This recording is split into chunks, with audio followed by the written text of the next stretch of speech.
to testify without sufficient notice under Rule 16.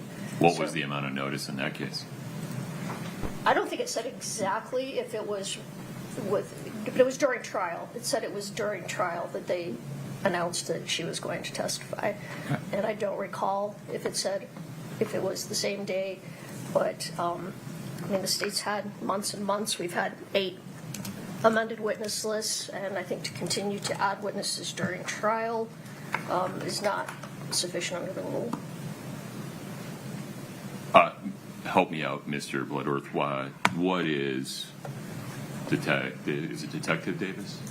It's Lieutenant Detective. Okay. Lieutenant Davis, right? Sure.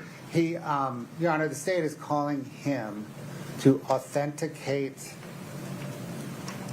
the May 4th, 2023 interview video of Robert Crozier in rebuttal to Robert Crozier's testimony. All he's going to do is authenticate the video. Is that... that's the first I've heard that that's all he's going to do. But is that issue in dispute? I mean, you reserve your arguments about whether need to call a witness, or can we just stipulate that it's authentic, and then the parties will reserve their arguments regarding admissibility? I would agree it's authentic, but yes, we would have other objections. So can we just have a clear stipulation on the record that the May 4, 2023 video recording of law enforcement's interview with Robert Crozier is authentic? Yes. Your Honor, may I add to that the transcript of the video as well? Is it a certified transcript? It is certified. I think that follows from the rule regarding certified transcripts. Ms. Lewis, do you agree? I agree. Okay. So it sounds like we don't need that guy. Correct, Your Honor. We may as well use this time to litigate, I guess, what other objections to admissibility the defense has on the video. Forgive me, the state is offering the video under which rule or exception? Your Honor, 801, it'll be D1A, and perhaps some of it will be D1B.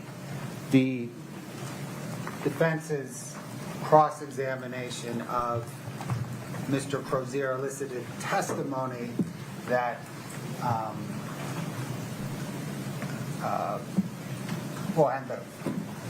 and the state's direct examination elicited testimony from Mr. Crozier that was inconsistent with his testimony in the video. The defense's cross-examination elicited testimony that he was kind of out of it because of withdrawal and pressure to say certain things. And the video, rebuts that testimony. The video itself is, I think, 13 minutes long, and from the state's view, the entire 13 minutes, pieces of those 13 minutes are direct impeachment, but the entire 13 minutes goes to whether or not he was high and out of it, and whether or not he was pressured into saying the D1A inconsistent pieces. Correct. Those would be, I think, fairly perceived off a cold transcript. The second piece, I'm not sure I or defense or you or the jury would be able to evaluate whether he was in a bad way from the transcript. Is the state seeking to admit both, or publish the video and admit the transcript? What's the scope here? Your Honor, publish both. We have the transcript running real time beneath the video. Okay. So that the jury can watch, listen, and read all at once. All right. Ms. Lewis, do you have the video with the transcript? I don't have them together where it shows it under. No. I have them separately. Right. Sitting here today, are you prepared to make a record regarding this, or do you need a moment to go through the pieces of, or to make argument regarding certain pieces of the transcript versus other pieces? I think I would need a moment. I would like to see the video with the transcript Sure. run under it, and then, yes, I would need a moment. I would need some time to look at that. Okay. We'll need to play this out a little bit. The state makes a facially, if not valid, at least thought-provoking argument under D1A, 801 D1A, that the video and the transcript related to it are categorically not hearsay. But having not seen the whole 13-minute video or read the whole transcript, and without the defense having the same opportunity, I can't make a ruling sitting here at the moment. So, can we provide the video with the running transcript to the defense? We can, Your Honor. I believe we placed it in box yesterday, but we can, if they want to, perhaps we can go into a conference room here and we can just play it off of one of our machines. Sure.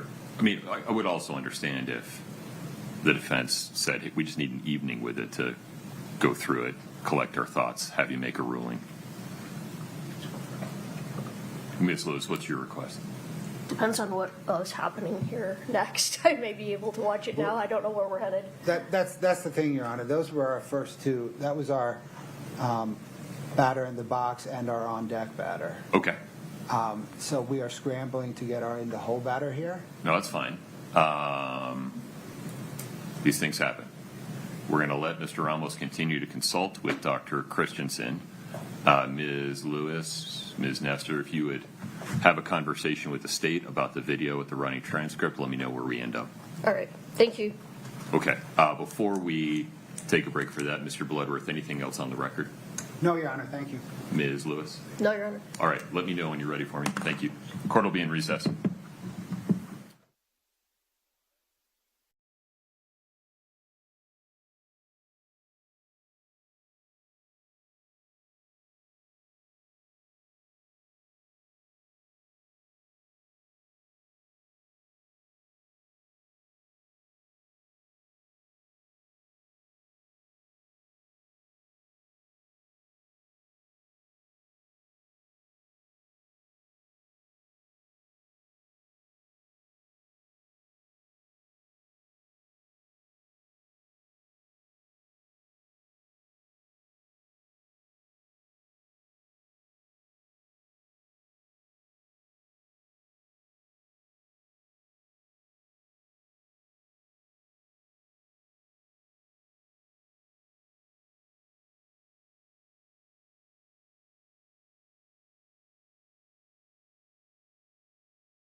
Mr. Ramos, have you had an opportunity to consult with Dr. Christensen? That's very helpful, Judge. We appreciate it. We're ready to go. Okay.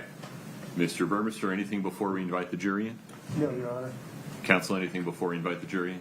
No, Your Honor. All right, let's do it. We're ready for the jury.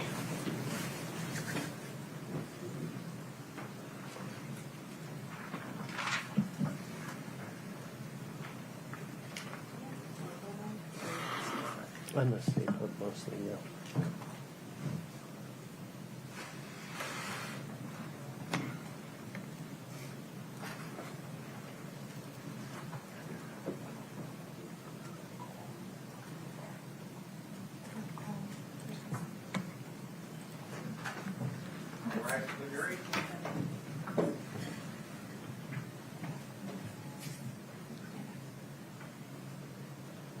Ladies and gentlemen, please have a seat as you come in.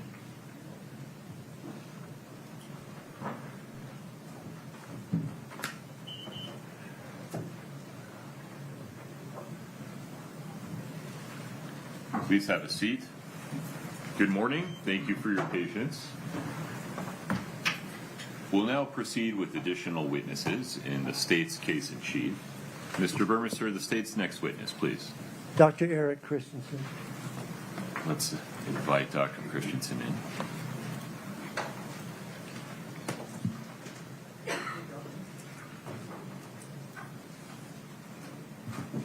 Doctor, if you would step in front of Brittany, we'll get you sworn in, please. Please raise your right hand. Do you solemnly swear the testimony you're about to give in the matter before the court to be the truth, the whole truth, and nothing but the truth, subject to the pains and penalties of perjury? Yes. Thank you. Have a seat. Drag that chair wherever you need to. Thank you. Thank you.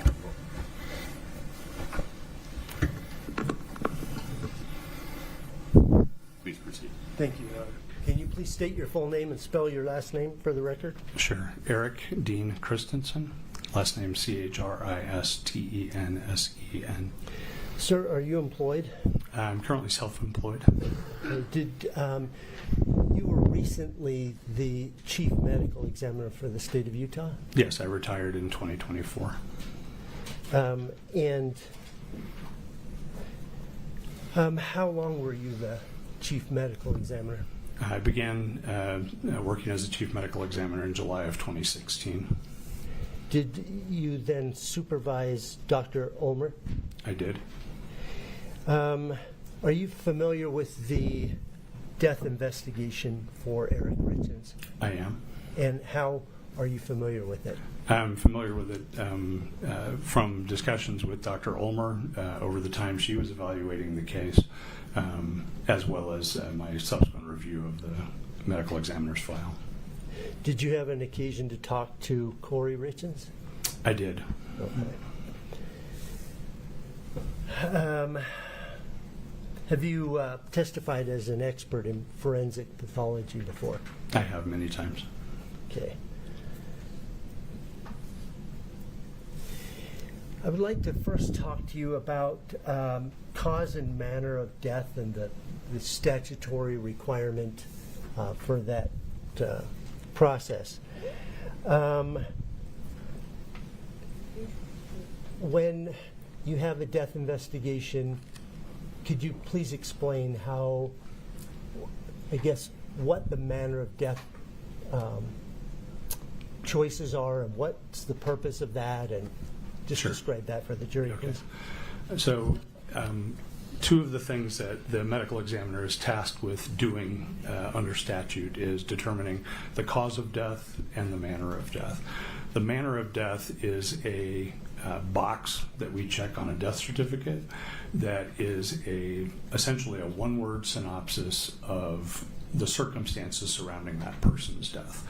The options available to us, we can certify that a death is a natural death. It can be an accident, it can be a suicide, it can be a homicide, or it can be, in Utah, the death certificate reads could not be determined, what most commonly is referred to as undetermined. And in those settings, undetermined essentially means we don't have enough information to decide which of those other four options best fits.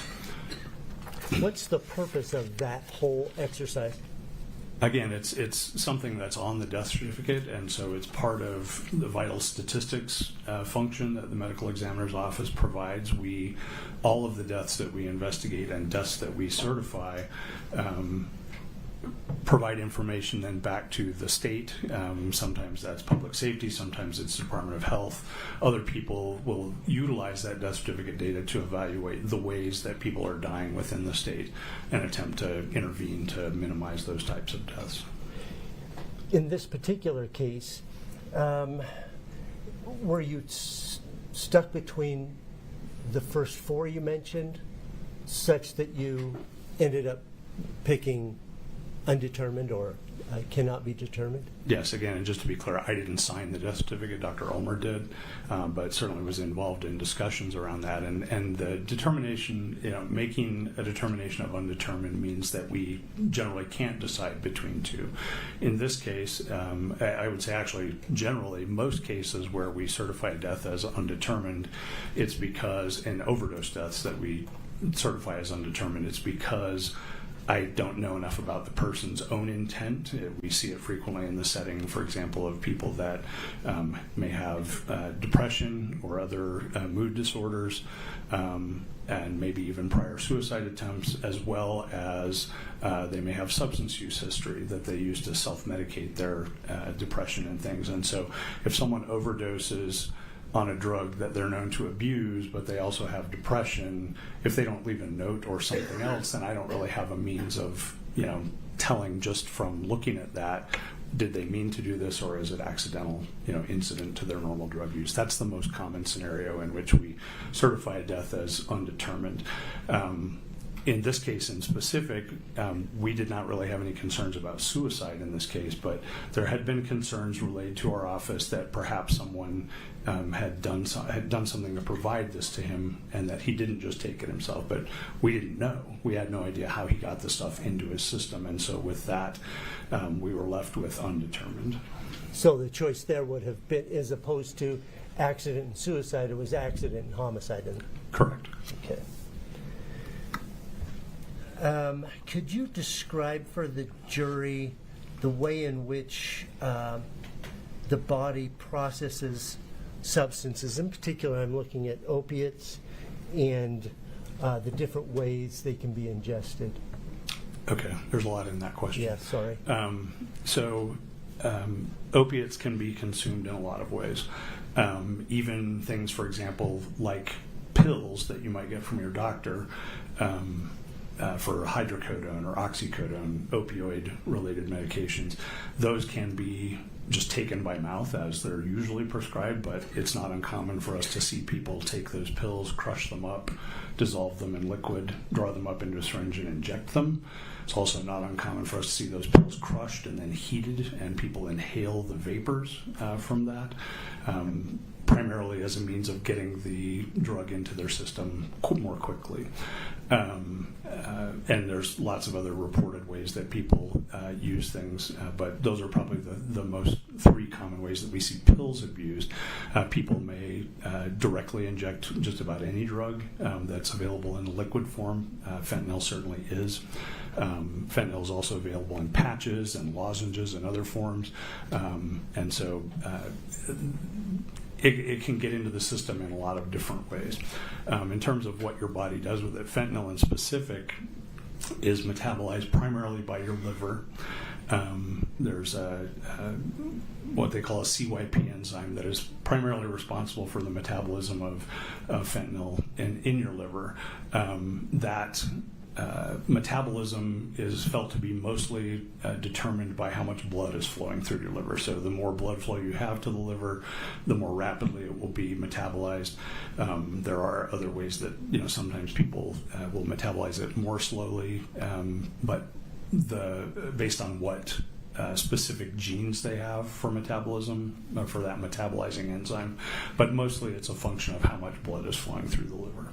And it's then converted very quickly, has a very short half-life in the body, minutes, and is converted to a substance called norfentanyl, which then is eliminated in the urine. Don't know if that Once covered it, all yeah, your- that's great. Thank you.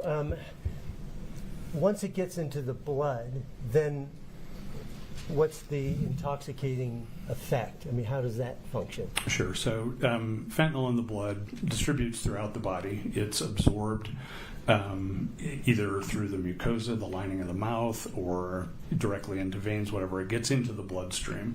And then from there, it gets into the brain, it gets into other organs. Where it exerts its primary effects on the brain and the central nervous system, where it causes respiratory depression and or cessation. Can also cause central nervous system depression, meaning it alters the way you think, can make you groggy or less than normally responsive and things. But its primary lethal effects are related to its effects on your breathing. And it is dose dependent, so a higher dose will do this more readily than a lower dose, but it will either slow or stop your breathing, and sometimes that has lethal consequences. The lethal consequences then are from stopping breathing? Yes. Okay. And when you stop breathing, death ensues. Does that metabolizing process continue to happen, or does that stop as well? Generally, it will stop. There are, once your circulation stops and blood is no longer flowing through the liver, you're not going to have that continued metabolism through the liver. But there are a number of changes, large number of changes that are described in the way fentanyl is present in the body after death, that are related to changes in the pH of the body as you start to decompose, and other things that will influence what those levels look like. When a person, I'm going to give you a hypothetical. So we have a decedent, and in the blood you and the lab personnel determine that there is quetiapine below the threshold of their tools. There is fentanyl at 15 nanograms per milliliter. And then in the gastric fluid, there is quetiapine at about 16,000 nanograms per milliliter, and fentanyl at 20,000 nanograms per milliliter. My question then is, based on that hypothetical, is there sufficient information for you to determine whether those two drugs were taken simultaneously or sequentially, and if sequentially, which one came first? I can't tell you that. There's just not enough information? No, you can't derive that information from those values. Okay.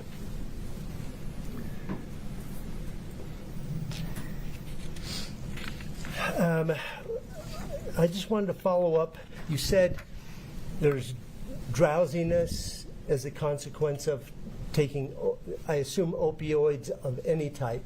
Fentanyl just happens to be stronger? Yes, fentanyl on a weight-by-weight basis, 1 milligram of fentanyl compared to 1 milligram of oxycodone or of morphine is sort of the usual reference standard, because it is the classic opiate medication. Fentanyl is just much, much more potent, 80 to 100 times more potent than morphine. So you said there's depression of the respiratory system, drowsiness.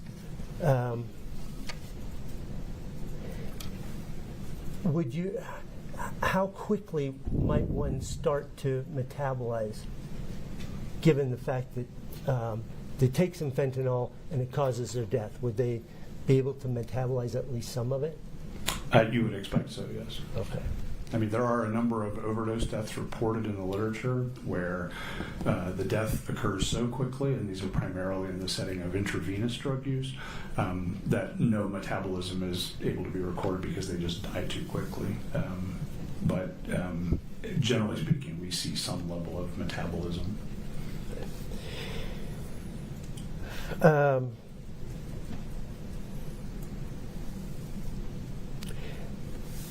me see. I wanted to. But someone takes an overdose a fatal dose of fentanyl, it's not then instantaneous death. It depends partly. I mean, generally speaking, no. It's a function of the dose and the route of administration. So it's going to get into the system more quickly as an IV, or smoking will generally get it there pretty quickly as well. But ingestion would delay that somewhat. But different, however it gets into the body is going to determine how quickly that happens. In this case, we have the two things, I think. One is there's some fentanyl in the stomach, the 20,000 nanograms. Yes. And also a measurement of, I know I'm saying it incorrectly, acetyl fentanyl. Acetyl fentanyl, yes. Does that is that information help you determine how it was ingested in this case? It's suggestive that it's an oral ingestion. The presence of a large amount of fentanyl in the stomach, sort of the rough equivalent of several milligrams by volume is suggests that it was taken by that route, but there's not any way to definitely know that. There is some literature that suggests that the stomach will concentrate it, regardless of where it's from, but it is suggestive of that. And the presence of acetyl fentanyl in the stomach is also consistent with, is more consistent with this being illicit fentanyl than otherwise. Acetyl fentanyl is a variant of fentanyl that is, in our office, certainly we've only seen it in the setting of illicitly manufactured fentanyl. When a body comes in for autopsy, in this case, Mr. Richins' body comes in, is it routine to check for injection sites? Yes. And In this case in particular, there was visible pulmonary edema described at the scene, foam coming out of the mouth, and that is most commonly in somebody who didn't drown or have a history of heart failure is concerning for an opiate overdose, and so we would, in that case, do a thorough check for those. Oh, for injections. Injection sites, and none found. Again, I did not do the exam. None are described, and none were discussed by Dr. Ulmer. Okay. And I didn't see any in the photographs. When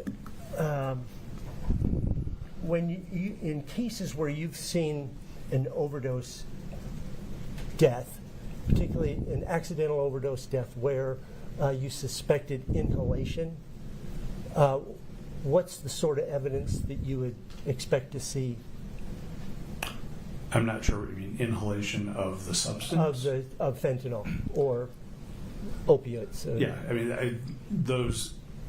they all kind of look the same from that regard. You may see evidence that they've been smoking. Sometimes you'll see little burns on their fingers or other things from heating it up to smoke it, because they're not actually smoking it in the same way that you smoke a cigarette where you light it on fire and then you're inhaling the smoke. What actually is happening is that drug is being heated up and vaporized, and you're inhaling the vapors. So, in those cases, do you tend to see evidence of that heating up? That is, tinfoil or torches? Or certainly, yes, those things can be present at the scene. Okay. Commonly are seen at the scene. Okay. Now, is it common for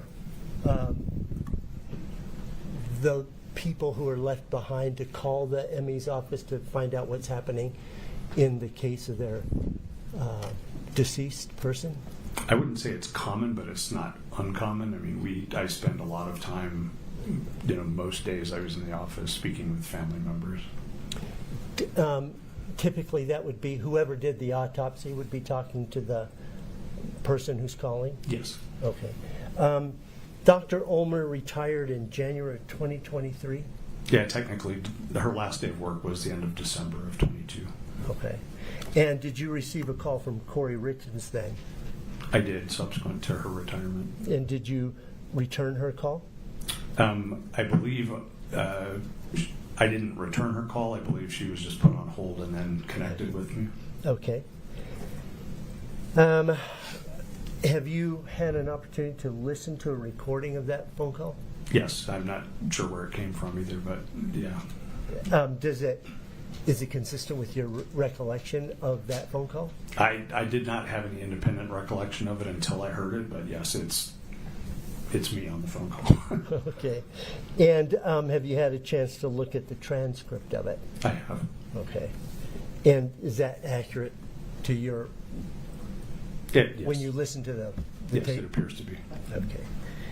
Okay. State would offer States Exhibit 2-60 and 2-61T. He indicated he's reviewed it. Certainly we could ask questions. If he needs his recollection refreshed, then I think we could move to admit at that point. But if the state would I just think the state's admitting it as evidence of defendant's words and statements in the relevant time frame. I misunderstood. No objection. And so, okay. We'd ask permission to publish it then if it's offered and admitted. So 2-60 is the audio recording, correct? Correct? And 2-61T is the transcript. Correct, Your Honor. Okay. Those two are admitted. Scott, give me just a moment here, sir.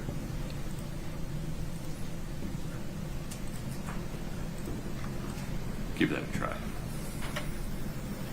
Okay. I'm going to ask you to listen to this.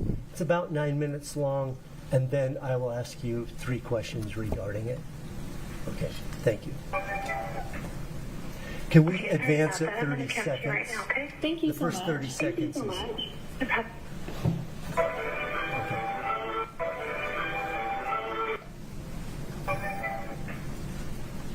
sorry about that. I'm going to come to you right now, okay? Thank you so much. Thank you so much. No problem.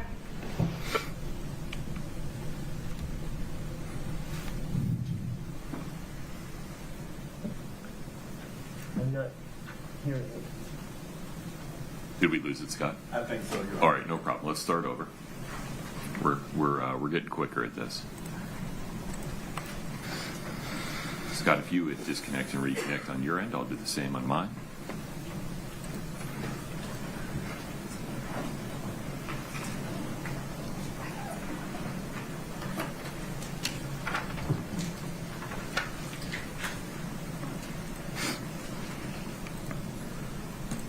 I'm going to come to you right now, okay? Thank you so much. Thank you so much. No problem.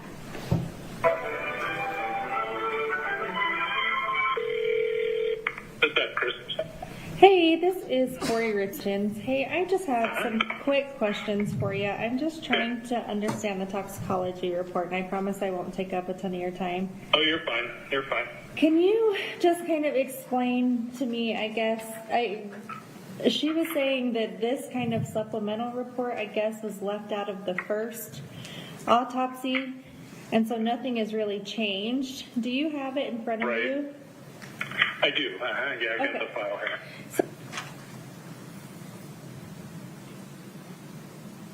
Scott, did we drop that again? Yes. All right, I apologize, folks. Let's try that again.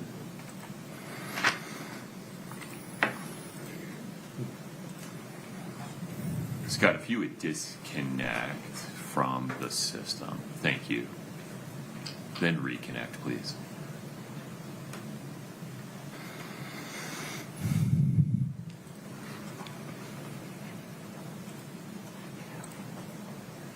Seeing if we do any additional microscope.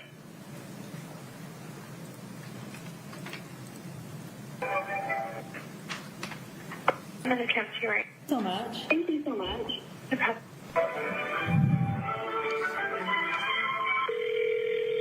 Is that Chris? Hey, this is Kouri Richins. Hey, I just have some quick questions for you. I'm just trying to understand the toxicology report, and I promise I won't take up a ton of your time. Oh, you're fine. You're fine. Can you just kind of explain to me, I guess, she was saying that this kind of supplemental report, I guess, was left out of the first autopsy, and so nothing has really changed. Do you have it in front of you? I do. Yeah, I've got the file here. So can Yeah, you... so just so you know, so we issue supplemental reports, like if once the original report's issued, if we do any additional testing, if we do any additional microscopic examination, anything like that, then we include that. You know, we issue a supplemental report to include that additional information. And sometimes it does change the cause or manner, but in this case it didn't. Okay, it was just like extra testing done? Extra tox testing, yeah. So originally the testing, the only toxicology testing that was done was on blood. And so then this was additional testing on stomach contents. Okay, and so is there a difference in that, I guess? Well, they just tell you different things in the sense of, it tells you something about what, was it, is it been there a long time? Is this something the person's been using for a long time?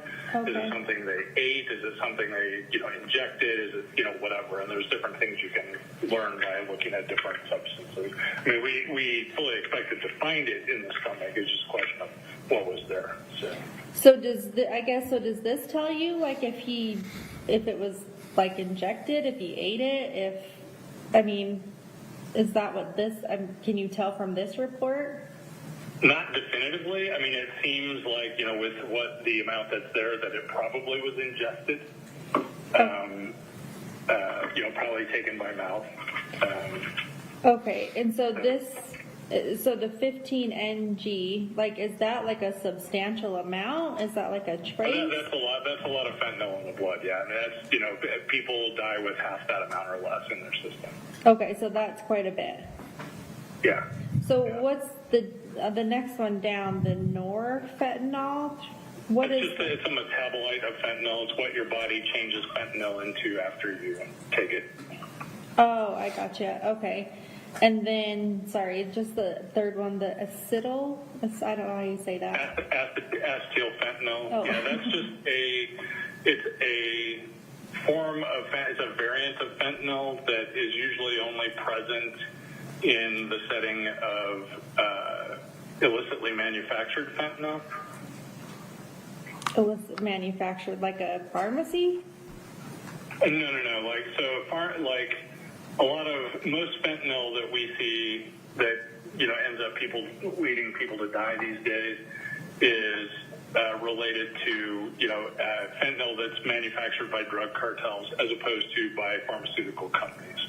Oh, good Lord! So this is like more of like a cartel. No, I mean that's not what it is. You call this the street fentanyl as opposed to prescription. Fentanyl. Okay, I see. And then is the ethanol, is that alcohol?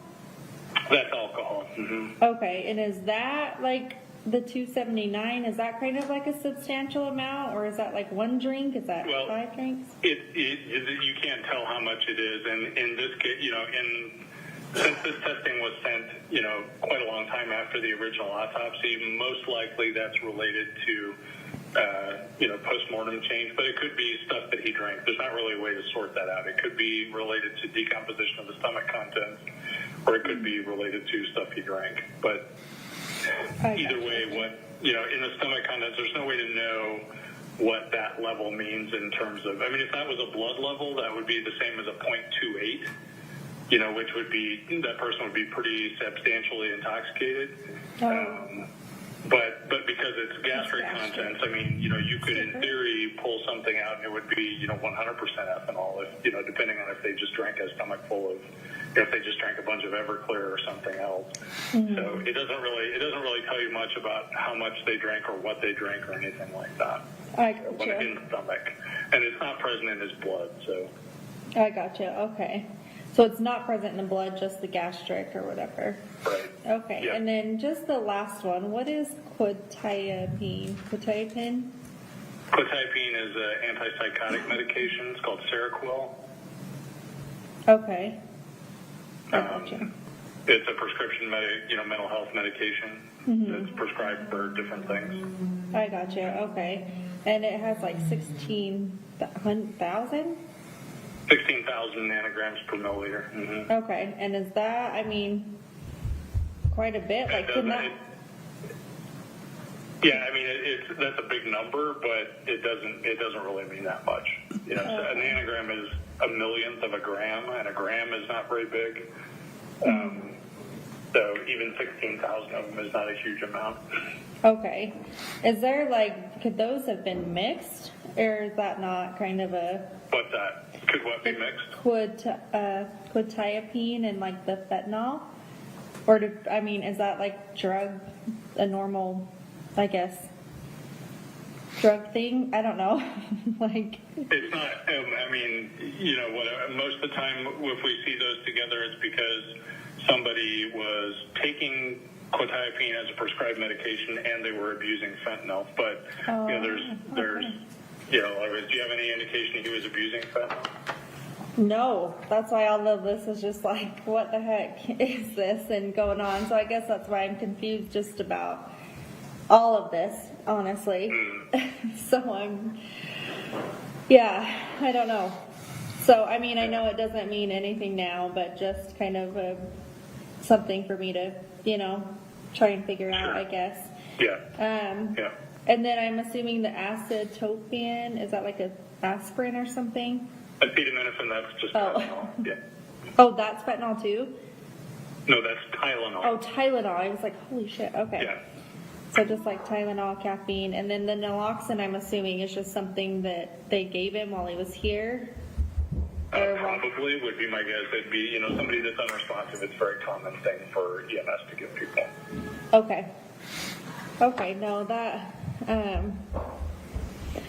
that works. I was just trying to figure out, you know, if this is anything different, if we found out anything new with this stuff. Oh, come on. Pause there. It's okay. We can fix it. Scott, don't change anything. Okay. It seems like if I do this, press play again. Yeah, like she said, it doesn't change anything in the cause or manner of death. It's still, you know, definitely, you know, death from fentanyl intoxication, and we still don't know how he got it into him. Yeah, and I mean, is that anything you could ever find out? If it was, I mean, do people normally eat that? Like, take it? Swap, like, is that something you like shoot? It's not usually something people eat.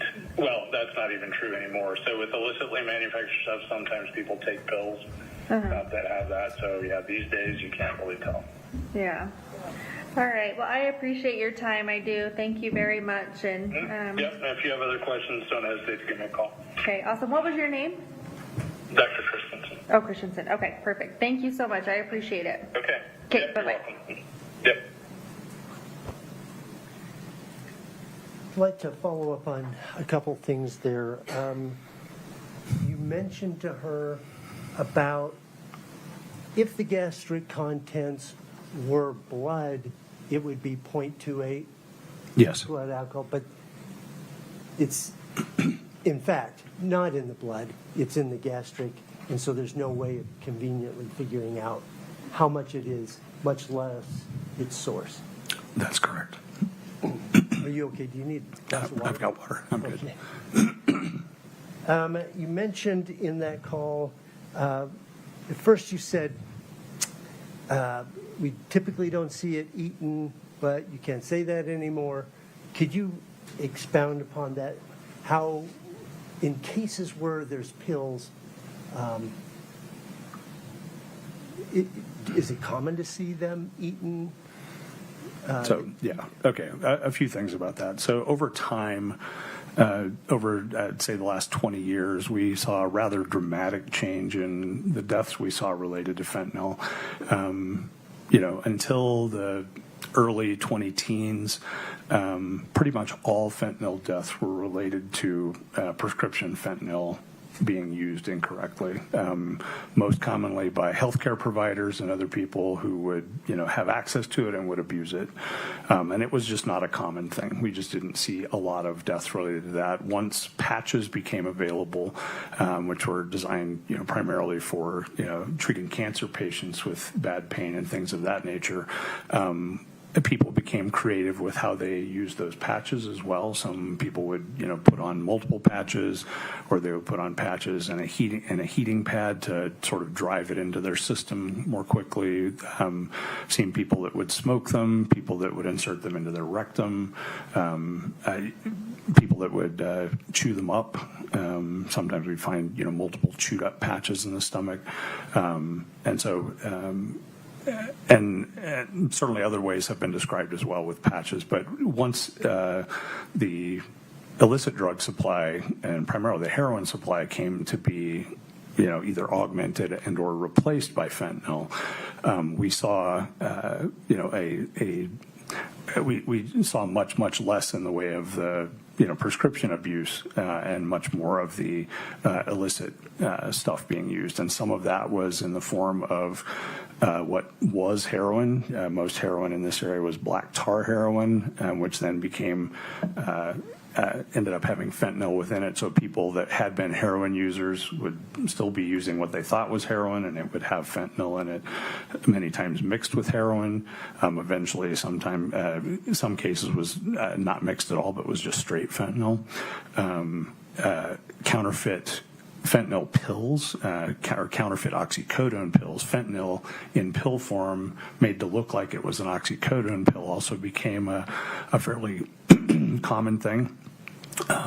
And as we discussed before with other pills, people will abuse those in different ways. Sometimes they can ingest them directly, but they can also grind them up and inject them or smoke them. So they can be used in all kinds of different ways. But in the phone call, what I'm referring to, we mostly did not see anybody eating fentanyl before illicit fentanyl. With the advent of these counterfeit pills, we saw it somewhat, more often, or would assume that was the route. But we, even then, most of the time don't know how somebody gets the fentanyl into them, even if they have it on their person. In this case, there certainly wasn't any injection sites noted. No.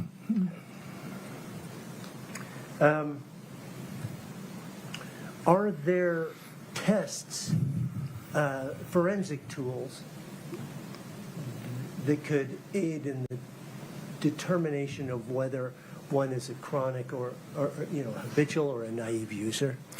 It's a good question. So there's been a lot published on the assessment of fentanyl levels in people that have died, and ways that you can try and parse some of those things out. The bottom line for all of them is you can't look at a number in isolation and make a determination based on, this is a lethal level, so this level has to be the cause of their death. There are certainly people who, become tolerant. Most opioids, people will develop tolerance over time, and so they can have very, very high levels and not have the same effect as someone who doesn't take it all the time. We had no history in this case in particular to suggest long-term chronic use, but also didn't know.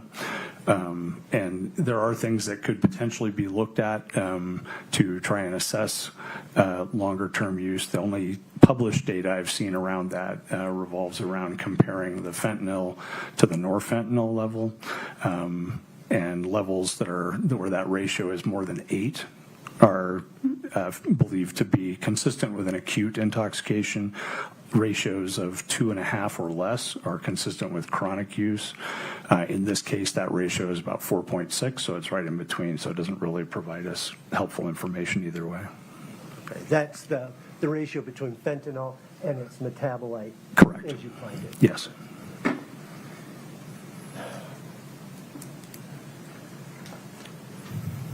Have you ever heard of pseudo-allergic reaction to opioids? Yes. Could you tell the jury a little bit about that? Sure. Most allergic reactions are because the body has developed an immune response to some specific protein substance, whether it's nuts or grasses or whatever, pollens of different types, and your body reacts to that and triggers a reaction through your immune system that elicits what we typically think of as allergy symptoms that can range everywhere from, stuffy head all the way up to anaphylaxis and death. In the setting of opiates do not elicit a true allergic response, but there are many people that take opiates who have an allergic-like reaction, but it's because the drugs themselves are directly triggering those cells that cause those symptoms as opposed to going through the immune system route. And so some people will, that chronically take opiates and opioids for pain, will pre-medicate or medicate around the same time with things like Benadryl and other things to minimize those symptoms because they know they have that reaction. Certainly most people that take them do not have that reaction, but some do. And that's If one didn't know and one took some opiate, could they have hives and those sorts of allergic-like responses? yes.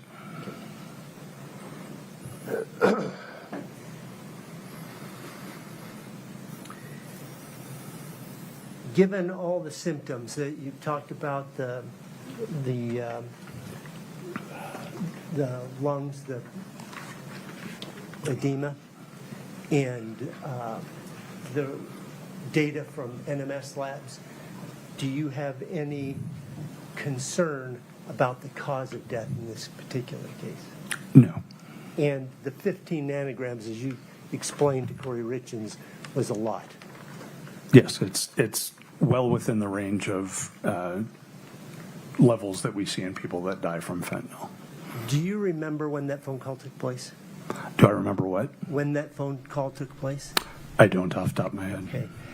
Okay. Does your office take notes when you receive calls and reply to calls, et cetera? Yes. Okay. That changed a little bit over the time I was there. It used to be we'd get a little scrap of paper with a note written on it, return this call. We turned that into a digital log before I retired, but yes. Would it help to look at one of those notes to refresh your recollection as to when the call took place? Sure. May I approach the witness? Of course. No, I better show you. I'm sorry. You're good. Thank you. Do you recognize that, sir? Yes, this is from the log. Just said that an incoming call came to me from Kouri Richins, and she had questions, and that this is my notes. And so, what day did that phone call? On January 12th of 2023, a couple weeks after Dr. Ulmer's retirement. Thank you. That's all I have. Could I get some more water? Of course.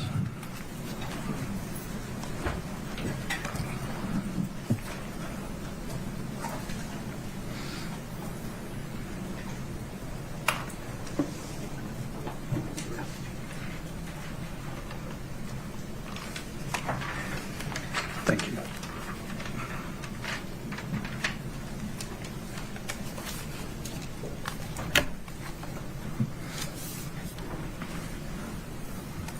Good morning. Good morning.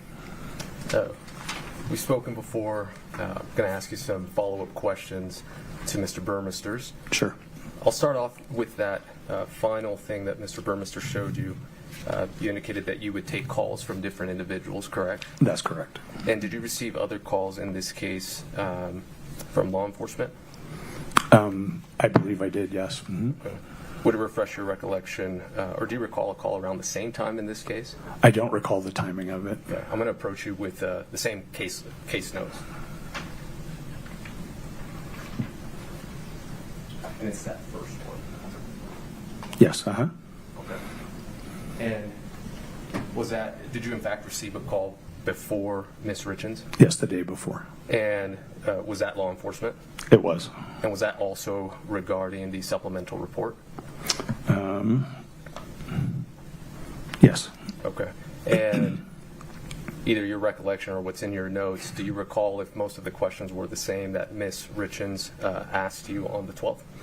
I don't have any specific recollection, but my general recollection was that we discussed the supplemental tox findings. Perfect. I'll take that back.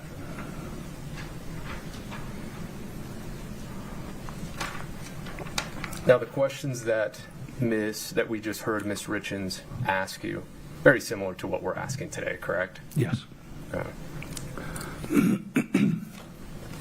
I'd like to talk to you about the allergen discussion you just had. You indicated that perhaps an individual could have a reaction like hives. Yes. If someone is allergic, in this case to an opioid, as you indicated, does that allergy disappear? I'm not sure what you mean. Does it go away over time? Over time, or within a certain amount of time, or? I mean, allergies certainly are things that can fluctuate. People can receive treatment, and their responses to different things will go away. Were there hives on Mr. Richins' body, to your recollection? No. Okay. We were talking about illicit fentanyl and counterfeit pills. Yes. Containing traces of fentanyl? Milligram amounts. Okay. Now, the tablets or pills that would contain these traces, what kind of pills would those be? Generally. Objection. The discussion, if we're talking OxyContin, is that what you were saying? I've not said it. I've just said pills. Okay. Well, there's no pills that they have that you can make. Would you provide a little more foundation for your question Sure. so we know what we're talking about? Absolutely.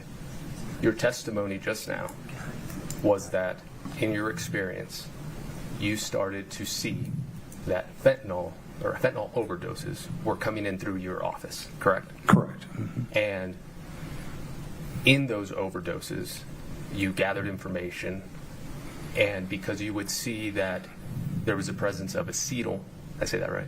Acetyl fentanyl? Acetyl fentanyl. Acetyl is also fine. Okay. Acetyl fentanyl. that was more likely a result of illicit fentanyl, correct? So it is a form of fentanyl that in some cases there were a variety over time of different fentanyl variants that were developed primarily in response to controlled substance legislation.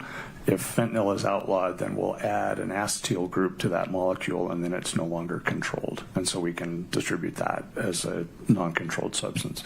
And then that one gets controlled. And so then, there were dozens of variants of fentanyl that were developed over time. Acetyl fentanyl was one of the more common ones that we saw early in this wave of progression, but it was one that we saw not infrequently. Now, with that, what was the acetyl fentanyl contained in, usually in your experience? I don't recall ever having seen acetyl fentanyl in a substance form in any of our specific cases. Because it was always inside whatever pill or however it was administered, correct? I don't even know if it was pill administered. I don't know. Or injection? I don't know how. We would see it in people, but I don't recall ever seeing that correlate with a specific pill that we had tested that was shown to contain that. I know generally the crime lab identified acetyl fentanyl in some pills, but I don't recall a specific instance in my casework where those two were correlated. Describe counterfeit pills. Counterfeit pills are essentially illicitly manufactured pills, and sometimes very sophisticatedly, where people will buy the same kind of a pill press that a drug manufacturer uses, and they put their stuff into it and press pills that look very, very similar to legitimate prescription pills. The most common counterfeit pills that we've seen have been fake 30 milligram oxycodone pills that, when tested, contained only fentanyl. And there are also some benzodiazepine pills, things like Valium and Xanax and other things, where those, what look like Xanax pills, have also contained fentanyl. And you just indicated two different things, that in some instances it was purely fentanyl. Those pills contained only fentanyl, correct? Correct. And then there were other times where perhaps they were still traces, or there were still the other benzos, for example? Those would be different pills. I don't know. Sure. I'm not aware of any where it was both fentanyl and benzos, or, made to look like benzos that didn't have that. We've seen counterfeit benzodiazepine pills and counterfeit oxycodone pills, both of which contained only fentanyl. Correct. Now, in this case, you were provided, or your office rather, was provided with a hydrocodone bottle, correct? Correct. Now, that bottle you keep in your office, correct? We do. Until the case is done, eventually it's discarded, but yes.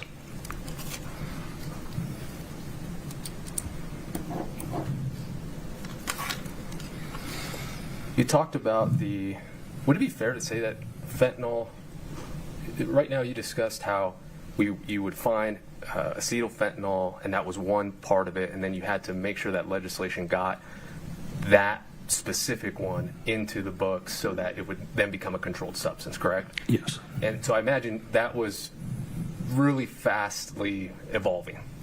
Yes. I mean, I was a member of the state's Controlled Substances Advisory Committee that would provide recommendations to the legislature to include in the Controlled Substances Act. And every year for this time from the late teens to the early 20s, it seemed like every year we were adding things. They did eventually make some changes where relatedness became, if it wasn't changed enough, it was still covered. But it was an evolving process. And what we would see in the deaths that we saw related to fentanyl and fentanyl analogs also changed. And with that, also peer review literature as to the effects of fentanyl, correct? I would assume so. That would make. You kind of hesitated. I would assume so. Well, I mean, yeah, the peer-reviewed literature is evolving all the time, and so I don't know if there's a specific thing you're referencing. I don't know, but certainly, initially there was not a lot of. As the fentanyl supply changed from primarily pharmaceutical to primarily illicit, there in the early stages of that, there was not a lot of new literature to look at the postmortem levels in people that have died of this illicitly manufactured fentanyl as compared to the different ways that people used to take it as a diverted pharmaceutical before. And that's exactly where I was going. The postmortem, these levels that we've been discussing. Mr. Burmester asked you about the postmortem levels, and you received from NMS reference comments, correct? Yeah, that's part of their report. Correct. And do you recall what those numbers were in terms of the femoral blood as it relates to accidental drug overdoses? I don't recall specifically what the numbers were, but generally speaking, the levels that we see in accidental overdose deaths from fentanyl, overlap the levels that are seen as described with, prescription usage. And part of the reason for that is, going back to the literature, is that there is no, I'm trying to find the right words for it. There's no set number, universal number that the medical community can attribute in terms of what becomes lethal, correct? That's correct. Okay, and the reason for that, or part of the reason, and add to this, is both the individual's own use, prior use, if any. Yes. Perhaps the toxicity, or rather the amount of fentanyl in it, correct? The dose. In the dose. Yes. Mm-hmm. The potency of that dose, correct? I mean, fentanyl is going to be relatively equipotent, but the fentanyl analogs may have different potencies. Okay. A fixed fatal threshold? Does that sound? Yeah, there isn't Yeah. one. Okay.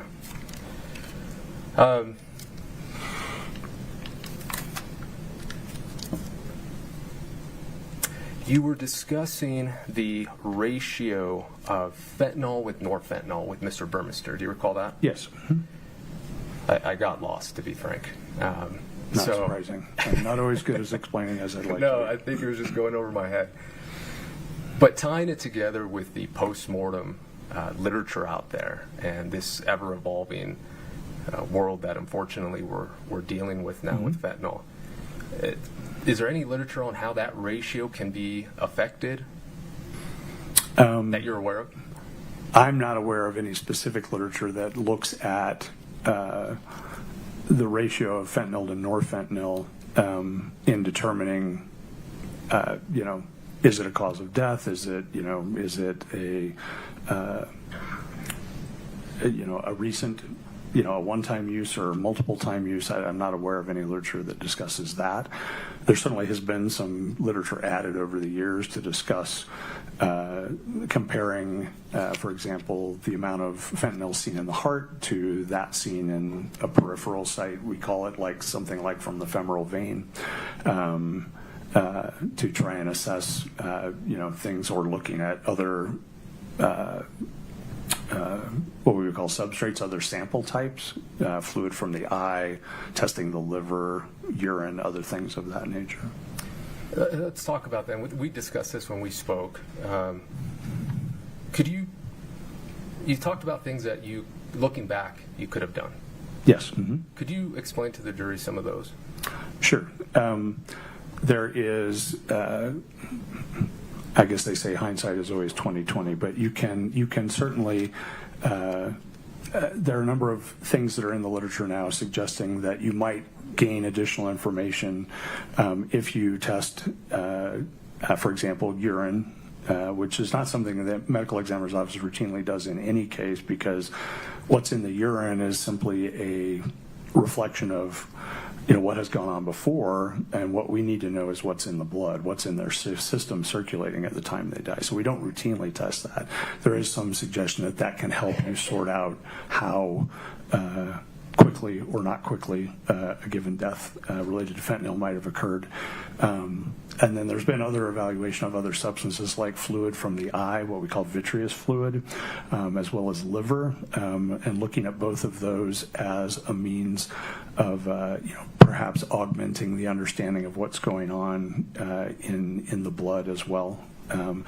When you take something, for example, by mouth, it goes through, down into your stomach, gets absorbed, and then anything that gets absorbed goes through your liver before it goes anywhere else. And so an oral ingestion, in theory, might show up as a higher level in the liver than if it's taken IV or something in some other method. So there are other things we could do that would certainly, potentially help our understanding of how the fentanyl played out in Mr. Richins' case. And you had also mentioned in our discussion, the brain, the heart, and maybe you mentioned blood. Are those also helpful? Looking back again, hindsight. Yeah, so the brain, there's good literature that suggests the brain takes up fentanyl, and that is the cause of both the central nervous system and the respiratory depression. It's interacting with opioid receptors in the brain. There's not any published literature that I'm aware of that talks about what a given level in the brain would mean. Same with other solid organs. There's starting to be some literature discussing what a liver level might mean, but I'm not aware of any other specific organ sampling sites that might add light to that. What about hair follicles? Hair testing in the setting of drug use is primarily used as a means of evaluating drug use over time. Drugs do get taken up into the hair. And when we collect samples to send for hair testing, which pretty much we only do when we're requested to, but you tie off a bundle of hair They want usually about a centimeter, so a little under half an inch bundle of hair. And we tie it off at the roots, cut it off, and then that gets sent to the lab, and they take sections of it starting at the root going back to see, based on how fast hair grows, how long has this person been exposed to this substance. And you indicated unless you're requested, I imagine, for example, law enforcement. Yes. Okay. That wasn't done in this case. That was not done in this case. Now, as we heard, Ms. Richins, she indicated that that Eric was not using fentanyl, correct? Correct. And there was, going back to the initial conversation or the initial testimony regarding the different categories, when you're trying to really determine what to put down on the death certificate, one of the unanswered question was, well, was he using, correct?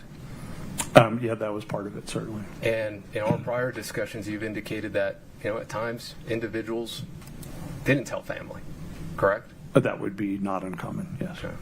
And certainly in this case, a hair follicle test, if it had been requested of your office, you would have sent it out. We would. I don't know, and I think as I told you, I don't know what the literature says about hair follicle testing for fentanyl specifically, whether that's a useful endeavor or not. I don't know. Fair enough. Certainly it wasn't asked of you, and certainly you didn't get the results back. No. Now, had that been done, had you gotten the results back, and it did show long-term, that certainly would have played into your determination as to the manner of death, correct? Objection calls for speculation. The testimony has been... Yeah, why don't we have a Mr.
You are not aware of a hair follicle test, in your experience, being done for fentanyl?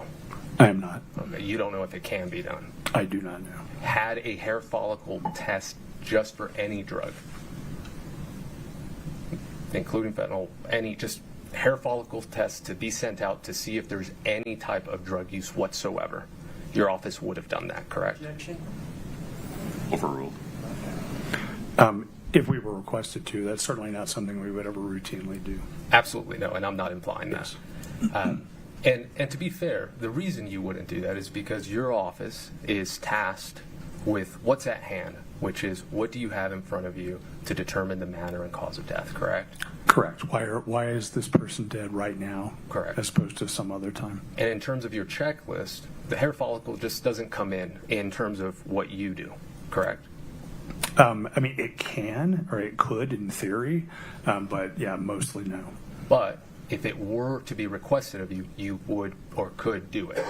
We could. Objection. I think the answer was for this particular job. What's the objection, Mr. Burmester? Asked and answered?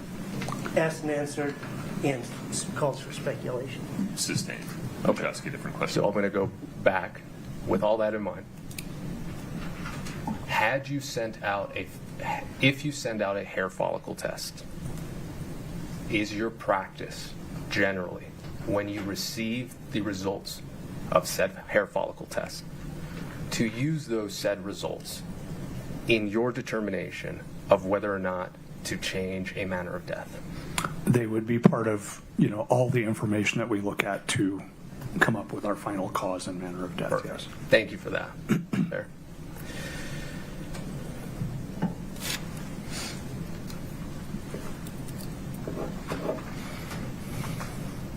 Mr. Burmester asked you about the sequence of items that were ingested or not ingested. Do you recall that? Yes. You indicated that there's simply not enough information at hand to be able to determine that, correct? Yeah, not just from this case. In forensic toxicology, generally, you can't tell when something was taken just based on a number. And that's what I wanted to make clear, whether it was just in this case or just generally. Generally, you can do that. And that means that there are no tests or nothing else that you can go back and do to make that determination, correct? Correct. Okay.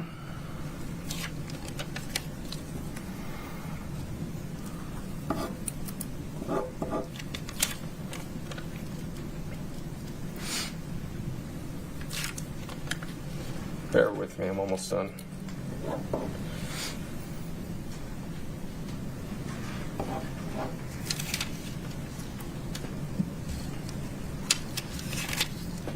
Okay. Now, in your involvement in this case, something unusual did occur in this case in terms of the investigation, correct? In terms You'd have to be more I'm specific. sorry, yes, I will. Yeah. In terms of me, talking about? I'm going to rephrase. We're about to find out. Yeah, I apologize for poor question. I'll start all over. We saw your case notes. Yes. And there you spoke with one law enforcement officer, correct? Yes. Now, you also received other communications from other law enforcement officers, correct? I believe so, yes. And do you recall being invited to a meeting to have a discussion about this case? Yes. And do you recall if the DA was involved in that case? I believe so. And other prosecutors, correct? I believe so, yes. As well as other law enforcement agencies, correct? I don't know. Okay. And that was unusual in your practice? It's not common. It happens, but not commonly. Okay. No further questions, Judge. Thank you so much, Doctor. Mr. Burmester, within the scope of cross, please. Oh, my apologies. Maybe not yet. Apologies, Do you Judge. have some more, sir? Yes, I do. Thank Okay, very good.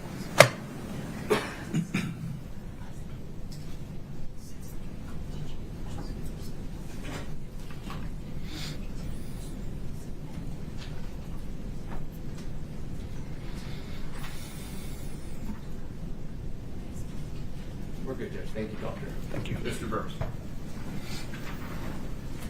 Just trying to figure out this meeting you said. Is it the one you testified earlier when you got a call from law enforcement? I believe so. From my notes that were in the log that I looked at, I was invited to a meeting. It was my recollection, it was some sort of virtual meeting. I don't know if it was WebEx or Zoom or whatever. And I believe it was with Mr. Hemingway's computer, but there were other people in the room who were introduced to me, but I don't recall exactly who was there. You don't know who that was? I don't know who. I couldn't give you And a list. when defense counsel says the DA, presumably the Salt Lake DA was not interested in this case. I think he said DEA. DEA. Oh, yeah, I don't recall. I misunderstood that. I thought I was asked DA as well. So my apologies. I want to make sure I don't get involved in any confusion here. Would you please clarify what this testimony is? I think you've said you received notice to attend a virtual meeting and law enforcement was there. Yes. And you don't know who specifically in law enforcement was there? Besides Mr. Hemingway, no. And this was the day before Kouri Richins called? That's what the log says. Yeah, I don't have any recollection of that specifically. Hydrocodone doesn't look like this M30 you talked about, imprint of M30. No, I've not seen any counterfeit pills made to look like hydrocodone pills. Okay. In this case, there were no traces. That is, you testified there was a lot of fentanyl in the blood. Yes. And there was no traces of anything else related to fentanyl. In the blood, yes, correct.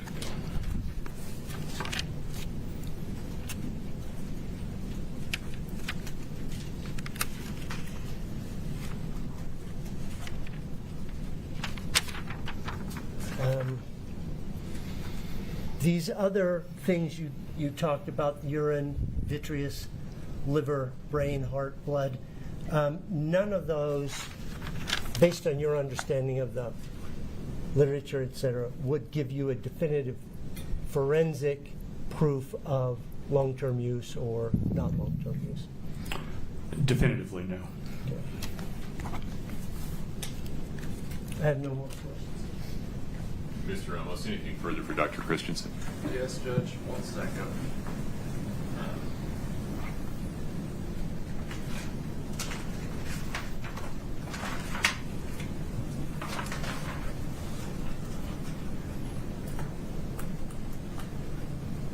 I apologize.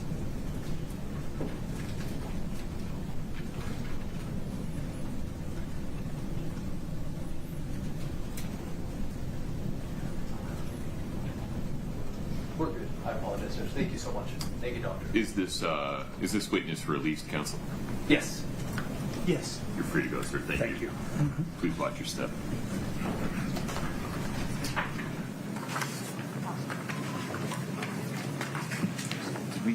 What time is it?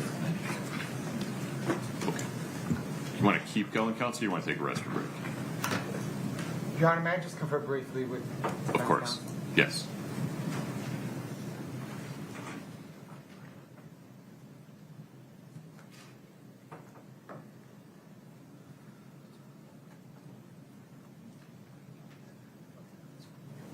Your Honor, this might be a good time for a break. Okay, folks, let's take a restroom break. Please rise for the jury.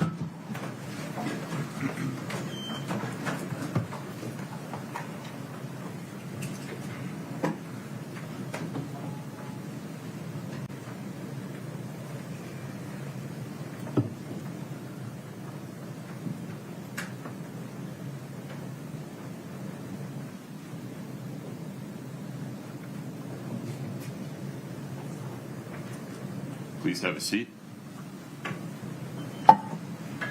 Mr. Blood.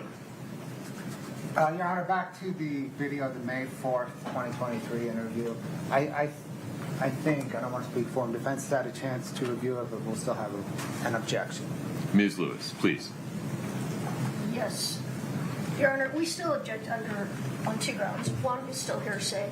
There's not only just the statements of Mr. Crozier and Detective Davis and Detective, I think Hamilton maybe was the other one there. It was Ben Carino.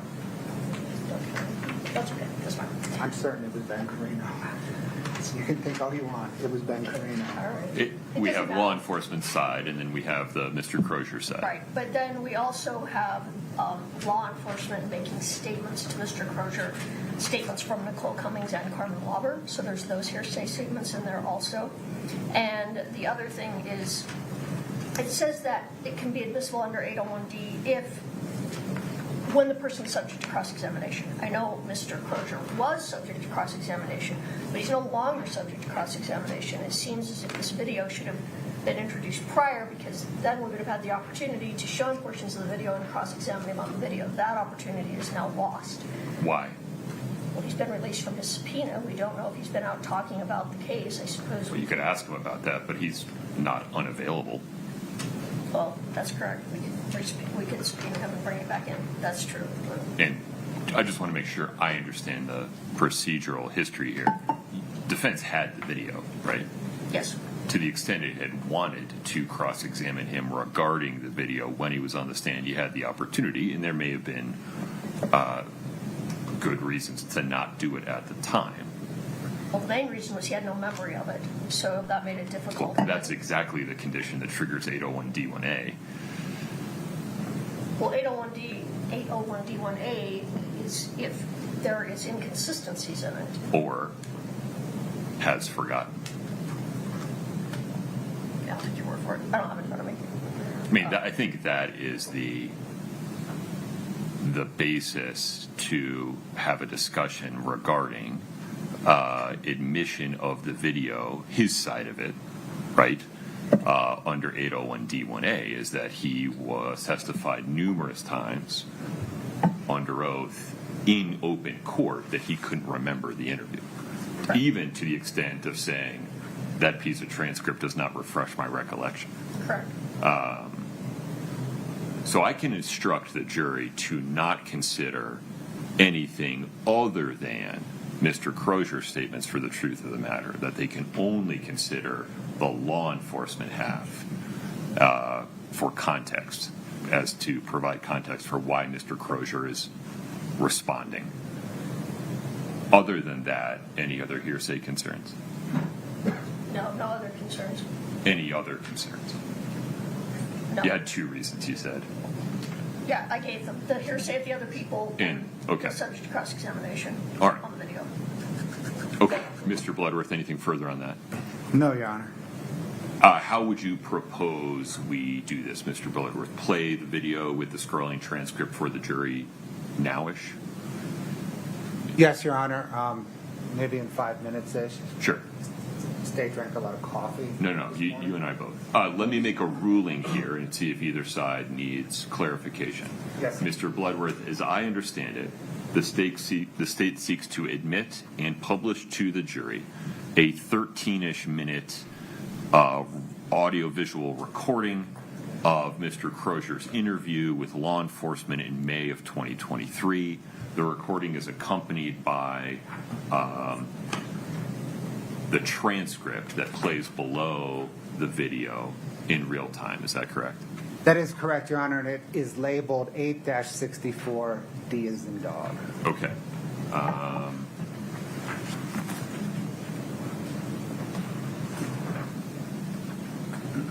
Could you repeat that? 864, Thank you. Having had the opportunity to listen to Mr. Crozier's sworn testimony in open court, and given that defendant had the opportunity to cross-examine Mr. Crozier when he was on the stand, has had the video, and that there's no evidence before the court currently that Mr. Crozier is unavailable to be re-subpoenaed and brought back into the courtroom by defense if they determine it's necessary to do so, the court determines that Mr. Crozier's half of that interview with law enforcement from May 2023 is admissible as categorically not hearsay under Rule 801D1A because he testified under oath that he couldn't remember the statements he gave during that interview. And therefore, the statements that he makes in the interview qualify as statements regarding which he has forgotten, quote unquote. The court will instruct the jury that they cannot consider any portion of the law enforcement side of that interview for the truth of the matter, which resolves any hearsay issue with regard to the law enforcement half of the interview. Mr. Bloodworth, any clarification? No, Your Honor. Ms. Lewis? No, Your Honor. Okay. It will be. 8-64D, as in Delta, is admitted on that basis. Let's take a 10-minute break. This clock in here shows 20 of 11. We'll come back at 10 of 11. Thank you. Before we recess, Yes. may we get just the lineup, just so while we're on the break, we can take advantage of that and be prepared for whoever. Who's coming in? after? Yeah, it hasn't changed from what I emailed you on Saturday, so I think, Okay, perfect. yeah. All right, folks. 10-minute break. Thank you. Court's in recess.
Please have a seat, folks. Thank you.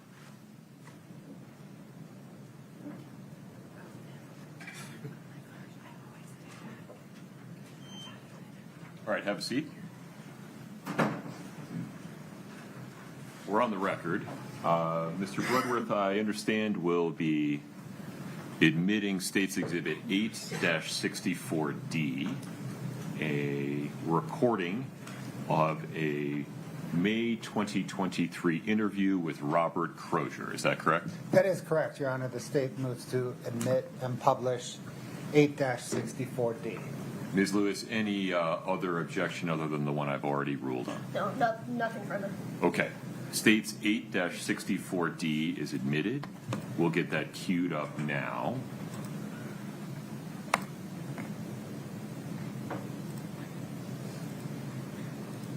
Please proceed. Robert? How are you? Confused. I imagine you are. We'll get to why we're here in just a minute real quick, but let me just get a little basic information from you, okay? How about an address for you? 16 East, 350 South. South, what city? Your Honor, I'm so sorry, but you were going to give an instruction? That is true. I appreciate that. Thank you for the reminder. Ladies and gentlemen, Mr. Crozier's side of this interview, this conversation, you may consider that for the truth, give it as much weight or as any as you determine it deserves. There are other speakers during this conversation, so the other side of the conversation, there may be 2 or 3 other people on the other side of the conversation. You cannot consider any of what they say for the truth. The only thing you can consider them for is to explain why Mr. Crozier is responding or to provide context for his responses, but the non-Robert Crozier side of this conversation is hearsay that cannot be considered for the truth. Anything further, Ms. Lewis? No, Your Honor. Okay. Please proceed. Seems like we've lost the audio now. That's all right. I'll fix it.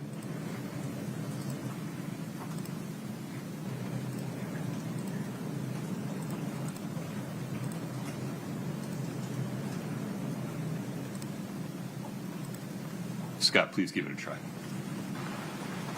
And a phone number for you. County. Yeah. We'll get to it. I'm about to say, I haven't been in Summit County. I know you haven't, but you had involvements with people in Summit County that we're looking at. That's what we're going to talk to you about. What? Phone number for you, Robert. 385. I couldn't even tell you. I'm so confused right now. Okay. I really can't. My phone's new anyway. Okay. Don't know your phone number then? Yeah. Okay. So we'll get to why we're here to talk to you in just a minute. But before I do that, I'm going to advise you of your rights because you're obviously in custody here in jail, okay? So you have the right to remain silent. Anything you say could be used against you in court. You have the right to talk to an attorney, have him with you during questioning if you wish.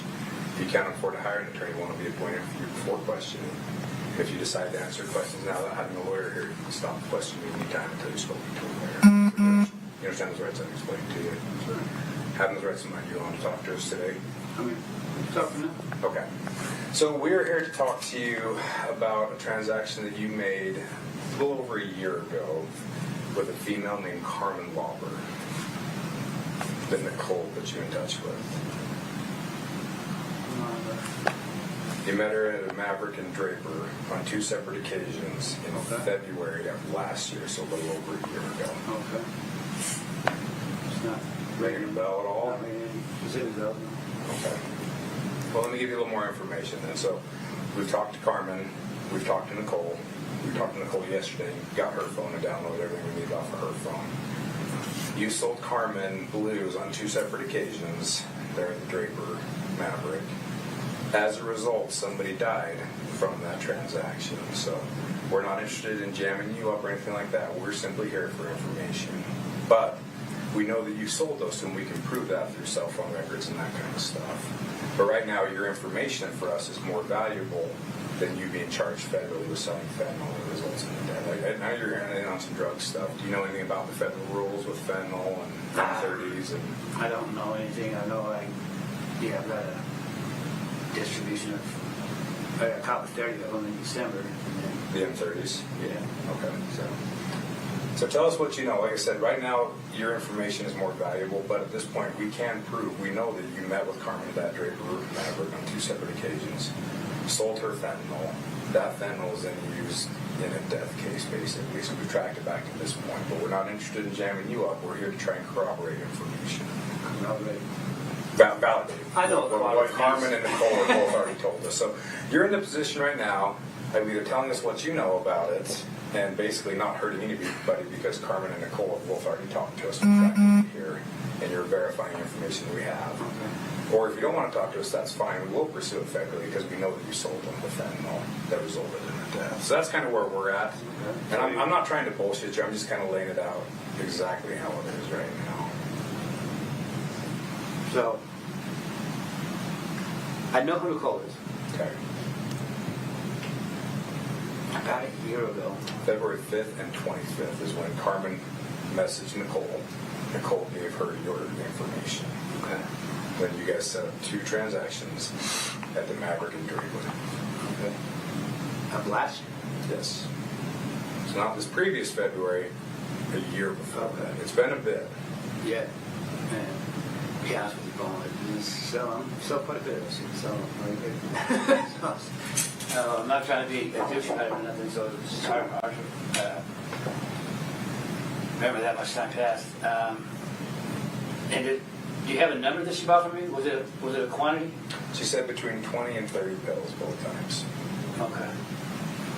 Then probably, yeah. Do you remember going to that Maverick and Draper? Were you living down there at the time, or? She lives, I want to say she lives pretty far away. She lives in Heber. Yeah, so like that was just where we were meeting. Where were you coming from? Where were you living at the time? Man, I've been living a little bit everywhere. Okay. Maybe the last couple of years. So it's kind of ringing back. You're Yeah. kind of getting a little bit more. Well, tell me what you can remember about it. I remember Nicole calling me and saying, "Hey, will you be my friend?" And I was like, "Yeah." What's going on? And then she was like, "Oh, she wants a lot." And I was like, "All right." Is 30 a lot for you, or is that a lot for Nicole? Or? I think it was a lot for Nicole. It wasn't a lot for me, but Okay. I was like, all right. I didn't know anybody died. You know what I mean? Yeah, and we didn't expect that you knew that. And like I said, that's why at this point, your information is more. We're not interested in jamming you up or the distribution of it or anything like that. We're doing our investigation. You're kind of just on the edges of it a little bit as kind of an involved player, as being a hook basically for it.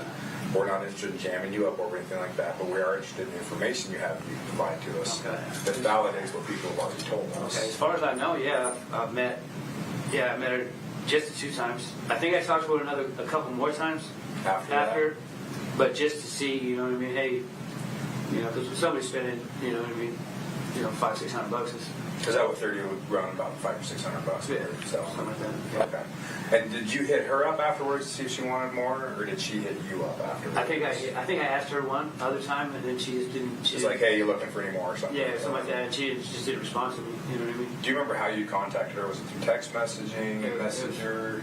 I want to say it was through text messages, but I haven't had that. I haven't had it go somewhere the longest time. What phone would it have been on? My phone.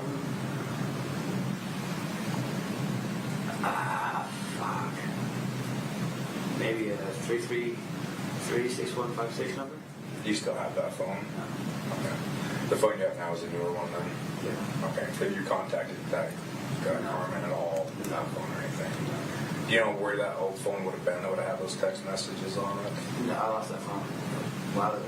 Okay. But what did you think the phone number was, you said? 385-333-6156. Okay. So with these transactions, when Carmen hit you up, what did she tell you? She just told me that she had a friend that wanted, you know, Did she ask for blue specifically or fentanyl specifically, or did she ask for oxys, or what did she ask for? No. I think she might have asked me for blue. I can't remember. But you sold her M30s, right?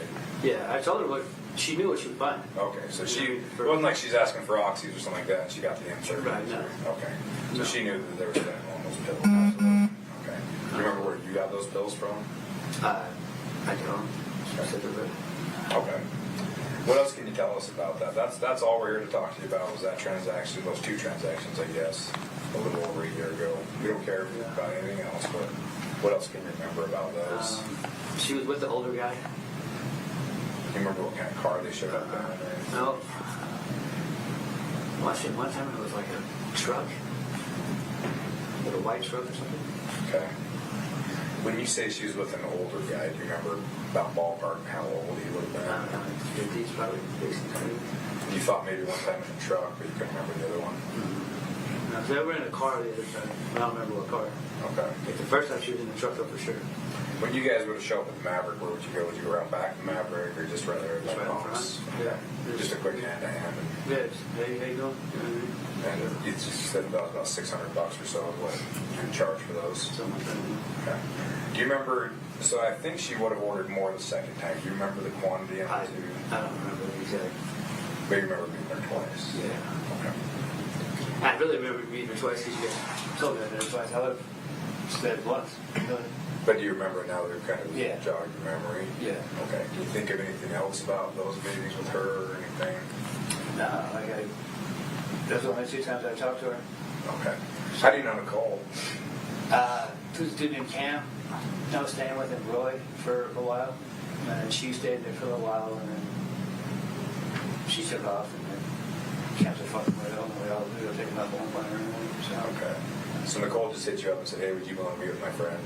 yeah. You're like, yeah, that's cool. And you were in the apartment. Did she call you or text you? Do you remember? I believe she called me. All the time or just that one time? Or I think she was like saying, she would take me like, hey, what's up? And then one of us would call the other one. be like, hey, I'm Nicole's friend or whatever? Yeah. Okay. All right. How long was your Like, hey, I'm Nicole's friend or whatever? Yeah. Okay. All right. how long was your I think she was like saying, she would take me like, hey, what's up? And then one of us would call the other one.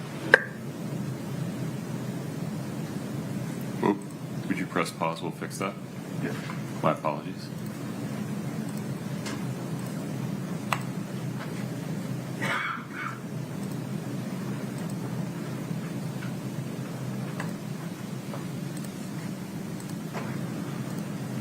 Go ahead, Scott.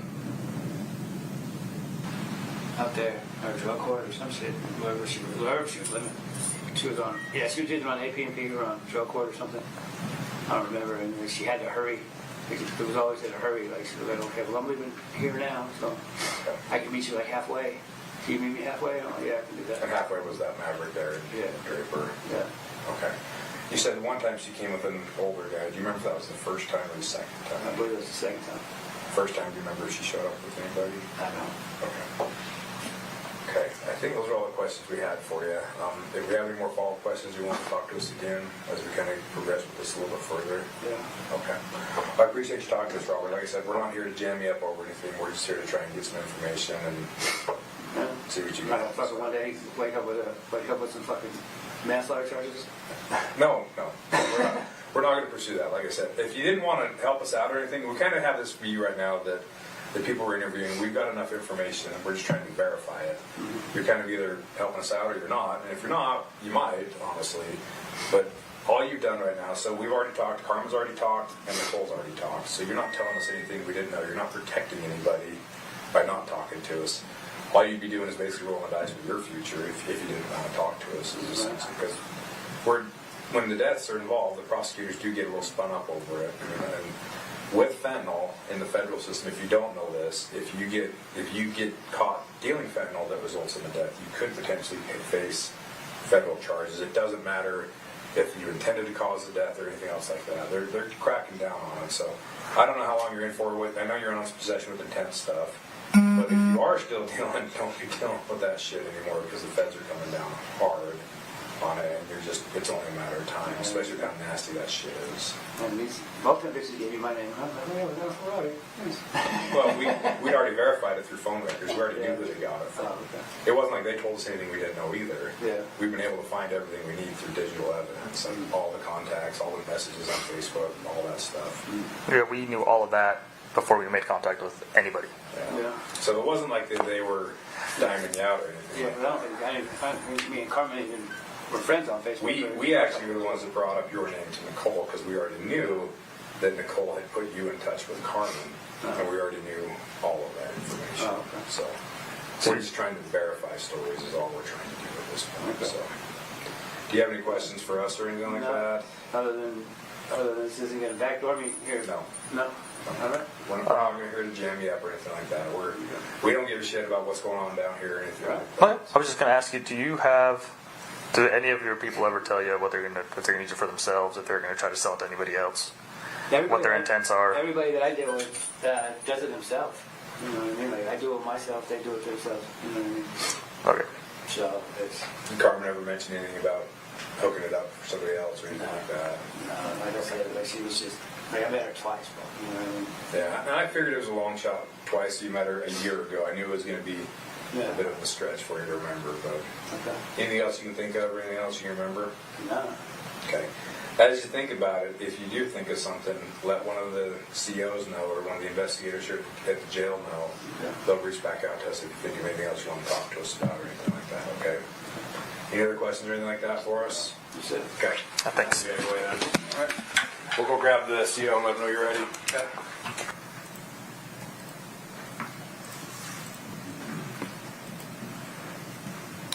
Mr. Bloodworth, the state's next witness, please. Your Honor, the state calls Molly Crosswhite.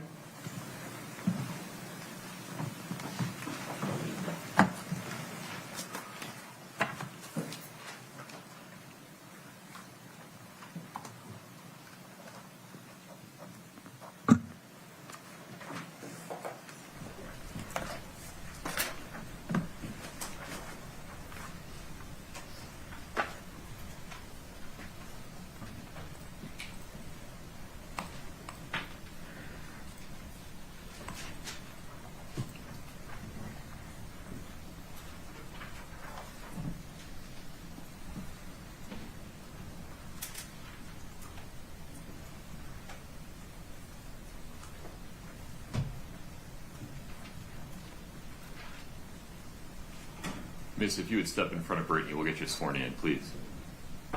She's agreeing. Can you please raise your right hand? Do you solemnly swear the testimony you're about to give in the matter before the court to be the truth, the whole truth, and nothing but the truth, subject to the pains and penalties of perjury? I do. Thank you. Please have a seat. Thanks.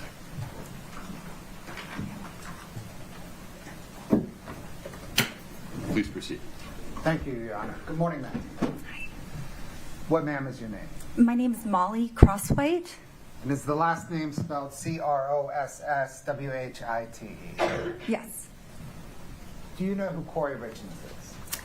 Not personally, but through this trial, yes. Okay. Did you purchase a home from Kouri Richins? I did. When did you purchase that home? It was January 26, 2022 is when we closed on that property. Scott, can I get 8-12, please? Your Honor, permission to publish. This has been admitted already. It's up. No objection. Ms. Crosswhite, do you recognize that house? I do. Is that the home that you purchased from Kouri Richins? Yes.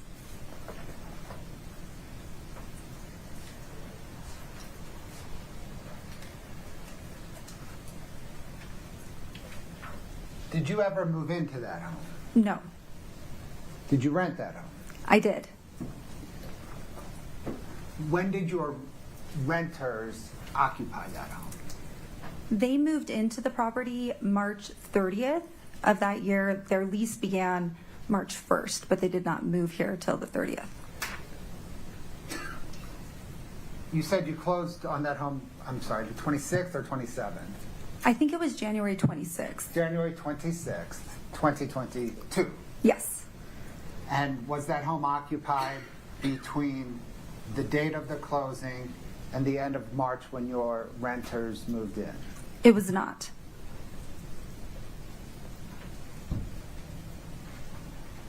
Were the locks on that home the same as they were on January 26th when you closed to the time your renters moved in? They were the same. And did Kouri Richins rehab that home for you? Prior to us purchasing it, it's our understanding she had done a renovation. And did she have the keys to that home throughout that renovation process? I would assume so.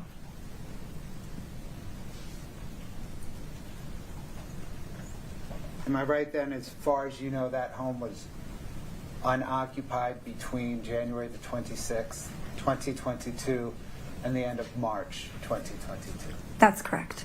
Thank you, ma'am. That's all the questions I have. Ms. Lewis.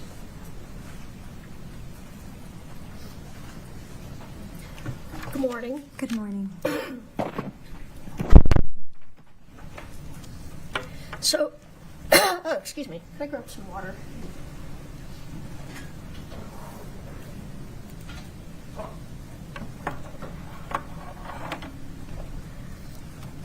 So before you closed on the home, you entered into a real estate purchase agreement, That's right. right?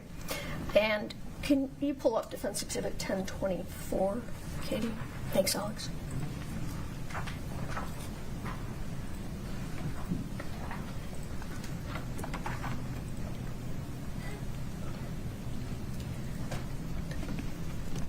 Ms. Crossway, do you recognize that as the real estate purchase contract that you entered into? Yes.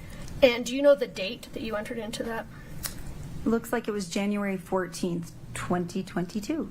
Your Honor, we'd move to admit Defense Exhibit 1024. No objection. Defense 1024 is admitted. Would you like to publish? Sure.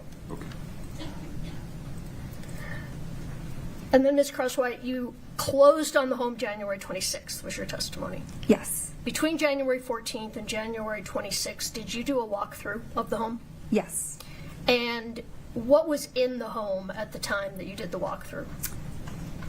The home had been staged when they were marketing it for sale. So at that time, there was furniture in it. I think by the time we did our final walkthrough, which was a couple of days before we closed, all of the furniture had been removed from the property. Was there anything else in the home once the furniture was removed, such as boxes? Not that I recall. I don't remember exactly what was still there, but I do know that we had wanted the home to be fully vacated and all of the debris, and there was some garbage and things on the premises, like old cars even, that we had asked to have removed.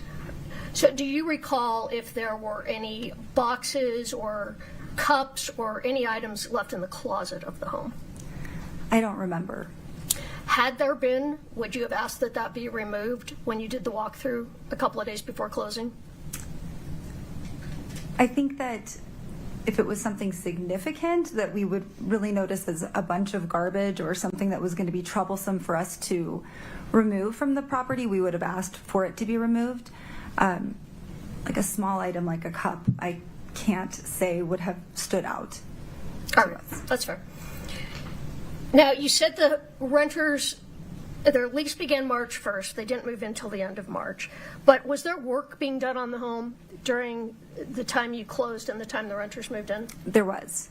And particularly, was there work being done throughout February of 2022? Yes, I think I provided a list of dates that was on record with our contractor. I think there was maybe 7 different days in February when there were contractors working on the property. Okay. Would some of those dates have been February 10th, 11th? Yes, that sounds familiar. 12th, 13th, and 14th? Does that sound familiar? Yes. All right. And you think there were additional dates other than those 5? I think there was 2 more dates the following week, maybe that the 19th and 20th, if that's, I'd have to look back at the records, but according to my contractor's records, there was 2 more dates in addition to those 5 that you named. Okay. And when they were working on the house, do you know if they were there all day, most of the day? I don't know how long they were there. We were having things like insulation added into the attic and mortar added to the pot rock because there was animals coming into the home and things like that. We needed to get it ready for the tenants. Okay. When you closed on the home, did you take possession of the keys?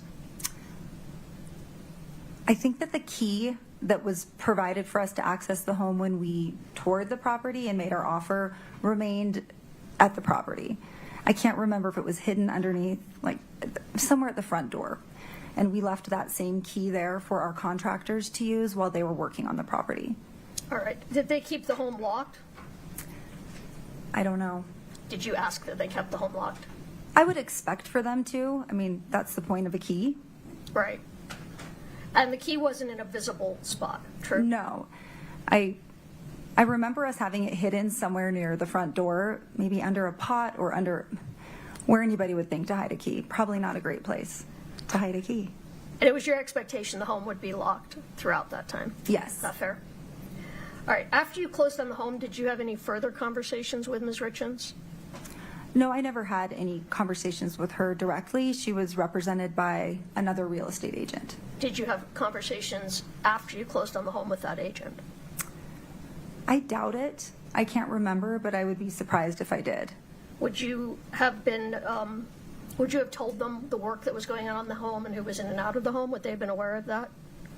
I think that prior to us closing on the property, we definitely communicated our plans. It was part of our negotiations because we discovered quite a bit of work needed to be done in addition to the renovation that Ms. Richins had done. So I definitely had communicated, hey, we're not going to be able to rent this out the way that it is. We need, I think it was a $10,000 credit so that we were able to, complete the renovations in a way to make the home habitable. Okay. And is there any reason they would have known Ms. Richins or her agent that you were talking to when, in fact, renters were moving into the home? I don't know if we shared that or not. I know that we definitely communicated we could not rent it out right away. Okay. And we had to take care of quite a bit before we felt comfortable having people move in. All right. Could I have one moment?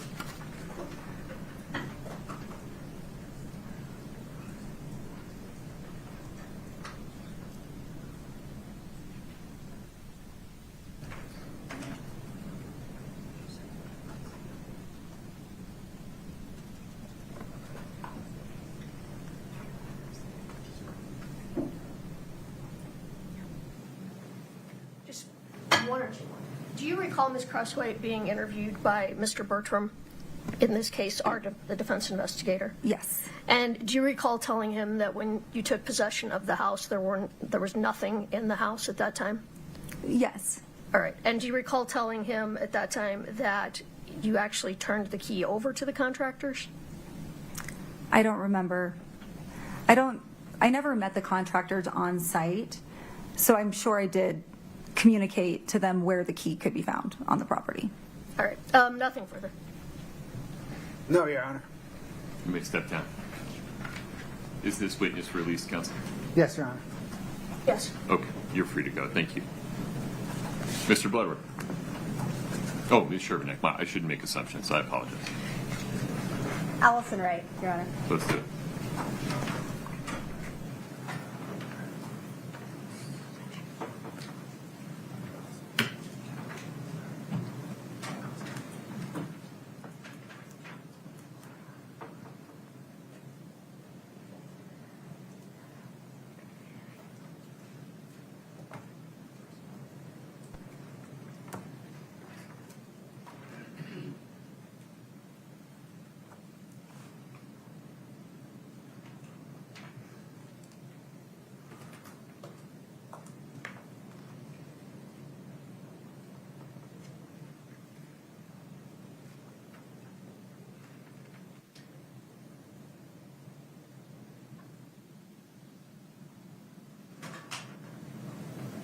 Miss, if you'd step in front of Brittany, we'll get you sworn in. Right here, please.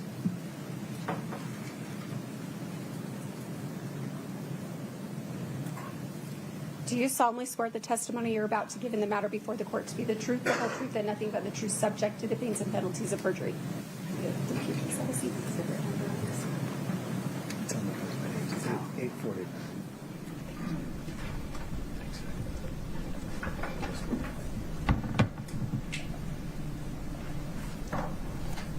Good morning.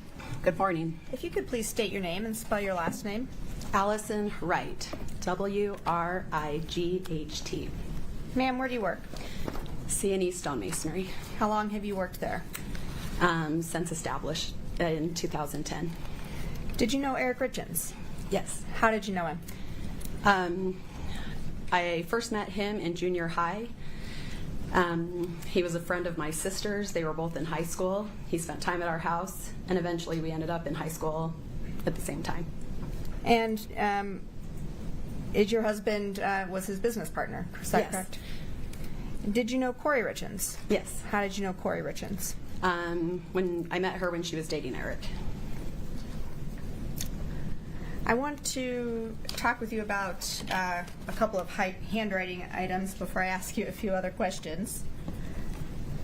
That's State's Exhibit 8-49 for the record.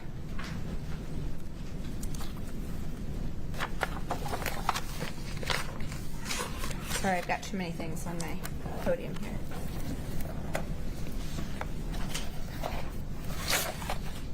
All right. So I'm going to hand you this booklet. Okay. Okay, if you could turn to tab 4 for me. Do you recognize those items in tab 4? Yes. Is it, and if it's multiple pages, you can look through all the pages. Is it just the one page?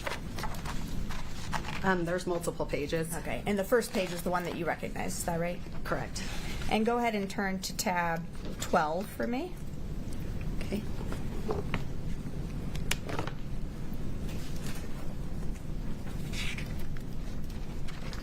And do you recognize those items? Yes. What are, in tab 4 and in tab 12, what are those items? They are returned checks from C&E Stonemasonry's banking account. And are those checks that you gathered and gave to Katie Richins Benson? Correct.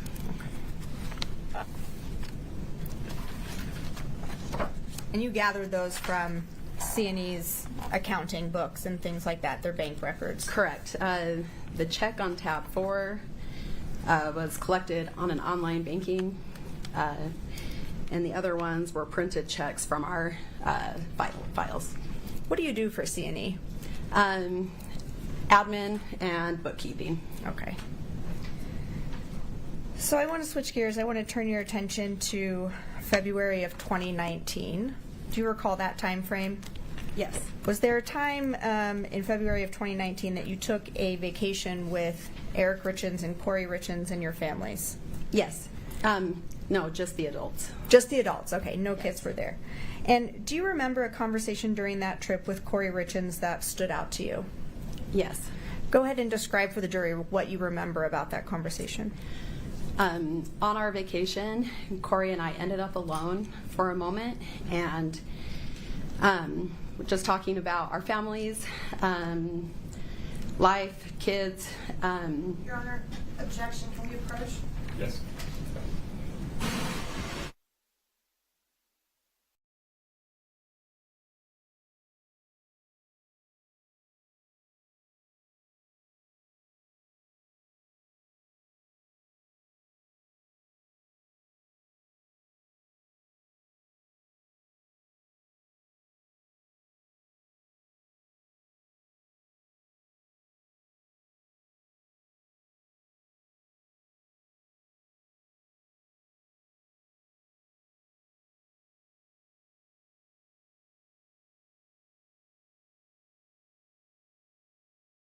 Please stand up and stretch your legs. We'll invite you out of court. Please rise for the jury.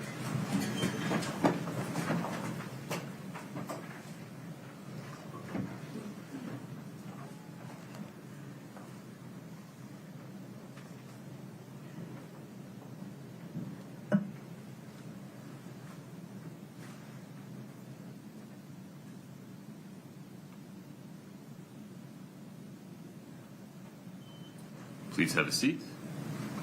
We're still on the record. Ms. Shervinack, if you would just ask your next several questions, we'll see where this goes. Certainly. And so now that we're outside the presence of the jury, we're just going to get a preview of how you would answer the question that I just asked you. So describing what you remember from that conversation with Kouri Richins from the vacation. While we were sitting there, we were discussing life, and Kouri then explained how things weren't super great in her marriage, how she felt trapped. She explained to me that there was a prenuptial agreement that was put in place, and I had never heard of that. She continued to say how I think the trapped was mostly due to financial, is Eric would, because of the terms of the financial agreement, Eric would end up benefiting financially and continue to live as they currently were, where she would be in a different circumstance. She explained how she feared that the kids would be drawn to Eric's life and felt like she was unhappy in there, but feared what it would look like if she ended the marriage. And is it okay if I ask a follow-up question? Of course. Did that conversation kind of give you context or inform you about Kouri, kind of what she was doing with her business at that time? Yeah, things started to make sense. Like, I was impressed that she went and got a master's degree.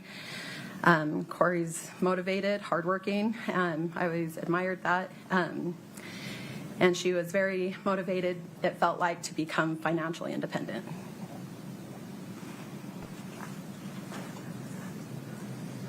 Your Honor, this conversation, can we get a foundation of exactly when in 2019 this conversation took place? Sometime in that year? February, but Mid-February. Okay. I think the trip started on the 17th. And Yeah. I'm not sure what day. Do you want to have this discussion with the witness I present? do, outside that, if she could step down and step out. Do you want any more of her recollection before we have the conversation? No.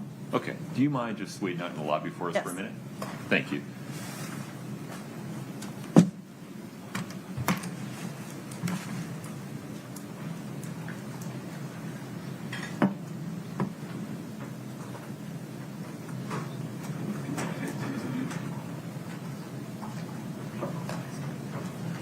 Your Honor, may it please the court.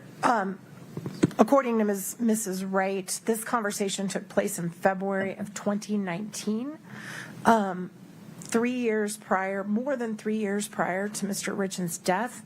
In the interim, in between 2019 and 2022, the Richins attended marriage counseling and worked on their marriage, and a bunch of water under the bridge. To allow a conversation on a vacation in a situation where two women are just chatting about the condition of their marriage, 3 years, there's certainly no allegation here that Kouri Richins was planning to murder her husband 3 years in advance. Outrageously prejudicial due to the temporal distance in the statement that is being made. No relevance because it's 3 years prior. Why isn't it relevant to show that Ms. Richins was aware of the outcome financially that would flow to her from a divorce based upon the prenuptial agreement? She's aware of that when she signs the prenuptial agreement. They've entered the agreement that she signed. This is, well, I mean, I think you've answered my question. It is relevant to show she's aware of it. No, sir. The conversation in 2019 certainly isn't relevant. They have introduced a prenuptial agreement that she signed. It's clear that she knew. I apologize for interrupting you. It's not clear because it doesn't, I have no evidence that she read it. I don't have any evidence that she understood it. Here, I have a witness saying she understood it, was aware of it, was fearful of it, was taking steps to mitigate. Okay. If that's going to come in over my objection, certainly respect your ruling. We've made our record, but I would ask that all the rest of that conversation be stricken as too far away, about being trapped in her marriage, about being unhappy. Everything about that is utterly irrelevant and outrageously prejudicial. And we would ask that it be stricken and only be allowed to say that she discussed her prenuptial agreement, and that's it. And we also would like a continuing objection to any questions of this witness about any conversation in 2019. We respect your ruling on that. Okay, so defendant's objection to this series of questions of Ms. Wright is overruled. The testimony that was put on the record through the voir dire requested by defendant is relevant because it shows defendant's genuine subjective awareness of what she believed were the financial consequences that would flow to her if she and her husband divorced. It provides additional probative value because it shows that she was concerned about having less money than her husband if they divorced by virtue of the prenuptial agreement. She was taking steps to mitigate that potential potential financial effects. She was concerned about how her children might associate more with her husband by virtue of the lifestyle that he would be able to maintain in a post-divorce financial environment. That is all probative to the issues in this case, and it is not substantially outweighed by the danger of unfair prejudice. Your Honor, can I also get a ruling just to avoid having to take another break when the jury comes back? Obviously, I have a right to go into her credibility and bias at this point, no matter what's being asked on direct, correct? That's a very broad statement. You can certainly go into potential sources of bias. Thank you. That's all I need. Okay. Folks, let's take a 10-minute break. We'll come back at 10 of 12. Thank you. No one is allowed to speak to Ms. Wright during this break. Please give her some space. Thank you. Court's in recess. All rise.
Ms. Shervanek, please proceed. So, Ms. Wright, before we took our break, I had asked you about a conversation you had with Kouri Richins on a vacation you took. When did that vacation take place? February of 2019. And what was that conversation? Describe for the jury what happened during that conversation. Kouri and I were finally in a position where our husbands were no longer with us. We were just discussing life.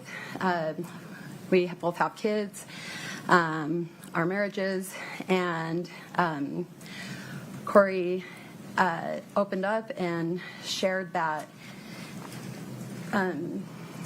things were difficult at home. A word I remember is that she felt trapped. At this time, I learned that their marriage had a prenuptial agreement, and she explained that she felt like she was frustrated in the relationship, but also it would be difficult to leave. Eric would end up financially secure, and her the opposite. She feared what would happen in divorce. She mentioned that maybe the kids would prefer him with the lifestyle that they had, four-wheelers and toys and opportunities, where she would have less. She feared how she would be represented by him in the community. I felt for her. It was a hard conversation. I knew that things had been hard since their youngest child was born, and I was tender towards her current circumstance. Thank you. And did that conversation give you any context to what was happening in terms of Kouri's business at that time? Yeah. Kouri is super ambitious. She went back to school and got a master's degree. I was impressed. I had young kids. I wasn't sure I could do that.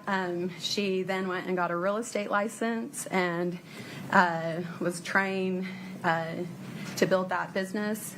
That conversation kept playing in my mind as I think this is a way to become financially independent and secure. Thank you. Those are all my questions for you. The defense may have some. Thanks. Thank you. May it please the court. Good morning. Good morning. This conversation you're talking about happened in Hawaii, didn't it? No. Where was it? Costa Rica. I'm sorry, Costa Rica. And the reason you all were talking about her marriage, there was a reason she was upset in her marriage at that time, wasn't there?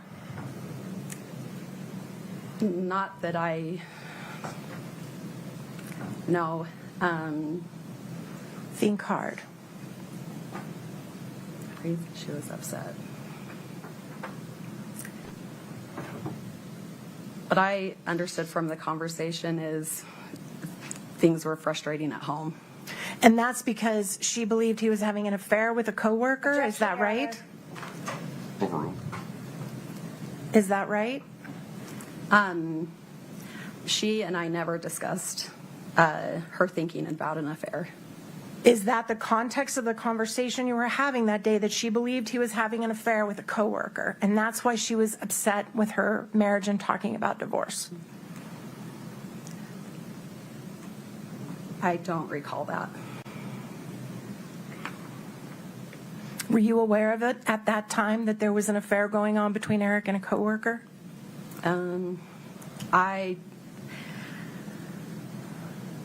I don't recall that conversation versus when I found out. When did you find out? Or wait, I'm sorry, will you repeat that question? When did you find out that Eric was having an affair with a woman that worked with him? These are facts not in evidence. Assumes facts not in evidence. Foundation. You got to lay a foundation for this. I'm not sure this witness knows anything about it. Why don't you ask? You just testified that when you found out, you weren't sure if it was during this conversation. So when did you find out? That's not accurate. You have to ask it open-ended. Okay. When did you find out? Was it any time near this conversation? Will you repeat that question with more detail? When did you find out that Eric was supposedly having an affair with another woman in context to this conversation? Before, after, during? I'm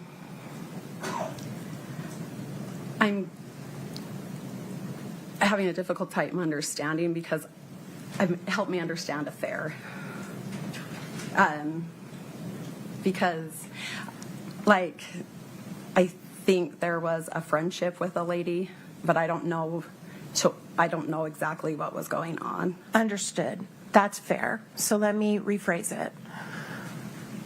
Did you become aware that Eric had intimate feelings towards a woman that he was working with? Your Honor, assumes facts not evidence She's argument in the asking question. whether this person ever became aware of it. Overruled. It's a yes or no question. Ms. Wright, could we start there? Can you repeat the question? Did you become aware that Eric, at around this time, 2019, had intimate feelings towards a woman, another woman that he worked with that was causing problems in their marriage? I don't remember when I became aware of it. Ballpark.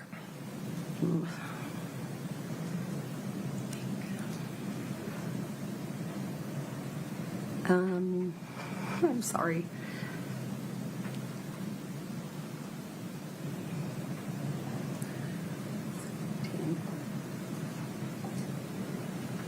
I think I'd heard of it like twice, and I don't remember.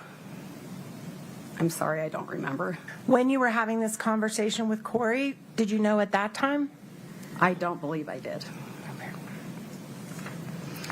All right, these vacations, you had vacations with Eric and Kouri on more than one occasion, didn't you guys? Yes. And then at some point, those totally stopped, didn't they? Yes. And what happened that made you guys stop going on vacations together? COVID was the next year. Besides COVID? Our family life was busy. In fact, didn't Cody and Eric have a big falling out? Your husband is Cody Wright, correct? My husband is Cody. And how does Cody Wright know Eric? We were friends in high school. They went on to work together, broke off and started a business together, and maintained their friendship. So they were business partners. Correct. And they both owned C&E Stonemasonry together, right? Correct. And at some point, your families quit hanging out. Personally. We continue to go to birthday parties and like that kind of an event. No longer vacations. I think we had a vacation planned in 2020 that got canceled due to COVID is the one that I recall. In fact, didn't Eric and Cody have a falling out over Cody calling the police on Eric? Cody didn't call the police on Eric. Did Cody provide testimony against Eric with relation to an investigation against Eric for Objection, violating Your Honor. hunting laws? Lack of foundation. Well, this is a different question. Ask her if she's aware. Are you aware that Cody provided information to law enforcement against Eric for a violation of hunting laws? Yes. Okay. And Eric and him, as I would say, fell out over that. I don't know another word. Had a disagreement about that. Yes, temporarily. And you guys never vacationed together again after that, did you? No. All right. Now, you said that you did the payroll and the bookkeeping at C&E, is that right? We have a payroll service company. Oh, sorry, sure. Okay, but you do the bookkeeping. Yes. So you know how much money is coming into that company, right? Correct. And you know how much money is going out, right? Yes. And do you and your husband have joint, do you share your marital money, or does he keep his business money separate? We share our marital money. Pause for 1 second, Ms. Nestor. Go ahead, Ms. Sherman. This is outside the scope, correct? Sustained. All right. setting aside your personal financial affairs, you're very aware of C&E's financial affairs, correct? Because you do the bookkeeping. Correct. All right. And Objection, Your Honor, this is still outside the scope. no, it's not. Yeah, please approach. I'm not sure where you're headed here.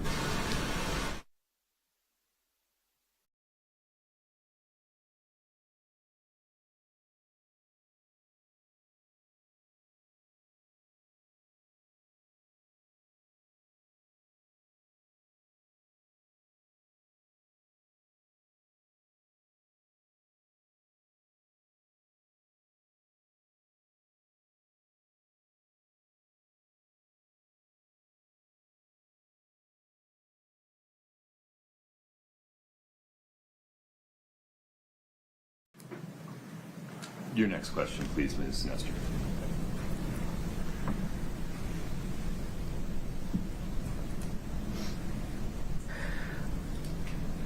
Since Eric's death, you and your family have grown pretty close to the Richins family. Is that fair? Objection, Your Honor. Goes to bias. Goes to bias. Overruled. If you would please restate the question. Since Eric's death, you and Cody have become very close to the Richins family. Is that fair? I would say the relationship didn't change. So you were very close to them before? Yes. All right. And it's true that since Eric's death, your husband has even accompanied them to court hearings and sat beside them. Is that right? Yes. All right. Have you? Yes. And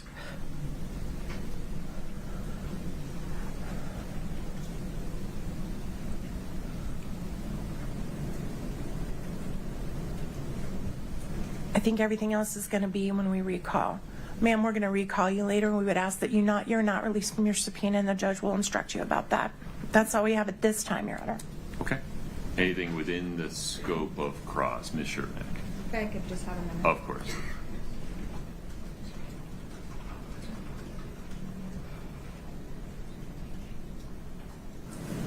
No, Your Honor. Okay. Ms. Wright, you're free to go today.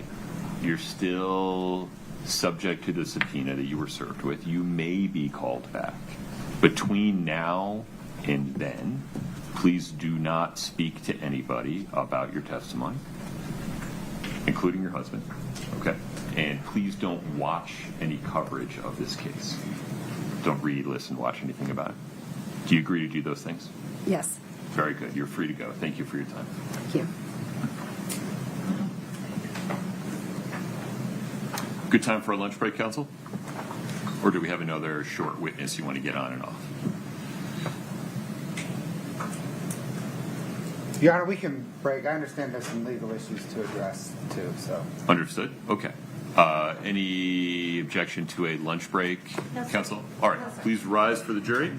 Folks, quick reminder, you know what I'm going to say. Please don't discuss the case. Don't read, watch, or listen to anything about it. Please don't do any research. Enjoy your lunch. 12:40, counsel, is that reasonable? Yes, sir.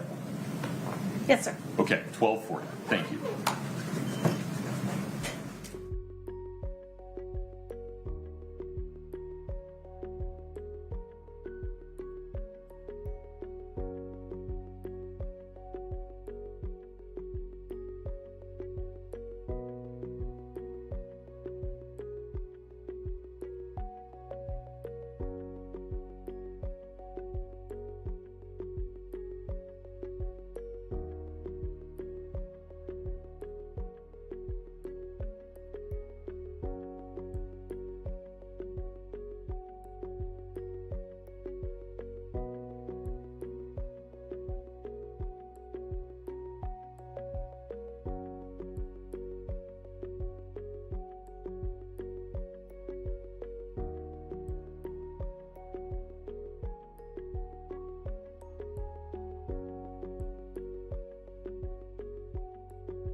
Judge, the 902, 803 rules and those identified in the residual exception in Webster, they reference the same language, which is the notice language. That's what we were focusing on. I think Your Honor has enough to make a ruling. Okay. I understand your position. Got it. Yep. All right, so under Rule 902, subsection 11, records that can be self-authenticating under that rule, before the trial or hearing, the proponent, in this case the state, must give an adverse party reasonable written notice of the intent to offer the record and must make the record and certification that makes the record self-authenticating available for inspection so that the other party, in this case defendant, has a fair opportunity to challenge them.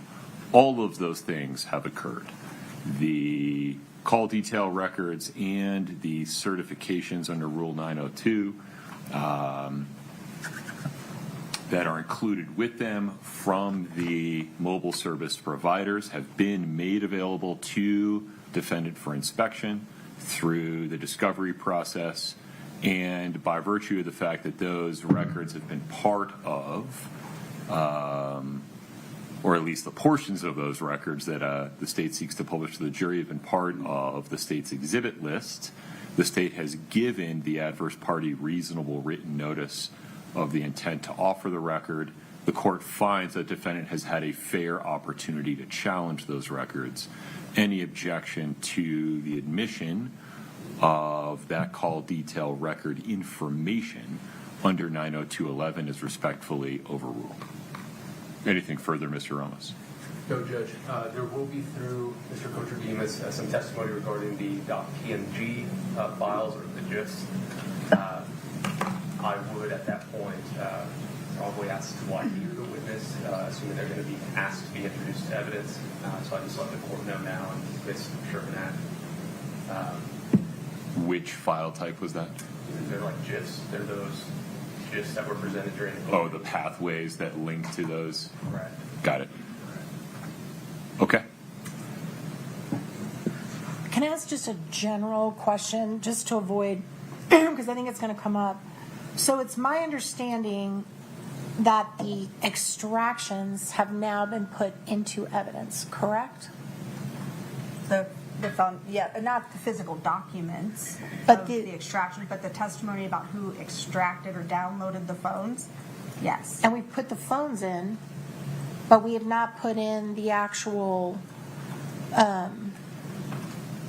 We've not put in the report, the data that's been fed into the Celebrate software platform. Is that in?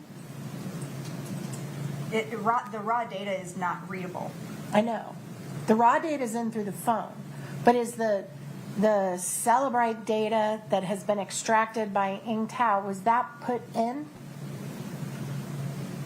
Not yet. Okay, so if that's not in, how do we have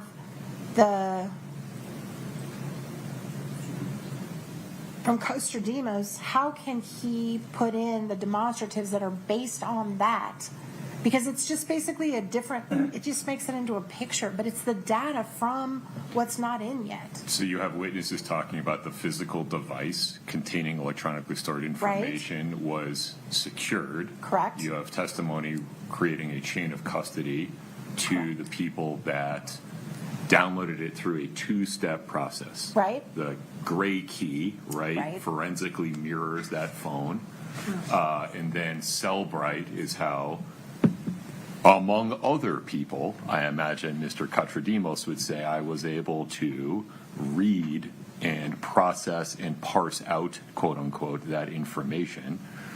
Not everything on that phone is relevant, so not all of it goes in. We're going to see what parts the state believes are relevant through Mr. Katradimos. He hasn't testified yet. So he's going to be allowed to testify what's the information that's in something that hasn't been put in yet. Because without putting in the extraction, there is no basis to admit the extraction. There is a lot of information on that phone that I imagine is not relevant under 401 or 402. Agreed. So there's no basis to put in the entire extraction. So it's not like an encyclopedia. Okay. Well, then this is getting to the core of what my concern is. Yeah. And I'm just thinking out loud to try to avoid wasting Kostradimos' time. But let's say, hypothetically, we want to get some of the extraction information in at a later time. Do you have an expert that has looked at those extractions with Cellbrite and can testify and lay foundation? We do. Okay. No problem. But my question is whether our expert can do the same thing theirs is doing, which is relying on data they saw in Cellbrite and parsing it out without the Cellbrite extraction coming in. Because as long as we can do it too, I'm totally fine with this whole process. But what's worrying me is we're going to get to my side and they're going to say the extraction's not in, your expert can't testify. So I guess I just want to make sure we're all on the same page. The extraction doesn't have to come in as long as our expert has reviewed the extraction and they've laid a foundation for authenticity of the extraction, which, by the way, I don't think either side is challenging the authenticity of the extraction ultimately.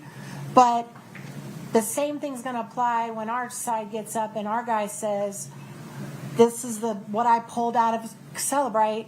I'm going to use this in what we're going to present. Are you talking to me or them? I'm talking to you. I'm not sure what you're asking for.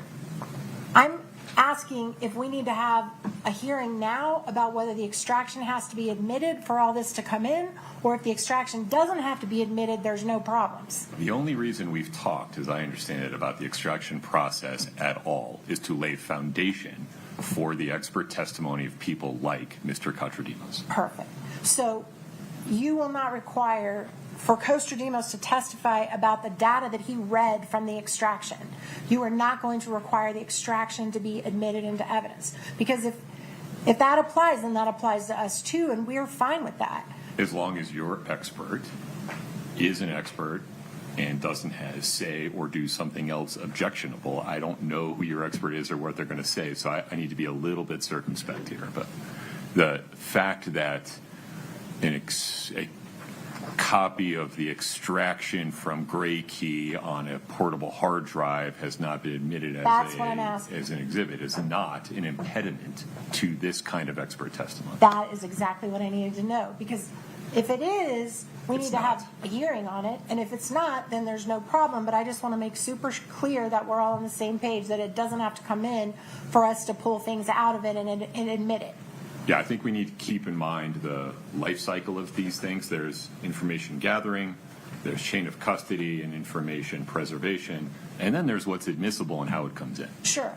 The only reason it's just unique is because the phone itself, without the extraction, the hard data is not readable, as the witnesses have talked about. Right. I mean, like, if the juror was given what was extracted out of the phone, they couldn't do anything with it anyway. You and I agree. Okay, I just want to make sure that we don't do that wrong, so that the extraction, the hard drive extraction itself doesn't have to come in, and we can all pull pieces out of it that we want because the foundation's been laid. Yeah, I want to be careful. You're saying the extraction. There are several. There are. I'm familiar with the ones for which foundation has been laid so far. I don't know whether you're talking about some other devices regarding which foundation has not yet been laid. Eric, Kouri's phone.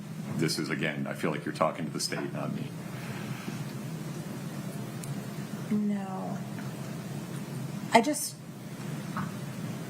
think we're all in agreement that the extraction doesn't have to come in. As long as the extraction doesn't have to come in and we can use pieces of it, I'm totally fine. Provided sufficient foundation Sure, for the to show it's extraction has been laid. admissible. to show it's admissible under other grounds, 401, 403, hearsay. Authenticity, yeah. Well, authenticity is an issue, right? If you're talking about a device that we haven't talked about yet, you're going to have to lay some foundation. No. Assume for purposes of this conversation, it's only devices that have been admitted.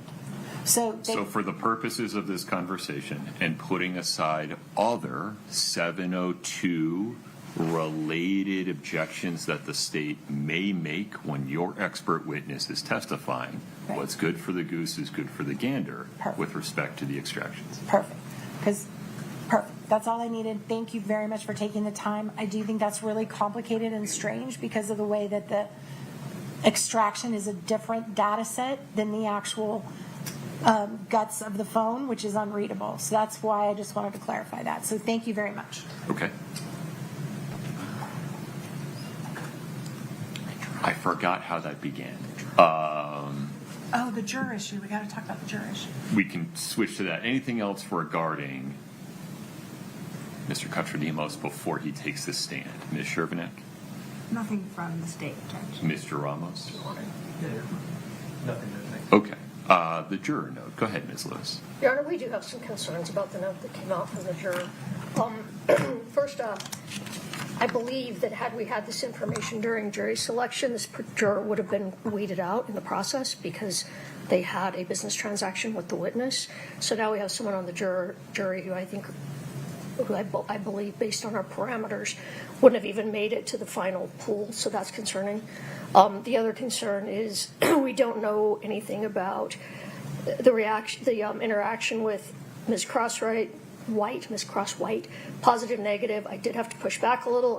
That concerns me a little bit that, if he thinks very highly of her, that could be some bias, that I did have to get up and push back. And our position would be out of an abundance of caution, we dismiss that particular juror. Are you prepared to address this now, Mr. Bloodworth, or do you need some time to think about it?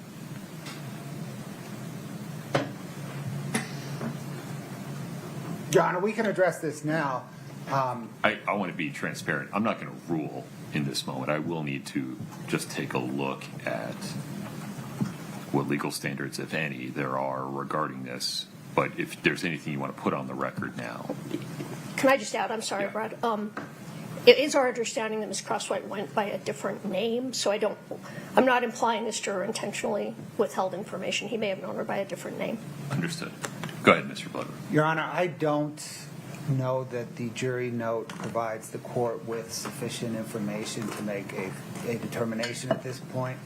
It seems to the state that a little bit of voir dire would probably benefit the court, but based on what the information the note contains, I don't see cause to strike or dismiss this juror. All right. Ms. Lewis, my sense of this is I don't need to rule on this right now. I can give it some thought. There's no harm in leaving the juror right where they are for the time being. Agreed. Okay. I won't lose track of this. Let me think about it for a minute. It may be that I just need to ask this person a few questions, and then we'll go from there. Okay. Motion for Mr. Ramos? Sure. Just really briefly. As the court will recall, during the time that I had Ms. Chelsea Gibson on cross, I was trying to lay a foundation to later get in some of the home wave calls that had been downloaded. According to her reports that we were provided, she was the individual who downloaded all of them and stored them into evidence.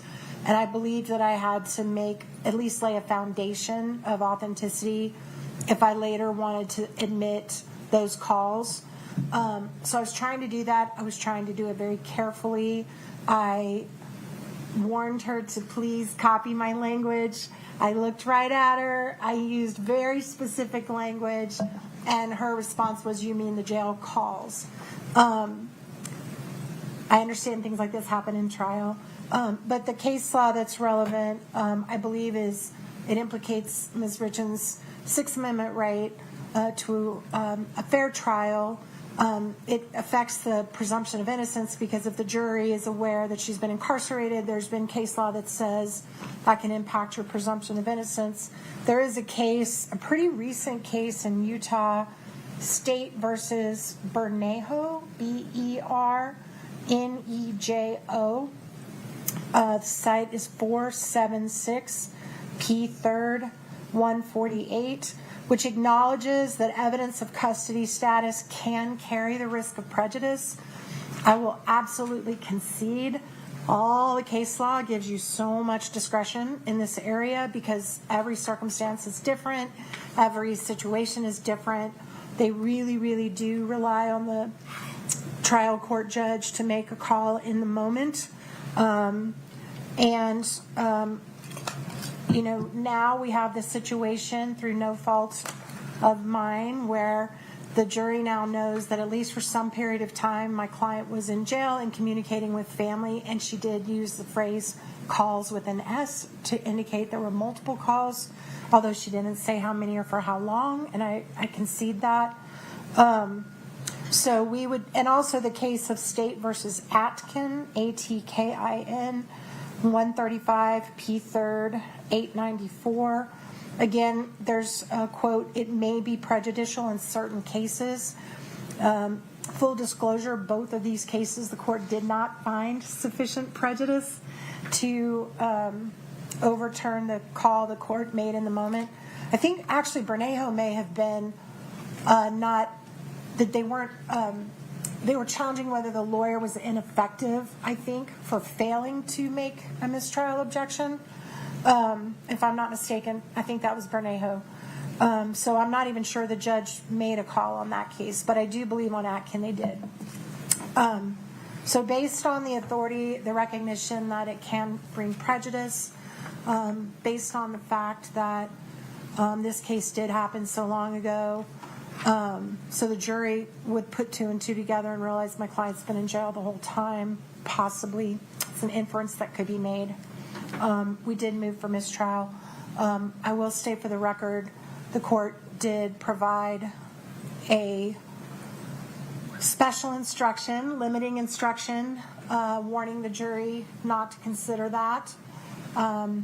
That's one of those, difficulties because it does then again highlight that comment was made, but we were trying to do in the moment the least amount of damage going forward. I did agree to that instruction being made. I did not object to it because at that point I felt like something needed to be addressed. But that was the basis of the motion, and that's all the record we need to make. Okay. Anything further, Mr. Bloodworth? I think I have this firmly in hand. Yes, Your Honor. The state rests on the record that we made at the sidebar. Okay, very good. The issue before the court is a motion for mistrial made by defendant following Ms. Gibson's reference to jail calls, quote unquote, during her cross-examination. The court finds that statement, while improper, was not intentionally elicited by either party. It was inadvertent. It was made in passing. It was a short, quick reference. It is relatively innocuous in light of both the volume of testimony that the jury will hear in this case over the course of 5 weeks. It is relatively innocuous in light of the fact that this is a homicide trial, and so it would not come as a surprise to jurors that the defendant in a homicide trial may have been in custody at some point in the case.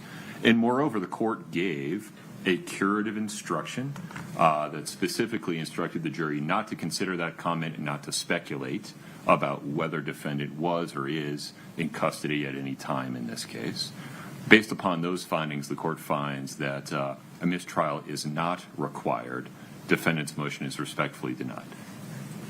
Anything further on that, Mr. Bloodworth?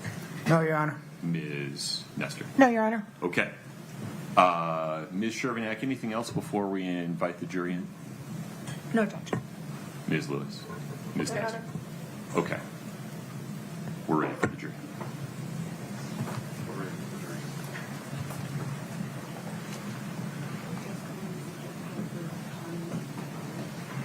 Is that okay?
folks have a seat as you come in, please. Thank you.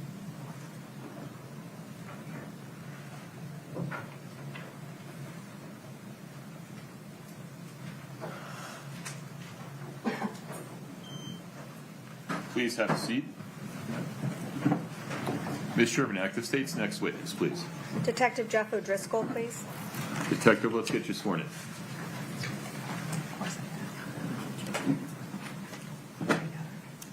Do you solemnly swear the testimony you're about to give in the matter before the court to be the truth, the whole truth, and nothing but the truth, subject to the pains and penalties of perjury? I do. Thank you. Have a seat.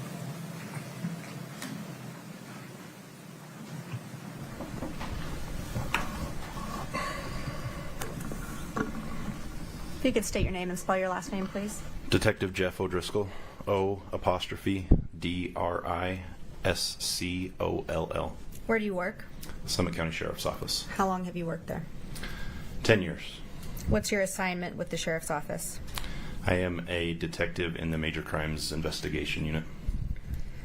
During your investigation of this case, did you seize a cell phone belonging to Miss Carmen Lauber? Yes, I did. Was that in April of 2023? Yes, it was. Was that a black Samsung phone? Yes. Was the phone number on that phone ending 6127? I believe so, yes. Did you book that phone into evidence at the Summit County Sheriff's Office? I think it was collected by crime scene technicians on the scene and they booked it into evidence. Did you later retrieve that phone from evidence and with the help of Miss Chelsea Gibson download that phone? Yes. Was that done using the Celebrate software? Yes, it was.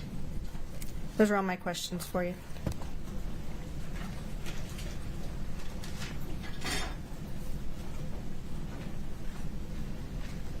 Just to make very clear, good afternoon, sir. Good afternoon, Ms. You are the O'Driscoll, that's the chief investigator in this case, right? Yes, ma'am. Okay, that's all I have for now, Your Honor. Thank you. May this witness step down, Ms. Shervanack? For now, please. Yeah, okay, very good. The state's next witness, please. Chris Kotridemus.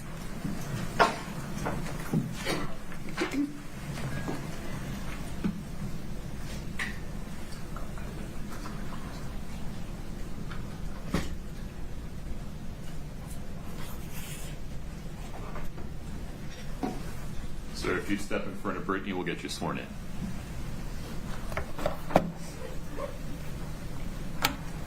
Please raise your hand. Do you solemnly swear the testimony you're about to give in the matter before the court to be the truth, the whole truth, and nothing but the truth, subject to the pains and penalties of perjury? I do. Thank you. Have a seat.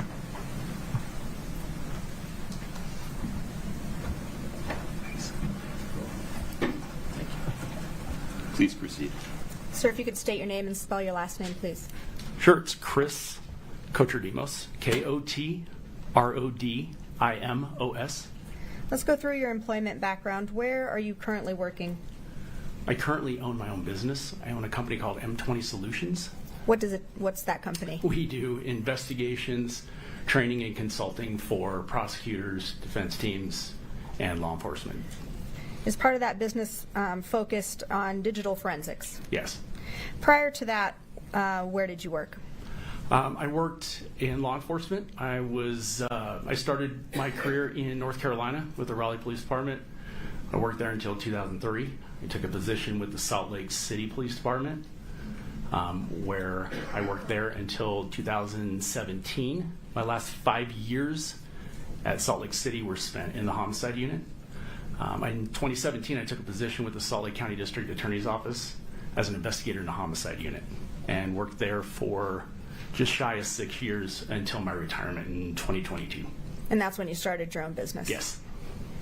Were you asked to analyze phone downloads and phone records for this case? Yes.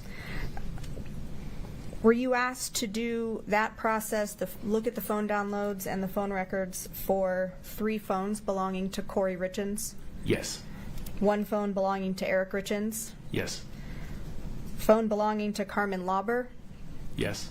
A phone belonging to Josh Grossman? Yes. And phone records related to Robert Crozier? Yes. Let's talk a little bit about your qualifications. What type of specific education or training have you received to be able to analyze all of this phone data? Sure. As it relates to this case, I've taken some formal training. Of course, once you get the formal training, then you get a lot of your experience in the field, in practical experience using that training. I'm a Cellbrite certified operator course. I took that. I took the Cellbrite certified physical analyzer course as well.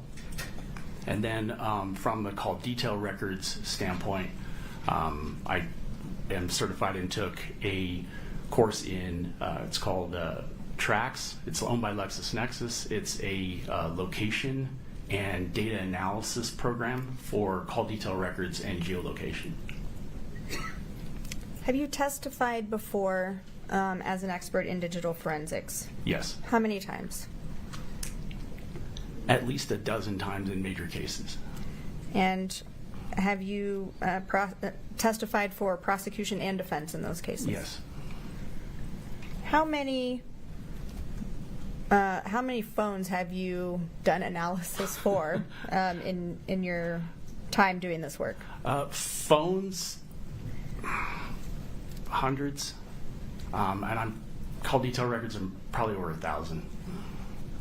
Have you done downloads yourself? I have. Yes. For other cases? I have. So let's start. We'll treat it like a funnel. We'll start big picture. Let's talk about digital forensics. What is digital forensics?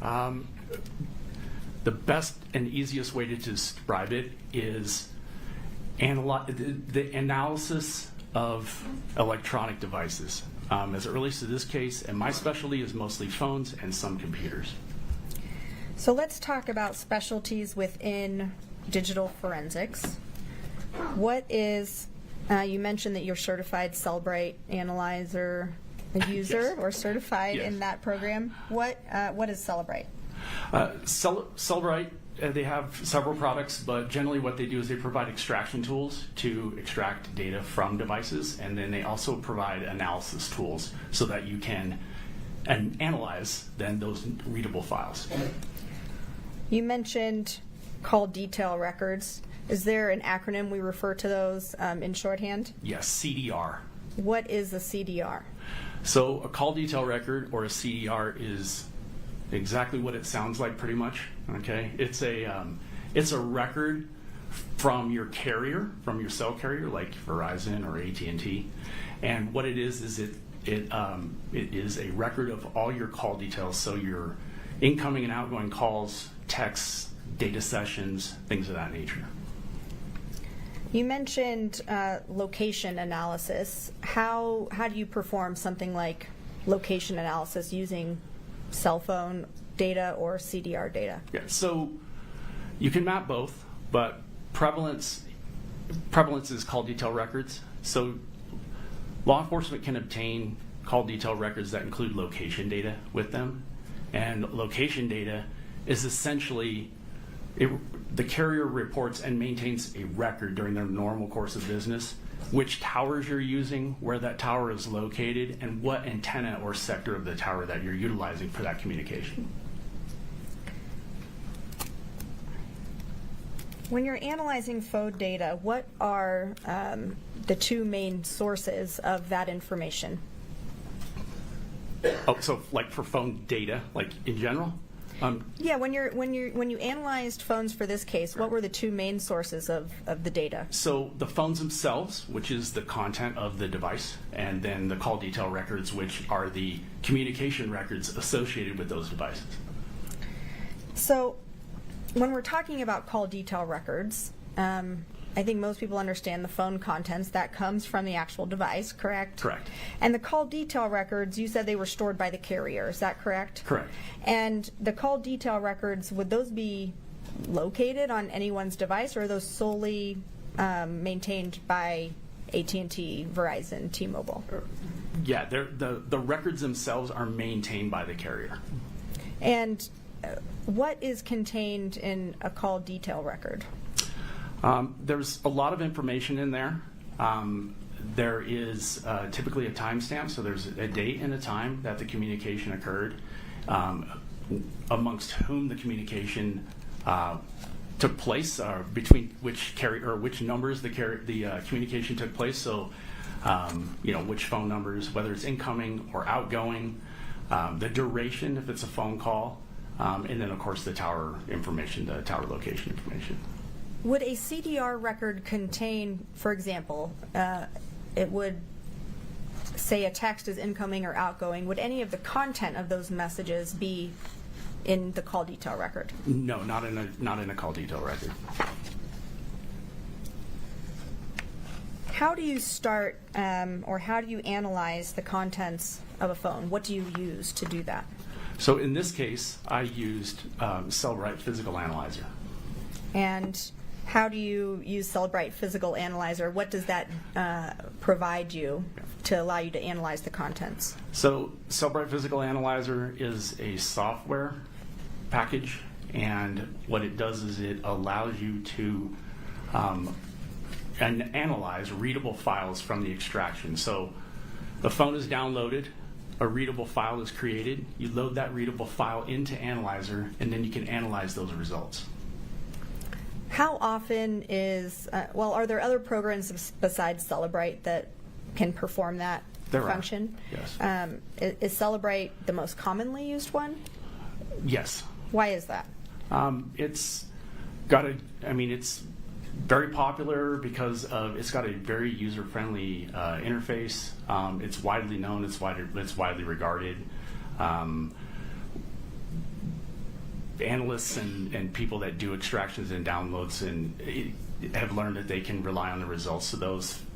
They're pretty good, and so it's commonplace in this industry, particularly in law enforcement. So now you testified that you've done downloads yourself of some phones. Yes. Can the person doing the download, extracting that raw data from a phone, can they change the contents of the phone when downloading it? No. Can they manipulate it in any way when it's going from the raw data into the Cellbrite reader format? No, I don't know of a way to do that. Why might a cell phone be downloaded or extracted more than once? Usually it's different products are being applied to the phone. There are software updates, but more importantly, there's different products that might be available to obtain more data versus the other, particularly. When you receive the download report from the phone in the readable format, what is contained in that report? In the report is going to be all the system files. So there's going to be, most importantly, is the calls, texts, the web history. There can be biometrics. There can be like activity movement of the device, biometric information, web searches. There's pretty much everything that is contained in the phone that a user might utilize, or it would be available in that download. Can a download report show if there have been things deleted off of the phone? Yes. How does it show that? Yeah. In Physical Analyzer, if the extraction software recovers something from a database that has been set for for deletion, it can find that and then repopulate it into the phone as to where actually into the report for where it belongs. And when it does that, in the program it signifies that with like a small red X in a column next to it to let you know that it had been previously deleted from the device as an active user, or by the active, the active file. But the software has been able to go in, find it in the database, and repopulate it. So if a user deletes an item, it might still be stored on the phone that can be pulled by that report. Correct. They may not be able to see it and think it's gone, but it may still be within a database that can be retrieved and repopulated. Now, is that possible for all items that a user deletes? No. Why not? Some of those deletions are system files, and so they're maintained in the background. The average user would not, or probably be able to delete system files. They're just, they literally run the phone. So if I'm a common user of a phone and I delete a photo, how long would it be kind of in the background of that phone and able to be downloaded by this report before it's gone forever? Right. Well, it kind of varies, and it varies by, there's a lot of variation there. But typically, when an item like an image is deleted, the image itself, that process, the original, like if it was sent to you or whatever, and you deleted it, it would be gone from your view in the phone, but it would be in a deletion file. And so that deletion file eventually has to make room for more deletions, so then it pushes deleted files out to make room for more deletions, so that it can kind of, so it can refill it. It only has so much room, so it has to purge that at some point. And that time can vary. More deletions are going to make that process typically happen more rapidly than less. So if items have been deleted by a user and that phone gets downloaded in maybe that sweet spot where it's still somewhere in the background of the phone, right, that could be in the report. It could be. But if you miss that window, and then the item is gone for good and can't be found in one of those extraction reports.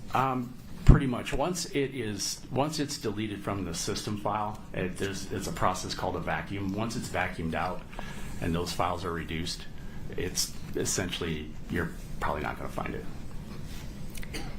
Now, if a user deletes a text from a phone, from their own phone, does that affect how the text message would show up on the receiving end?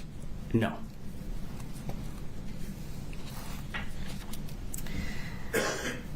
Shifting over to the CDR, the call detail records, you kind of described what that is, and that it's stored by the cell phone carrier. How long is that data stored by the different major cell phone carriers? They're all different, so they maintain their records for varying amounts of time. Verizon typically will keep call detail records for 18 months to 24 months, but they will only keep the associated location data for about a year, whereas AT&T and T-Mobile will keep that information for a much longer time. Now, because this data is maintained or kept by, AT&T or Verizon, can a user access that information? No, those are business records maintained by the carrier. Okay, I feel like we have a good groundwork now, and I want to turn your attention to what you did, what you did in this case. Okay. When were you brought on to work on this case? I came on in May of 2023. And in general, what were you asked to do for your part in this case?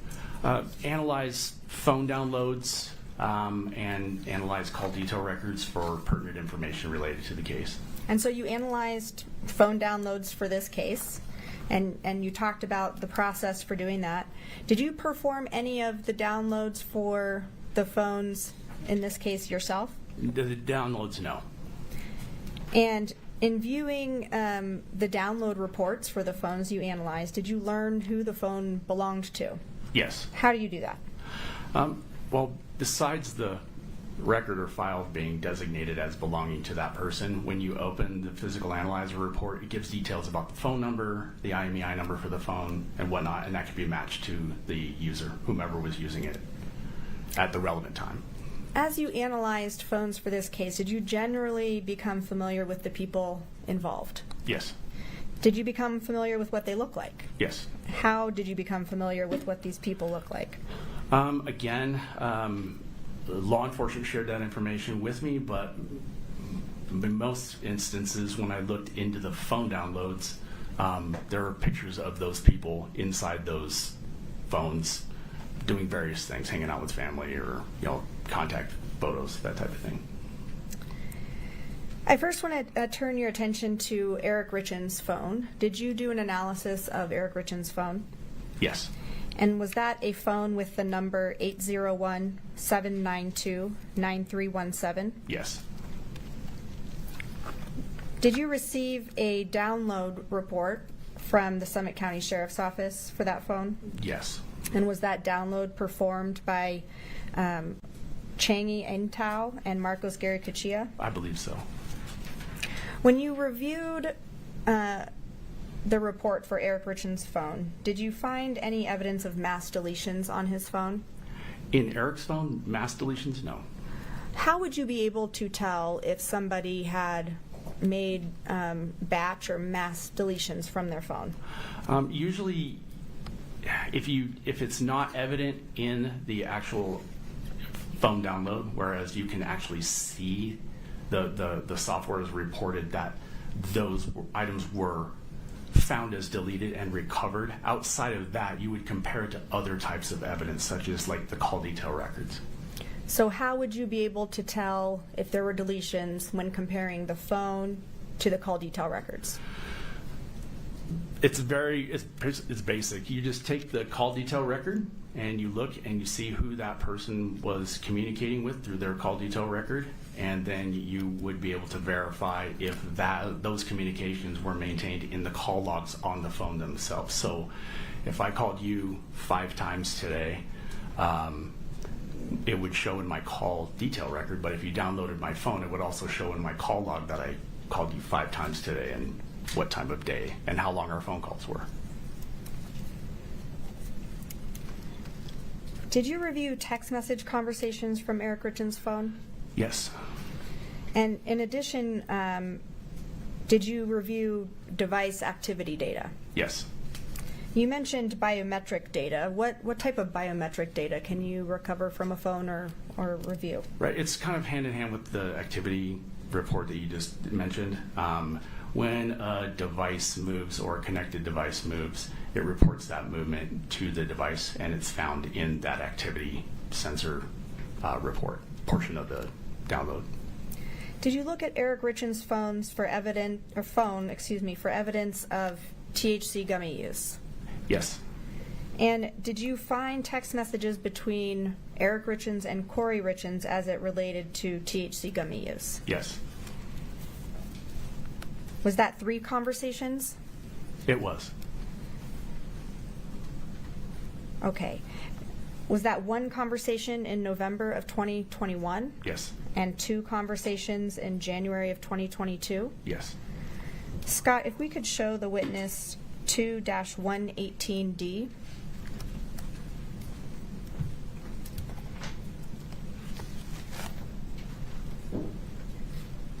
Is it on your screen? It's not. I got Okay. Desktop. You have blue barrel law showing. It's not on my screen, John. Oh, my apologies. Frozen from when I unplugged at lunch. That's okay. 1 second. Counsel.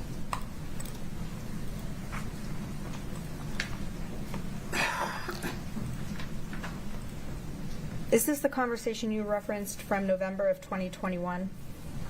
You may need Scott to zoom in. It's pretty small. Oh. It is. I'm wearing my. There we go. Yeah, there it is. Yeah, better. Thanks, Scott. Yes, this is a November of 2021 conversation. And that's between Kouri Richins and Eric Richins? Yes. Scott, if you could show the witness 2-119D, please.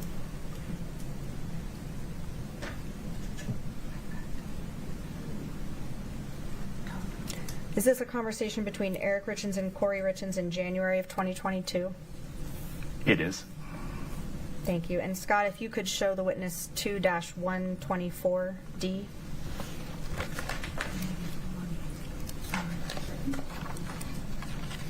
And is this another conversation from January of 2022 from Eric Richins to Kouri Richins? It is.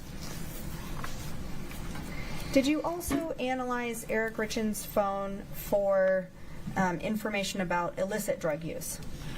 Yes. Did you find anything in Eric Richins' phone about illicit drug use? No, outside THC, I didn't find anything.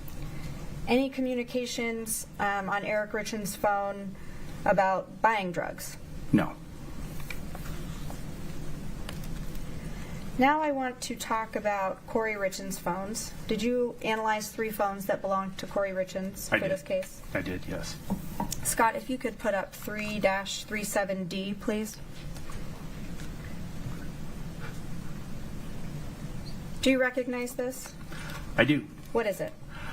This is an exhibit that represents the 3 phones that you just mentioned that were being used by Ms. Richins that are relevant to this case. Did you help create this exhibit? I did. I'm going to move to admit 337D. No, Judge. Okay.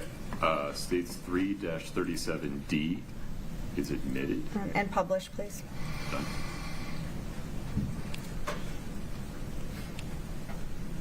Okay.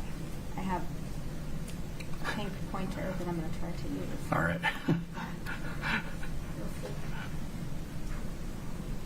What do you think, Scott? Okay. Let's start at the top. All right.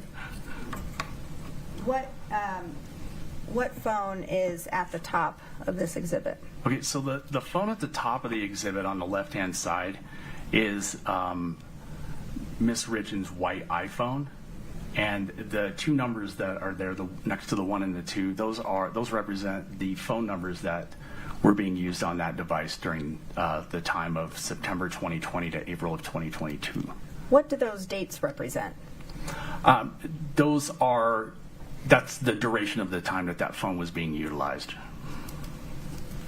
So you mentioned for Kouri Richins' white iPhone that there were 2 numbers on that phone.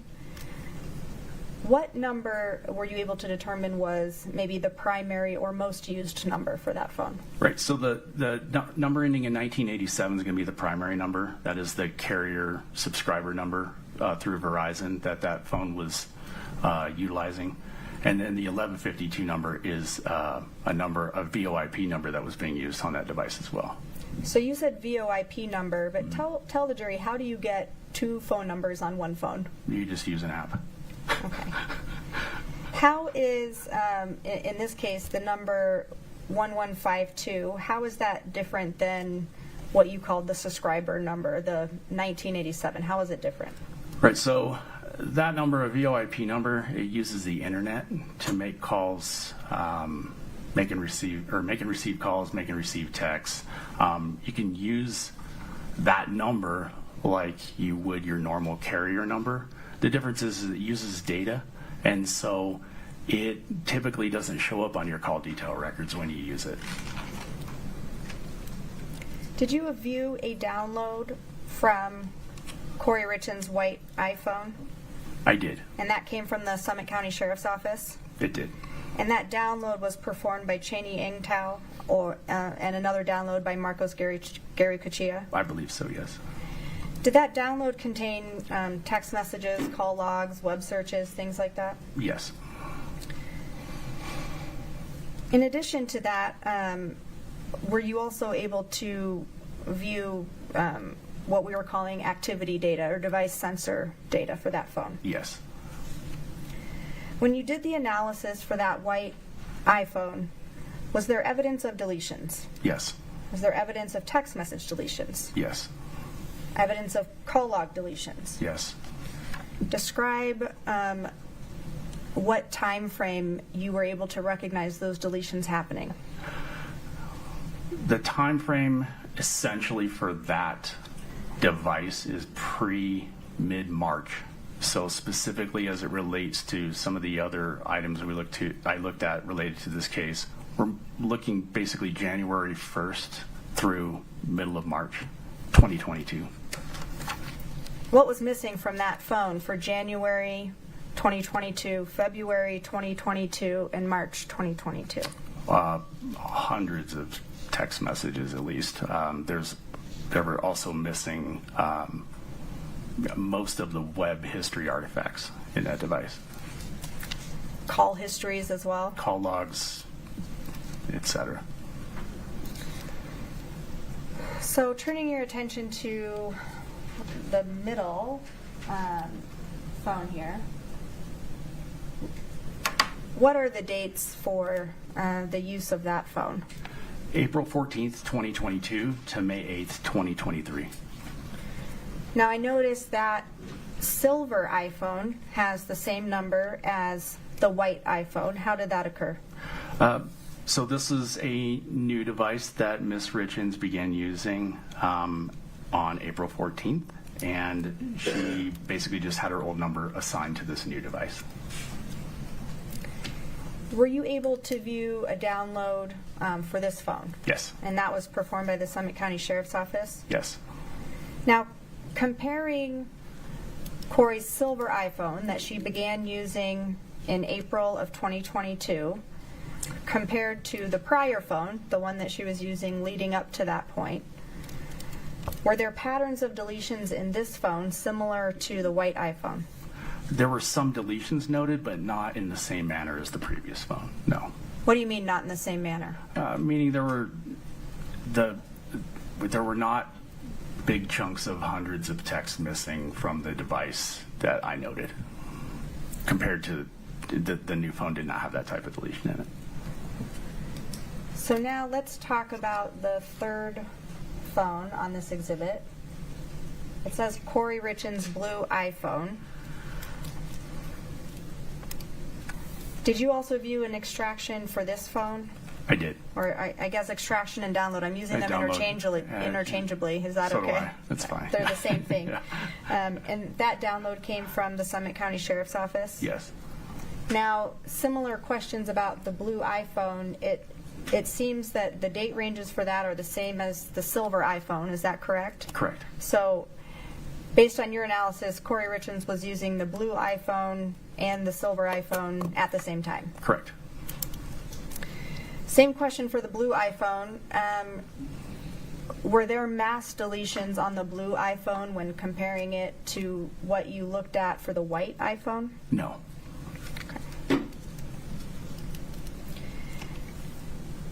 Now, you did an analysis of a phone belonging to Carmen Lauber, is that correct? Correct. And that's the phone with the number ending 6127? Yes.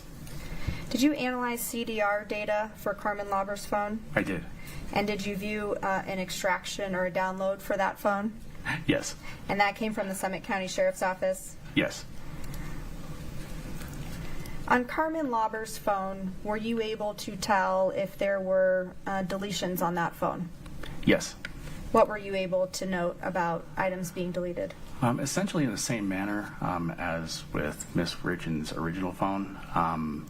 When comparing Ms. Lauber's call detail records, there were hundreds of texts and dozens of calls contained in those call detail records for that period of time, but they were no longer contained inside the device. Like there was pretty much all of it was gone. Did you also look at call detail records for Robert Crozier's phone? Yes.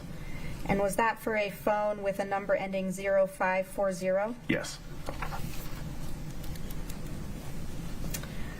All right, turning your attention to Robert Josh Grossman, did you analyze a download for a phone belonging to that person? Yes. And that download was given to you by the Summit County Sheriff's Office? Yes. One download that was performed by Marcos Garicachia, is that correct? Yes. And that phone had two different numbers associated with it, 1260 and then 0904? Correct.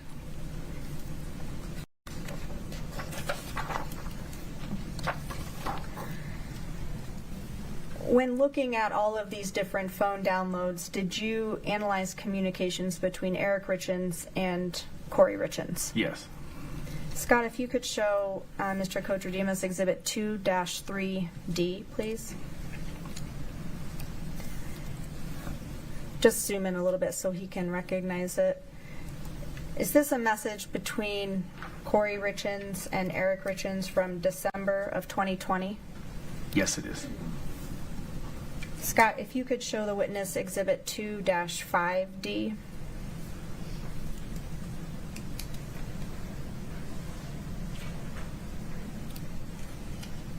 Is this another message between Kouri Richins and Eric Richins from June of 2021? Yes. Scott, if you could show the witness Exhibit 2-17D.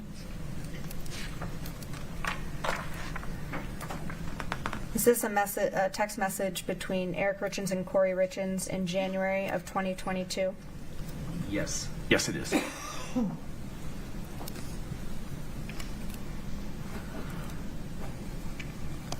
Okay, before we jump into communications between some of these other parties, I want to see if you have analyzed these messages as well. Scott, if you could show the witness exhibit 2-121.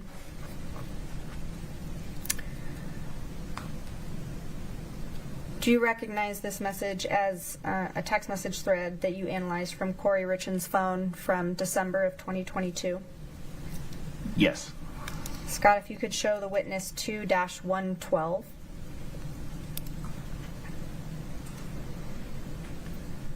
Similar question, do you recognize this as a text message from Kouri Richins' phone that you analyzed from February of 2023? Yes. And exhibit 2-113.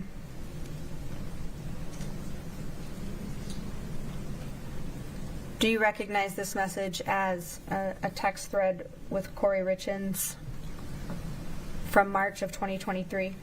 Yes. And Scott, 2-14, please.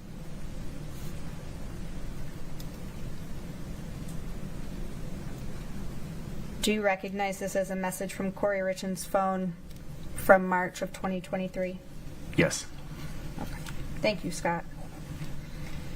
Did you analyze communications between Kouri Richins and, I know he goes by Josh, but Robert Josh Grossman? Yes.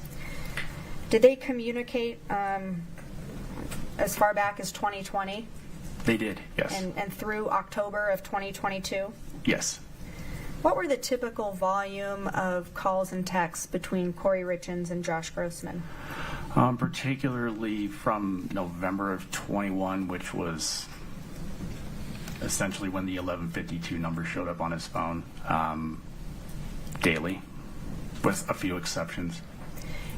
Now, Scott, if you could put up 337D again, please, for the jury as well. One moment. Now, you mentioned that the 1152 number showed up on Josh Grossman's phone. What number did Kouri Richins and Josh Grossman, from Kouri Richins' side, what number did she use to communicate with Josh Grossman? By text, 1152. Were you able to tell if she communicated with other people using that phone number, or was it mostly Mr. Grossman? Mr. Grossman. Did you find information on Kouri Richins' phone about these communications, or was that mostly from Mr. Grossman's phone? I found none on Miss Richins, and everything I found was on Mr. Grossman's. In analyzing Kouri Richins' communications with Josh Grossman, did you locate documents that pertain to this case? Yes. Scott, if you could show the witness Exhibit 3-1.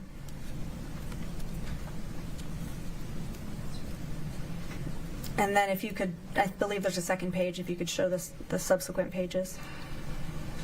Do you recognize this? I do. What is it? This is Generally speaking, is generally it a document you found? Yeah, it's a vacation reservation made, or that was located inside Miss Richins' device. I'm going to move to admit 3-1.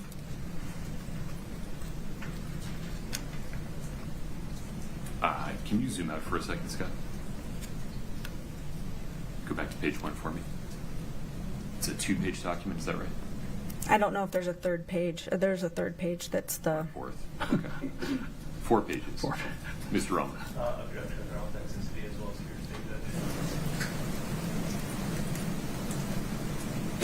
hearsay. Talk to me about authenticity. Why don't you folks approach for a second?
All right, let's pause here for a moment. Let's see. You can see that document, right? Yes, sir. Would you ask the foundational question one more time? That was Certainly. Mr. Kochodimos, in analyzing Kouri Richins' phone, did you find documents that were pertinent to this case? Yes. And you located those on Kouri Richins' device? Yes. And looking at Exhibit 3-1 in front of you, is this one of those documents that you located on her phone? Yes. Move to admit 3-1. Mr. Ellis, any other objection? Yep. Okay. So the record is clear. The objection asserted at sidebar is overruled. Scott, forgive me. You got to go back to page 1. 3-1, a 4-page document is admitted. Do you want to publish? Yes, please.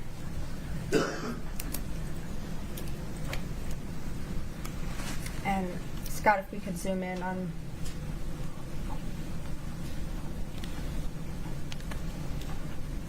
Thank you, Scott. Did you analyze communications between Kouri Richins and Carmen Lauber? Yes. Did they begin communicating around December of 2021? They communicated prior to 2021, but in relation to this case and in relation to the cell phone, the CDR records, in relation to that extraction or her phone download, yes, 2021, December. From January of 2022 to, say, March 15th of 2022, what was the volume or approximate volume of text messages between Kouri Richins and Carmen Lauber for that 3-month period? Between the two of them, about 800 text messages. Doing some quick math, that's about 11 per day? Yes, about 10 or 11 a day on average. So from March 16th, 2022 to the end of that year, so March, April, May, June, July, August, September, October, November, December, approximately how many text messages between Kouri Richins and Carmen Lauber for that 9-month time frame? About 600, 650. Okay, we're going to do some quick math. Is that about 3 per day? It's about 3 per day. Now, to be clear, I'm not asking you if they communicated 3 times a day, right? Just Correct. doing the average, that's about what it would come out to. Right, it's about a 70% decrease if my math is right. Where does that data come from? The call detail records between Kouri Richins and Carmen Lauber. And because it's a call detail record, we don't have the content of any of those messages. Correct. They've been deleted from Kouri Richins' phone? Yes. They've been deleted from Carmen Lauber's phone? Yes. And we don't know what they said. Correct.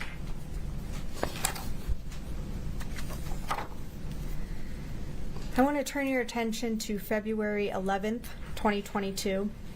Did you analyze CDR records for Kouri Richins from that time frame? Yes.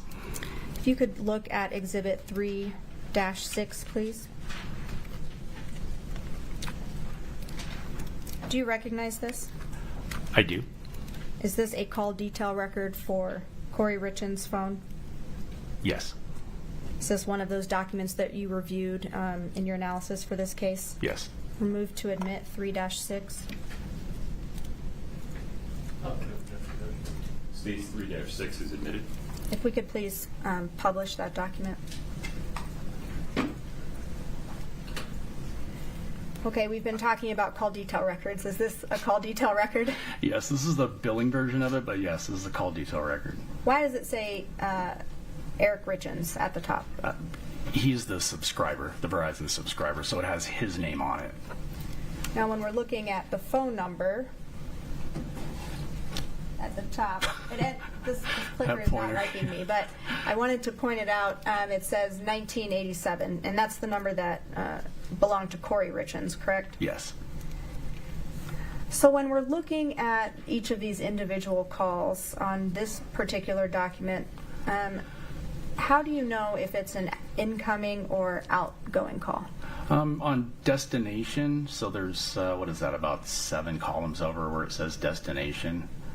There is a it denotes that in there. And so it'll say incoming. If it's got a switch location on there, like Salt Lake, Utah, that typically is an outgoing. Does this call detail record show the duration of a call? It does. Where is that on the So document? just to the right where it was highlighted, where it says minutes, MIN, right, the abbreviation, that is the minute, or that is the amount per minute of the call. Or, sorry, it's in seconds sometimes, so yeah. Is this duration in This in is minutes? in minutes, yes. Okay. I apologize.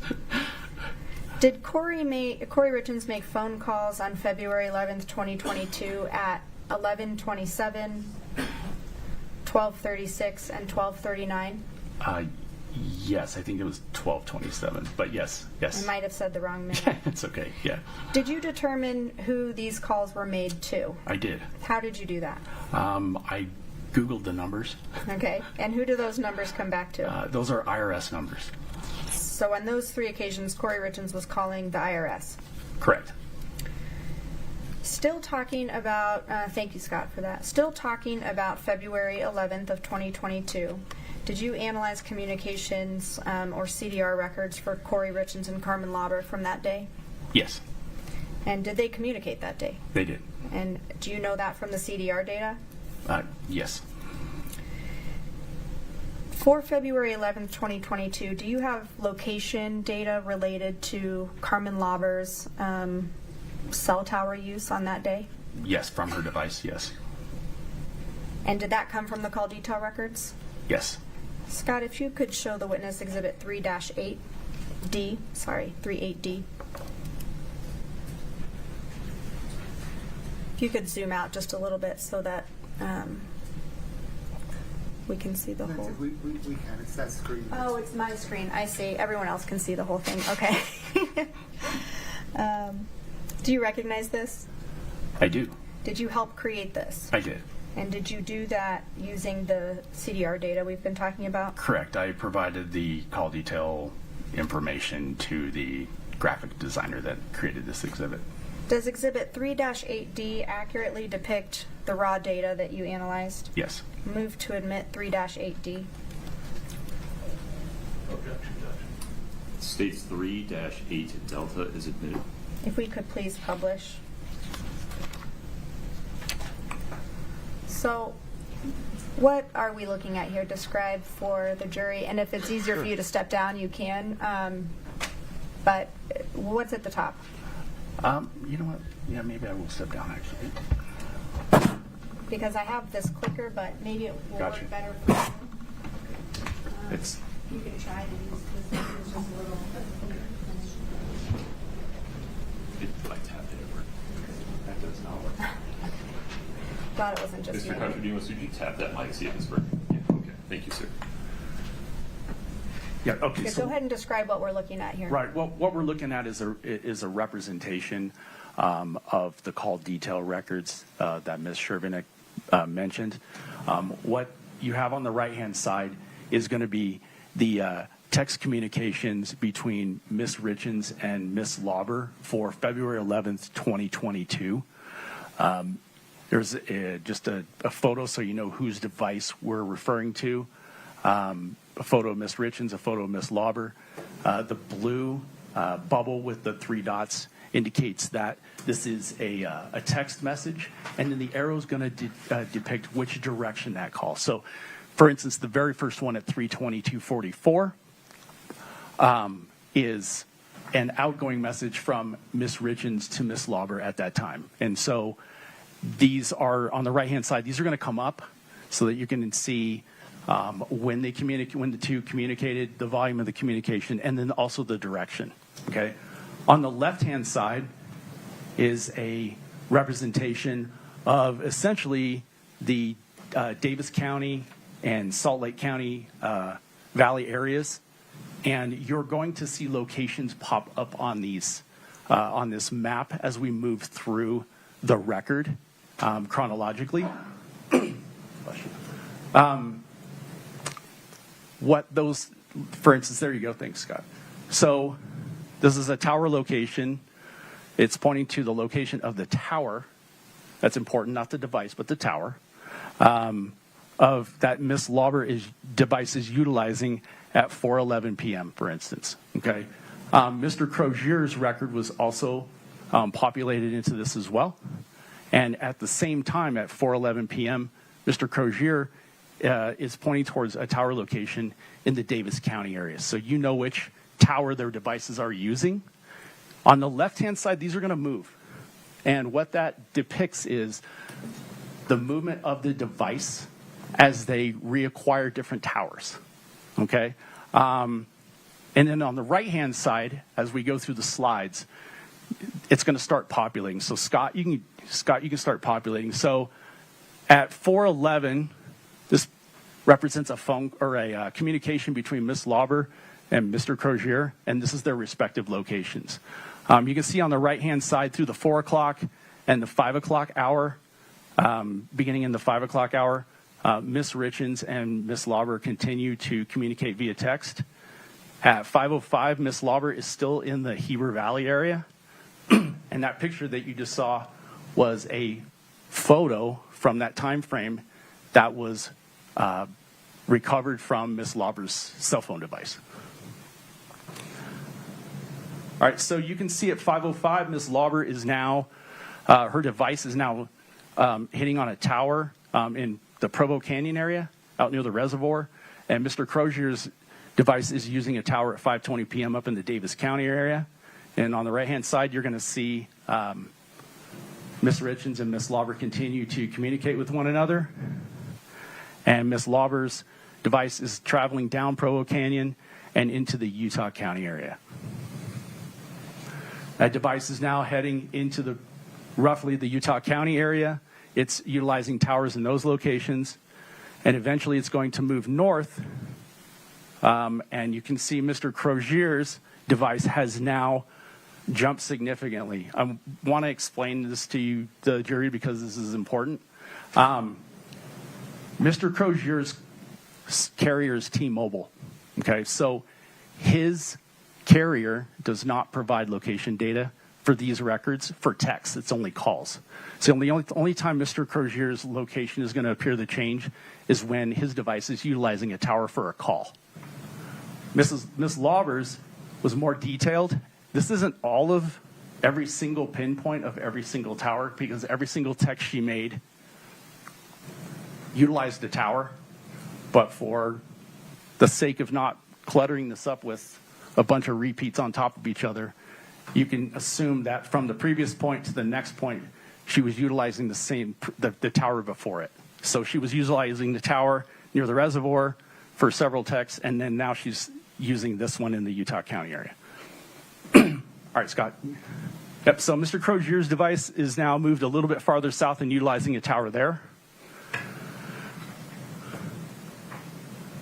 In the 6 o'clock hour, Miss Lauber and Miss Richins are communicating via text. And Miss Lauber is now arriving on a tower at or near the area of, it's in Draper, Utah, near the area of a Maverick store that's there. Mr. Crozier is heading in the same general direction, utilizing a tower in the same area. You can see on the right-hand side, Miss Richins and Miss Lauber are continuing to communicate via text. And then at 7:21, we have Mr. Crozier and Miss Lauber utilizing the same tower. They're not talking to each other, but they are utilizing the same tower near that Draper location. And this is that location. So on the left-hand side, you can see there Mr. Crozier and Miss Lauber at 7:21 are making their respective communications. Their devices are using this tower, which is located across the freeway from this Draper, from this Maverick store in Draper, right off the freeway.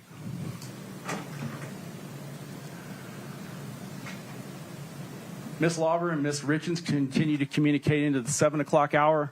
This photo was recovered from Miss Lauber's phone download, depicting her with another woman during this time. There's another photo.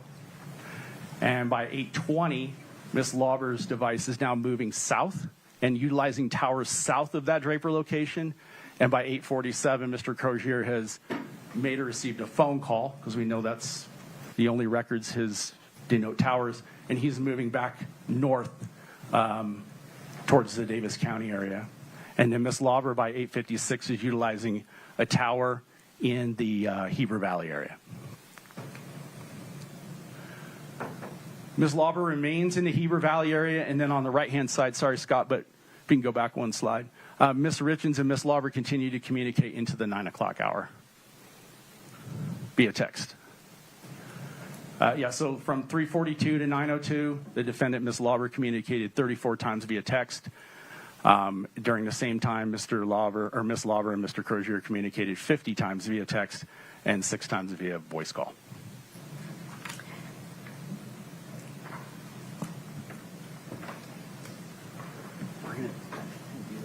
Yeah, you can just take that. But I think I can walk them through it from here now. Okay, understand. Yeah.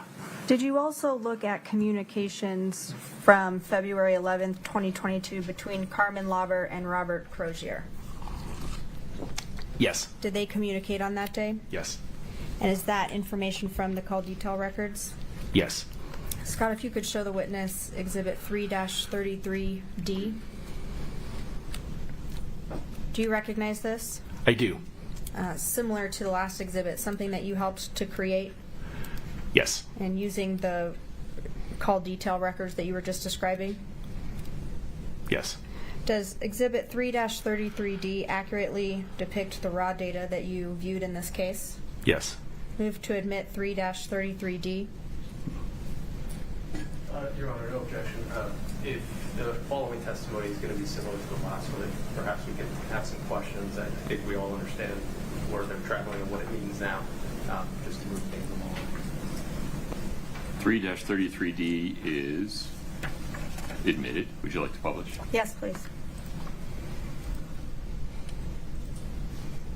Okay, so similar to the last exhibit that we looked at, is this one laid out the same way?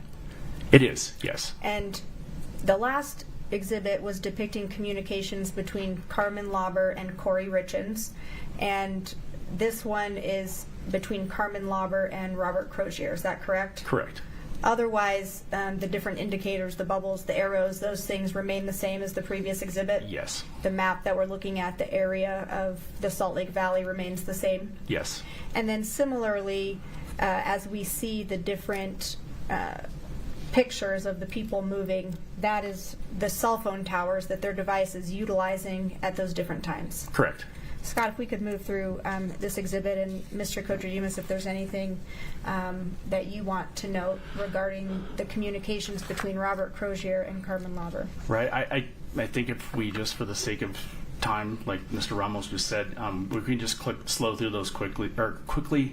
slowly click through those, Scott. And I can just describe to the jury what they're saying. It's the Miss Lauber and Mr. Crozier are communicating at 11 p.m., almost noon, and then into the 5 o'clock hour. And then again, you see Miss Lauber's device move out of the Heber Valley area into the Utah County area, where it will ultimately end up in the south end of the Salt Lake County area, and I believe utilize a tower at or near the Draver once again. And Mr. Crozier's device is moving south out of the Davis County area once more. They're located in at or near the exact same location for a period of time, and then they return. Mr. Crozier returns back to the Davis County area, and Miss Lauber returns back to the Heber Valley area. Yeah, there's another, that's that representation of that 721 phone call.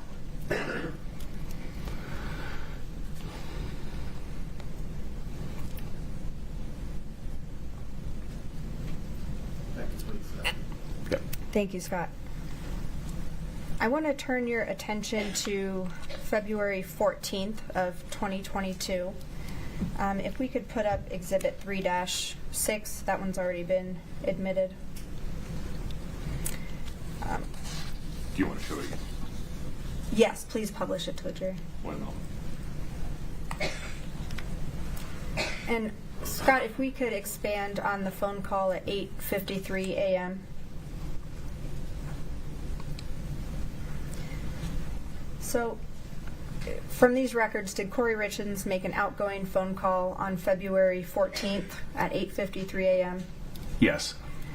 Did you determine who that number belongs to? I did. Who does it belong to? That is the Mirror Lake Diner. Thank you, Scott. For February 14th of 2022, did you analyze communications between Kouri Richins and Josh Grossman? Yes. Scott, if you could show the witness 2-27D. And scroll through so we can see all of it.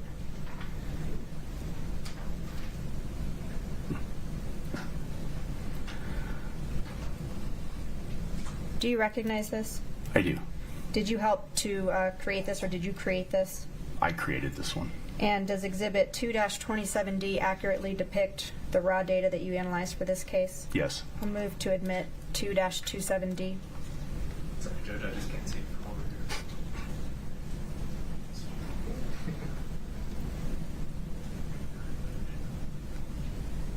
No objection, Judge, thank you. States 2-27D is admitted. If you could publish that, Scott.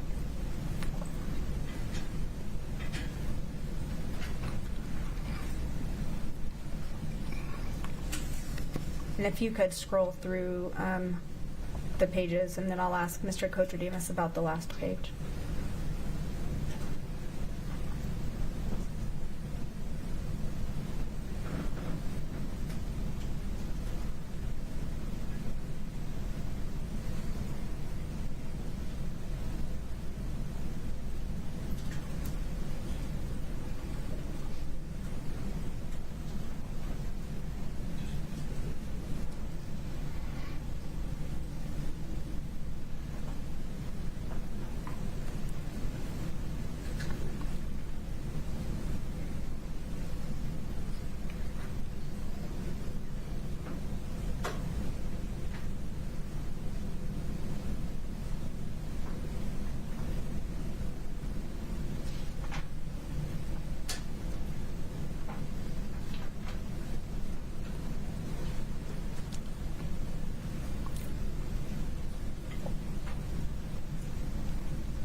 What are we looking at that's depicted here on the last page of this exhibit? So this is an image that was contained within that text thread that was sent by Ms. Richins to Mr. Grossman. And it was sent approximately an hour before that arrival time, is that correct? Correct. This follows the text in which Mr. Grossman asked Ms. Richins about an hour, and she sent this photo. Thank you, Scott. Did you also analyze communications between Kouri Richins and Eric Richins on Valentine's Day, 2022? Yes. If you could show Mr. Kotradimus 2-28D and scroll through it so he can see the whole exhibit, please. Do you recognize this? I do. Is this an exhibit that you created? Yes. Does Exhibit 2-28D accurately depict the raw data that you analyzed in this case? Yes. Move to admit 2-28D. No objection. States 2-28D is admitted. If we could publish, please. And Scott, similar to the last exhibit, I'll have you move through. And Mr. Kotradimus, it's kind of clear from the to and from, but who is going to be typing the messages that are in the green bubbles. All right, so the green is from, and that's the 9317. That's Eric Richins, and the 2, or the recipient in this would be 1987, which is Kouri Richins. And so her responses, Kouri Richins' responses are in blue, is that correct? Correct.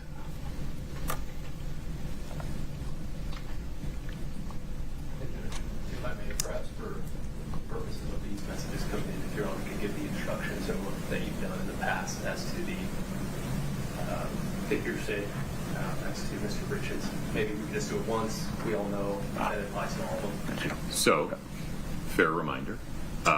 The statements by Ms. Richins on her side of that conversation, you may consider those for any purpose. You may give them the weight you deem appropriate. Your Honor, may we approach? Sure.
This is a good time to take a restroom break. If everybody would please rise for the jury.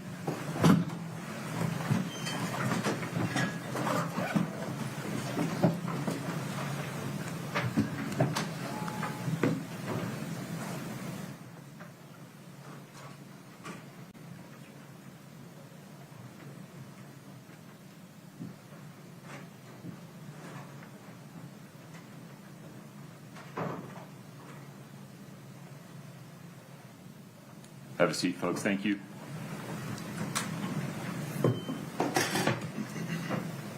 Did you actually want to take a break, Mr. Valletta, or do you want to have further discussion regarding this issue? Both, Your Honor. Which order would you like to do it in? Perhaps discuss first, break second. Understood. Mr. Ramos. So we're talking specifically regarding 2-28D. And Scott, I don't have control over these, so I need you to go back to page 1, zoom in for me. Okay. Do we need to excuse the witness, or are we good? He's an expert. I imagine the state's going to tell me the exclusionary rule won't apply to him, but I was just curious. yeah, so I don't think so. Yeah. If you need to use the restroom, that's one thing. I'm good. Okay. So the first green bubble in 228, I've already ruled is a present sense impression and is admissible. Any further record there, Mr. Ramos? That was early on. Yeah. No, Okay. you ruled on it too. So keep scrolling, Scott. Then we have a blue bubble that represents, I need the second green bubble, please, Scott. Just the green ones. Oh, okay. Second green bubble, please, Scott. That's the first one. On the first page. There's your first page. There's only one green on the first. Oh, I'm sorry. Okay, can we go to the second page, please? And then the. No, we did that one. No, we didn't. It's okay. So highlight that one for me, Scott. Oh, I can see it. I'm sorry. I'm so sorry, Scott. Go back to page 2. Unzoomed. Green bubble states, "Are you home?" Any objection, Mr. Ramos? No. Okay. Third bubble says, "In the office, I've been sleeping out here." That, I think, is also present sentence impression that I've previously ruled on. Okay. Go to page 3, Scott, if there's one. Green bubble. No, it's quiet out here. I think it's the same. And then, Mr. Ramos, I'm going to pause if I just. Okay. And then get to the end of this 228D, Scott.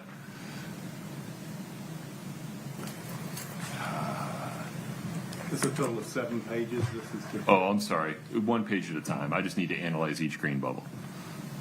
this is the next set of green bubbles here. This one's good. You can go to the next one. No, we're not seeing the same thing Scott is. Hold on a second. Oh, we're not seeing what you're seeing. Next one. My apologies. Scott, if you'd unplug and plug back in for me, I'd appreciate it.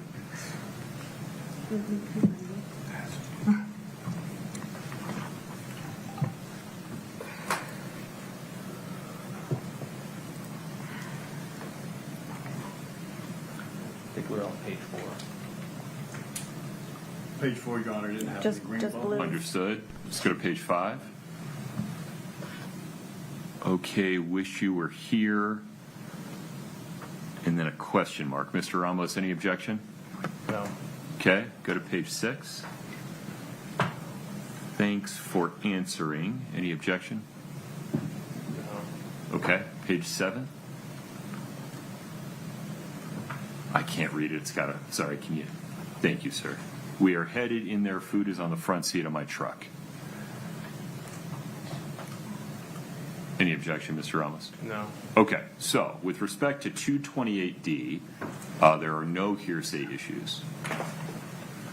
We've already admitted certain exhibits. Ms. Sherbanek makes a fair point at sidebar. We'll need to be a little bit precise about these going forward. So we can just slow down. If there comes a time when you need to make a specific objection regarding a specific part of a conversation, just say objection. May we approach? If we can go slow through them, and then I'll just. Yeah, we'll be fine. Okay.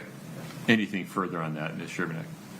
Yes, Your Honor, only that, can you give the jury an instruction now that what you told them before? I didn't complete the thought, but I can clear it up. If we could just clarify for them Yeah. that blanket rule Yeah, does I not can- apply to this exhibit. Well, no, and also I shouldn't call it a blanket rule. So that they may consider both sides of 228D for any purpose. Okay. Thank you. Thank Just- you. What we'll do is we'll meet with them during this break real quick and see if I can just go through them. I appreciate that. All right. Let's come back at, to allow you time to do that, 2:40. Thank you.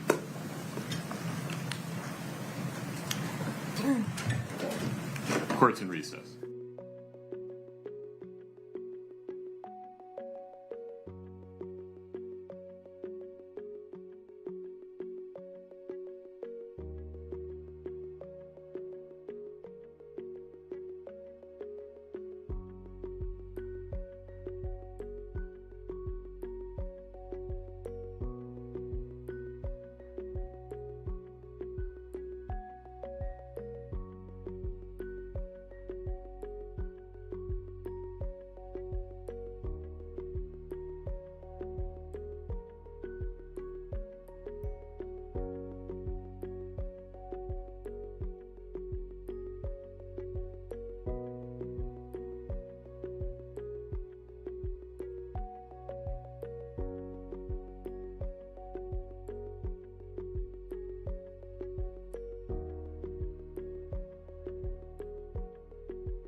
State's Exhibit 228D as a February 14, 2022 text exchange between Eric Richins in green and Kouri Richins in blue?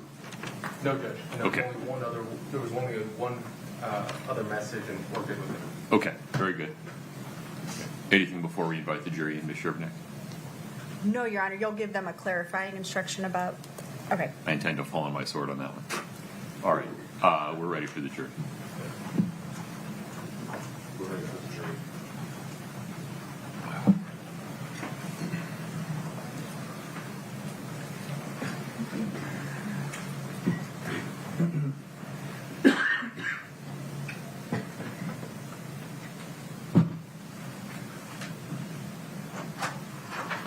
All rise to the jury.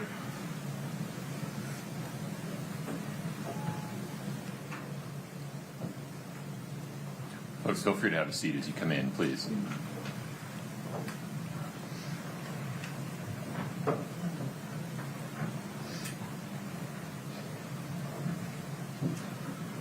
Have a seat, please. Ladies and gentlemen of the jury, before we took a break, I misspoke and created some confusion. Let me clear that up now.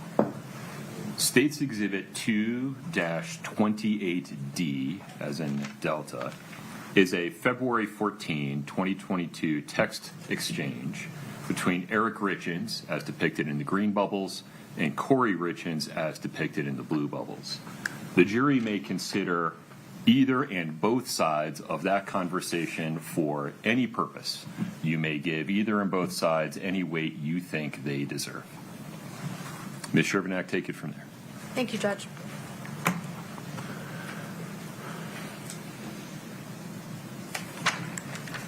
If we could put 228D up on the screen. I don't know if we got through the whole conversation before. I forget where we left off, so I'm going to have Scott go through this conversation for the jury with that new instruction in mind.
In addition to these text messages, did you also analyze Eric Richins' device data, sensor data, I guess, for February 14th of 2022? Yes. If we could show Exhibit 314D, please. Do you recognize this? I do. Is this an exhibit you helped create? Yes. Does Exhibit 3-14D accurately depict the raw data that you analyzed from Eric Richins' phone? Yes. Move to admit 3-14D. No objection. States 3-14D is admitted. If we could publish, please.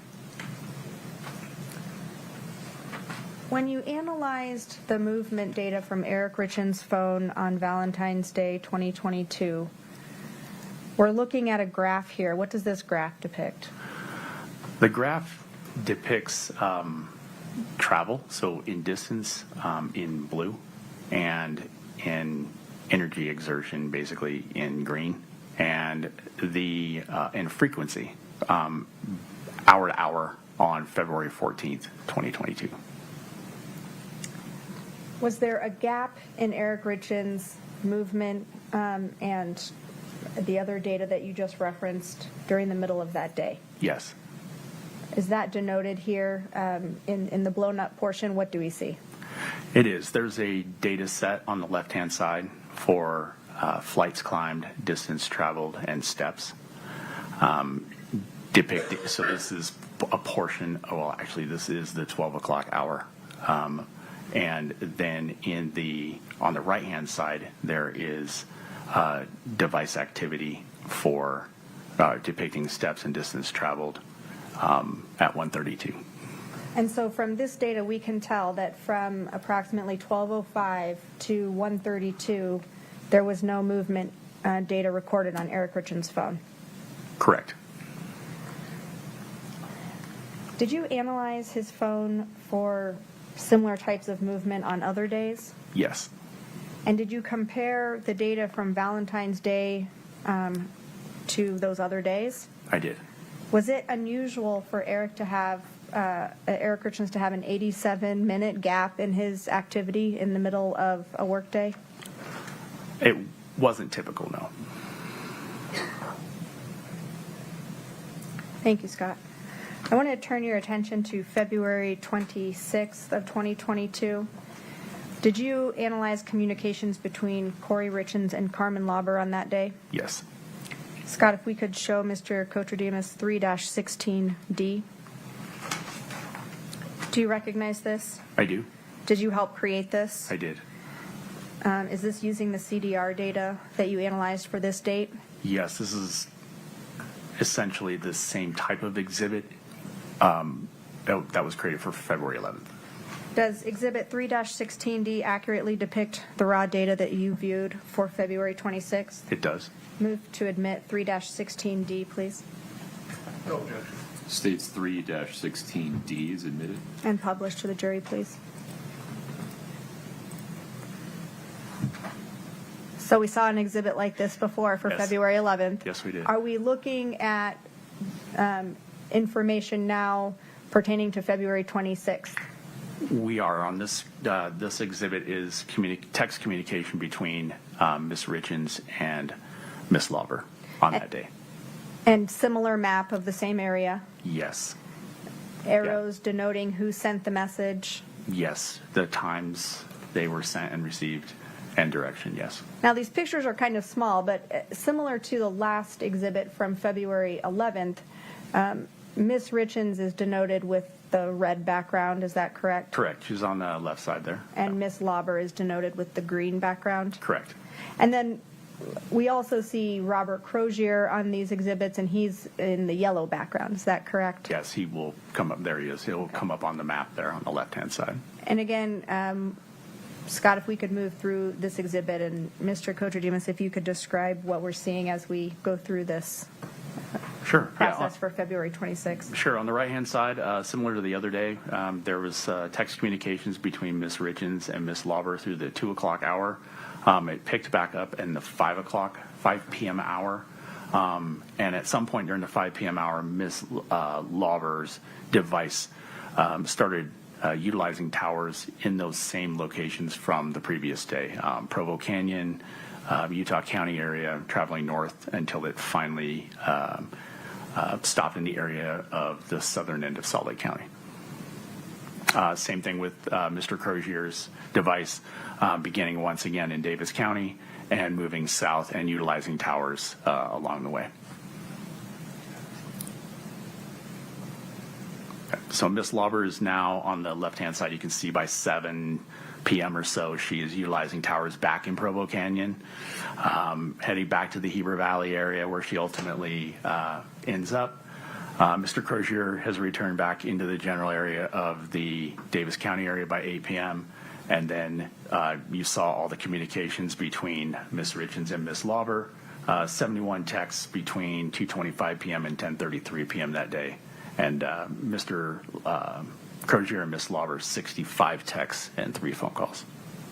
Now, similar to February 11th of 2022, did you look at the communications between Carmen Lauber and Robert Crozier for February 26th of 2022? Yes.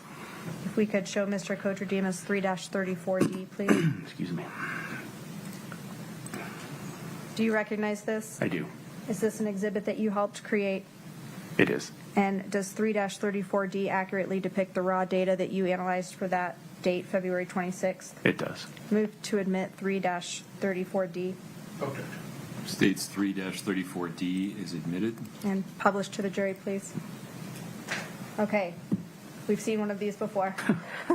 Yes, we have. We know the data that's on here. If we could, Scott, move through this, at Mr. Kocher-Demas, as you just described. Yeah, so there's the 4:01 p.m. Call from the previous slide. Mr. Crozier is in Davis County. Ms. Lauber is in the Heber Valley area. To the right, those are the communications between the two. There's texts and some phone calls. You can see the date stamps next to those. Essentially, what this exhibit shows is the other side of that communication or that incident or event between Ms. Lauber and Ms. Crozier. Mr. Crozier and Ms. Lauber. Sorry. The two devices appear to travel in the same direction until they come to the same generalized location, utilizing those towers, and then return back to their respective starting points. And that location that they're meeting up at, same as February 11th, 2022? Yes, it's consistent with that, with the Draper area near that Maverick. Thank you, Scott. Did you analyze, moving now, to March 2nd of 2022, did you analyze CDR data for Kouri Richins' device from March 2nd, 2022? Yes. Scott, if we could show Mr. Kocher-Demas 3-17, please. Do you recognize this? I do. Is this the call detail records for Kouri Richins that has March 2nd? Yes. I'll move to admit 3-17. Okay. 317 is admitted. And if we could show the call from 10:22 a.m., please, from March 2nd. And 10:27 a.m. Is that the same number that we see from the call at 10:22 and the call at 10:27? It is the same number, yes. Are those- Ending in 1040. Are those outgoing phone calls from Miss Kouri Richins? Yes. Who was she calling at 10:22 and 10:27? That's the IRS. What is the duration of the call made at 10:27? The first call is 3 minutes, and the second call at 10:27 is 101 minutes.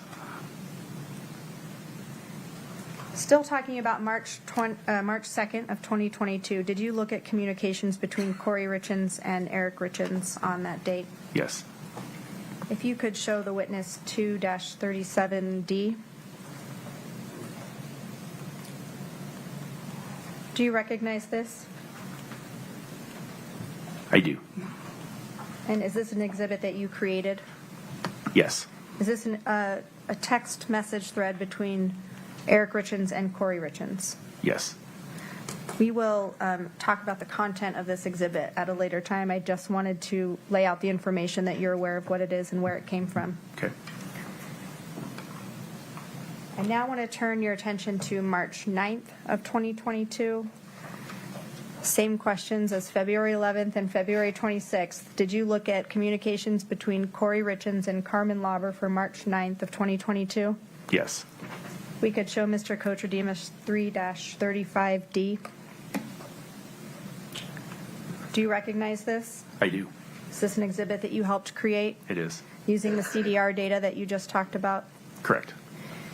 Does 3-35D accurately depict the raw data contained in that CDR information? Yes. We'll move to admit 3-35D. Okay. States 3-35D is admitted. And published to the jury, please. Okay, so we've seen these before. We have. We're looking at the same area of the Salt Lake Valley, and again, communications for March 9th, 2022 between Kouri Richins and Carmen Lauber. Is that correct? That's correct. Scott, if we could move through this exhibit, please. And this is just the same representation of those records. It shows essentially the same travel, and it depicts the conversations, text conversations or communications between Ms. Richins and Ms. Lauber's devices. We got 10 o'clock hour, 11 o'clock hour. Ms. Lauber's moving. She moves a little north in this. If you want to stop it right there, Scott, just for the 12:11, 12:13. She moves north out of the Heber Valley for this particular event. That tower at 12:11 p.m. is located very close to the Richins residence. Other than that, the travel is going to be depicted in a similar manner. Miss Lauber is going to travel same route through Provo Canyon into the south end of the Salt Lake County area, in an area consistent with being at or near the Draper, the Maverick and Draper. And Mr. Crozier is going to do the same thing. He's going to travel south, and his device is going to utilize towers in that direction as well. On the right-hand side, you're just seeing more communications between Miss Lauber and Miss Richins from that day.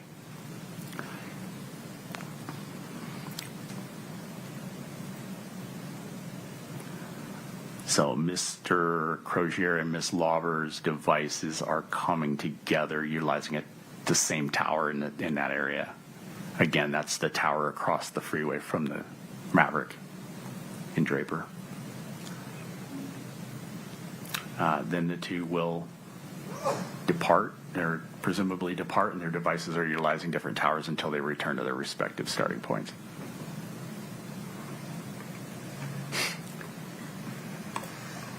Did you look at communications between Carmen Lauber and Robert Crozier from March 9th, 2022? Yes. We could show the witness 3-36D. Do you recognize this? I do. Is this an exhibit that you helped create? It is. Is it using the raw data from March 9th, CDR data from March 9th, 2022? Yes. Does 3-36D accurately depict the raw data you just described? It does. Move to admit 3-36D. Okay. 3-36D is admitted. And again, we've seen this before. Yes. This is for March 9th of 2022. And this exhibit, who are the communications between in this exhibit? This is communications between Mr. Crozier and Miss Lauber for that day, March 9th. And Scott, if we could move through this exhibit, please. And you've essentially seen the map before on the previous slide between Miss Crozier and Miss Lauber. The thing that's different on this is the communications are just between Mr. Crozier and Miss Lauber, or Mr. Crozier and Miss Lauber. Again, 11 o'clock hour, 12 o'clock hour, they're communicating. The devices essentially come together into the same general location, utilizing a tower there.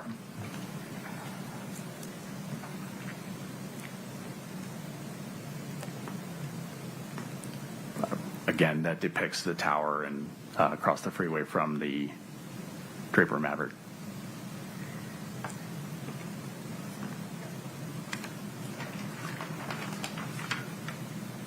The two parties continue to communicate until they return to the Heber Valley area and the Davis County area, respectively.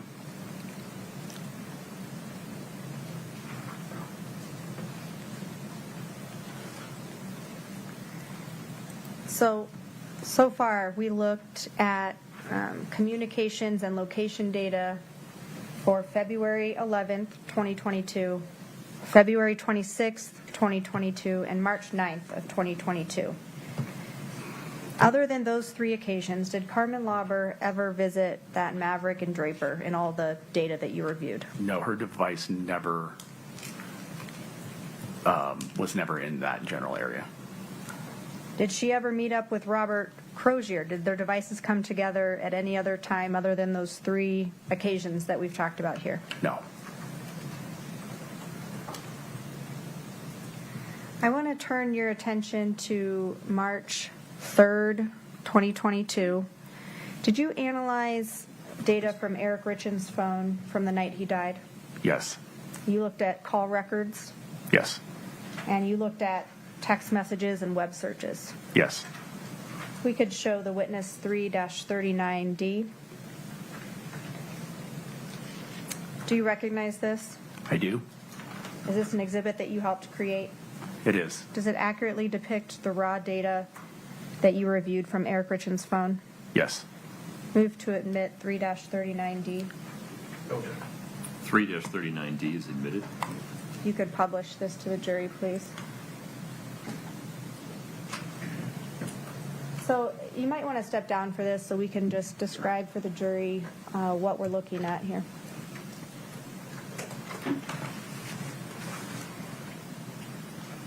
Sure. So this is at the top. The heading is Eric Richins' phone activity, March 3rd, 2022. This is from 8:30 p.m. that evening until midnight. It's basically just a moving timeline, so you can see what Eric's device was doing during that time period in context to text messaging and web searches, that type of thing. So at 8:30, there's a text to a contact named Pedro Sonora, and then there's a text from like 9 seconds later. Those continue. There's a few of those, and then there are texts between Eric Richins' device and a contact named Scott Wagner in that device. Those continue into and through 8:30. There is a discussion going on between Mr. Richins and Scott Wagner, kind of back and forth during that time. And then at 8:50 p.m. on that day, Scott Wagner calls Eric Richins, and they talk for 8 minutes and 32 seconds. At 9:45 p.m., a Google search is made from Eric Richins' device. There's a misspell in it, but it is basically searching how far is it from Scottsdale to Nogales. And then at 10:18 p.m., there's an incoming text from a contact titled Raul C&E. Thank you. For that last text message that's listed in the 10 o'clock or 10 p.m. hour, was there any indication that that message was opened by Eric Richins? No. During this time frame from 8:30 p.m. to 12 a.m. on March 3rd, how many phone calls were made on Eric Richins' device? One. That's the phone call that you talked about to Scott Wagner. Correct. No other phone calls made on that device that night? No, between 8:30 and midnight, no.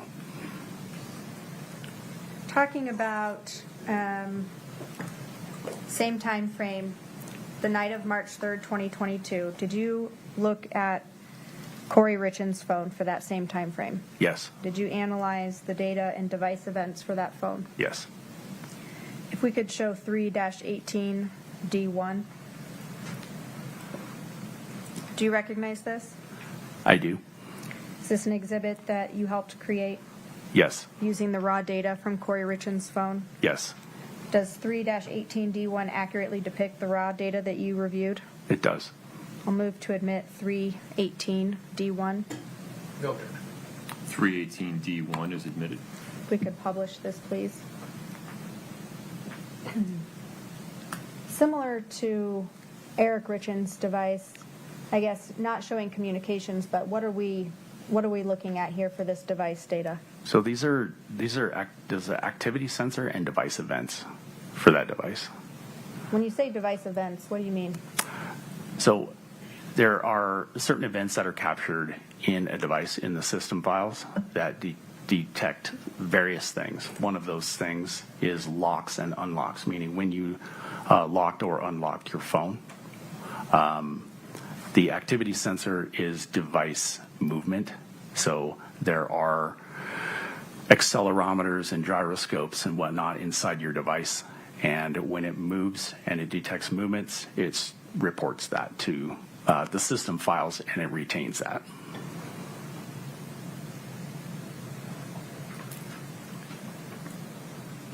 I now want to talk about March 4th of 2022. For Kouri Richins' phone, did you look at movement and device events for Kouri Richins' phone for March 4th of 2022? Yes.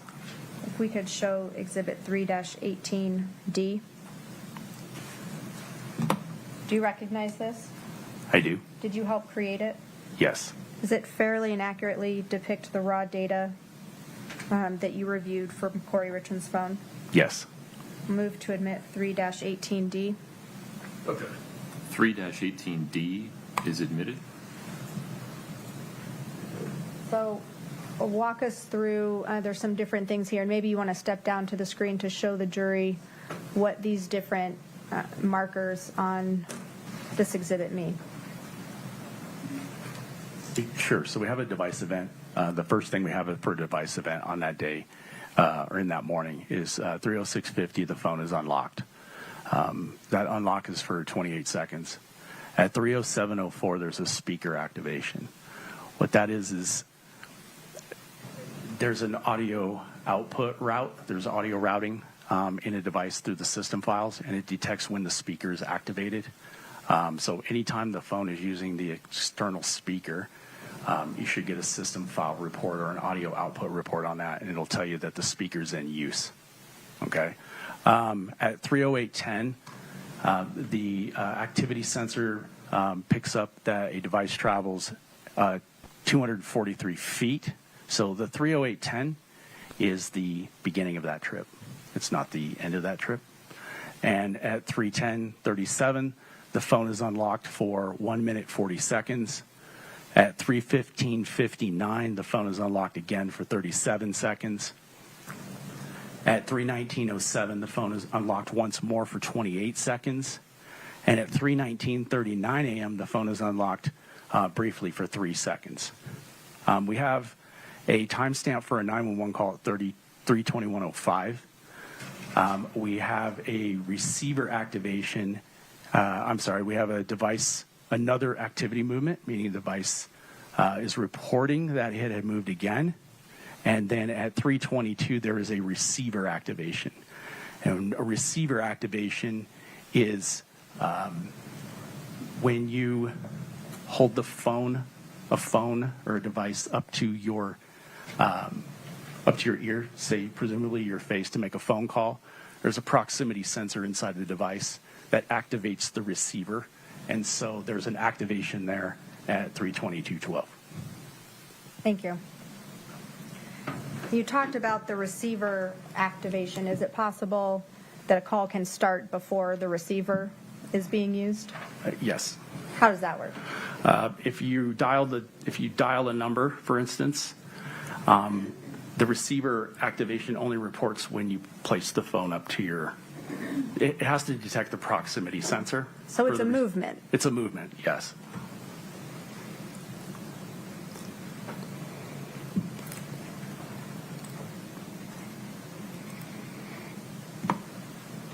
Did you also pull or look at data from Kouri Richins' phone from the morning of March 4th, 2022? Yes. We could show the witness exhibit 3-19. Do you recognize this? I do. What is it? These are 3 thumbnails, PNG files recovered from Ms. Richins' device. Does 319 accurately depict the raw data that you analyzed from Ms. Richins' phone? Yes. Move to admit 3-19. Judge Mayer, why do you the witness? Oh, maybe approach him.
Ms. Sherbanek, please proceed. Looking at Exhibit 3-19, you testified these were located on or in the analysis of Kouri Richins' phone. Where specifically in that data were these images located? They were in the image folder. They were in the image files. What does describe what the image file is? Is that a camera roll or just more description about what an image file is? So as it relates to these are PNG files. They were located in the image portion of, so if you open the extraction and you're analyzing it and you look under images, these are actually found in the timeline as well. Like you can just see them in there. But when you click into those, there's information that's presented to you, and it will tell you the file path of where these belong, or where they were last seen by the device. And so in the image file, there's a pathway. And so these images were last seen in a SMS, so a text, like an iMessage. Photo search section is the pathway for those, meaning it was related to the messaging system inside the device. I'll move to admit 3-19. Mr. Ramos. If we could just lay a little bit more foundation in terms of which people in the text message chain who indicated that they were indeed. I'm not sure that's what he said, but. Or if we could get clarification on that. Sure. Ms. Sherbanek, ask another question about I heard the words photo search related to the SMS function. Right. So let me be a little more precise with my questions. Okay. Were these part of a text message? At some point, yes. Do you know if that text message was incoming or outgoing from Ms. Richins' device? No. Why not? Because the original images and the source of these images was deleted from the phone. It no longer exists on the phone. These 3 PNG files are what we call ghost or orphaned images. When an image is, like when a text is built and you add images to it, or when you receive images and you click those, it creates a print of it, like basically a thumbnail of it. Now, if you send that text or receive that text, and then you delete it from your system, and then the database overwrites it because of time has passed and there's no more room in that file, you'll never know the source of that text, whether it was incoming or outgoing, who sent it, that type of thing. All you're going to see is the remnant of that, and that's what these are, the small PNG files. Again, move to admit 3-19. Judge, we were in your objection. At this point, it seems like it's what Mr. Cortadivas found was a remnant of something. I understand defendant's objection. It is respectfully overruled. You can explore these topics during cross-examination. State's Exhibit 3-19 is admitted. If we could publish, please.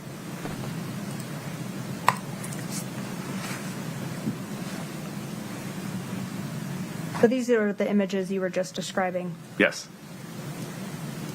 And you described that they were found in the image files as a remnant of possibly a text message. Right. I wouldn't say a remnant. It's a thumbnail. I mean, it's a PNG file. I mean, it's a thumbnail. Yes. From the data that you analyzed, were you able to tell if these images were accessed by Ms. Richins' phone? They were accessed by the system in her phone, yes. How do you know that? It gives an accessed indication in the file path, in the data and the extraction. It'll say when the device was accessed, and it will give a timestamp. When we say accessed, what does that mean? It just means when the file or when that image was either selected or viewed or, I mean, it's accessed. Yeah. But it means it was selected or viewed by the person with that device. Correct. You mentioned there was a timestamp. When were these images accessed on Kouri Richins' phone? 8:29 a.m. on March 4th. Was the phone also manipulated in some way during that same time? There was activity on that device, yes. What do you mean activity? There was prior to that, at 8:28, there was an unlock event that lasted the duration of this access point. There was the device event log shows that the device was actually turned into portrait view and then turned into landscape view, turned back into portrait view until ultimately it was locked again. I think the lock was at 8:34, but I'm not 100% sure on the time. So those, the turning of the phone, the unlocking of the phone, those correlate with the time that these images were accessed? Around the same time, yeah, during the same unlock event. So now I want to turn your attention to the post-April 13th, 2022 phones from Kouri Richins. We know from, Scott, if you could put up 3-37D, please. And you can publish that to the jury. It's been admitted. So I'm referencing this, the date on here when the silver phone and the blue iPhone were being used by Ms. Richins. Right. Did you look at, when you were analyzing the blue phone, did you find web searches during April, that time frame the phone was used, that were relevant to this case? Yes. Scott, if you could show the witness 3-26D.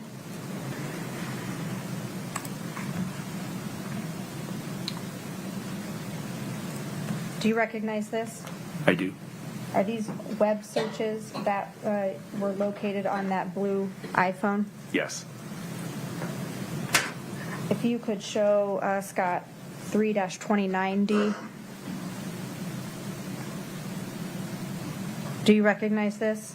Yes. These also web searches that were located on the blue iPhone? Yes. And then Scott, also 3-30D. Same question, is this a web search that was located on that blue iPhone? Yeah, this is web history. A web history. Yes, which meaning the difference is one thing is a search, the other is a site visit, a website visit. And do these three exhibits, 3-26D, 3-29D, and 3-30D, accurately depict the raw data that you analyzed for that blue iPhone? Yes. I'll move to admit those three. Mr. Ramos? We don't have an objection to these searches and we have an objection as to how they're going to be presented, meaning that redaction. My understanding is that Mr. Kouri did not make those redactions. So I'd like to approach and present a proposal on how to submit it.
It was 26, 29, and 30, correct, Ms. Sherbanek? Yes.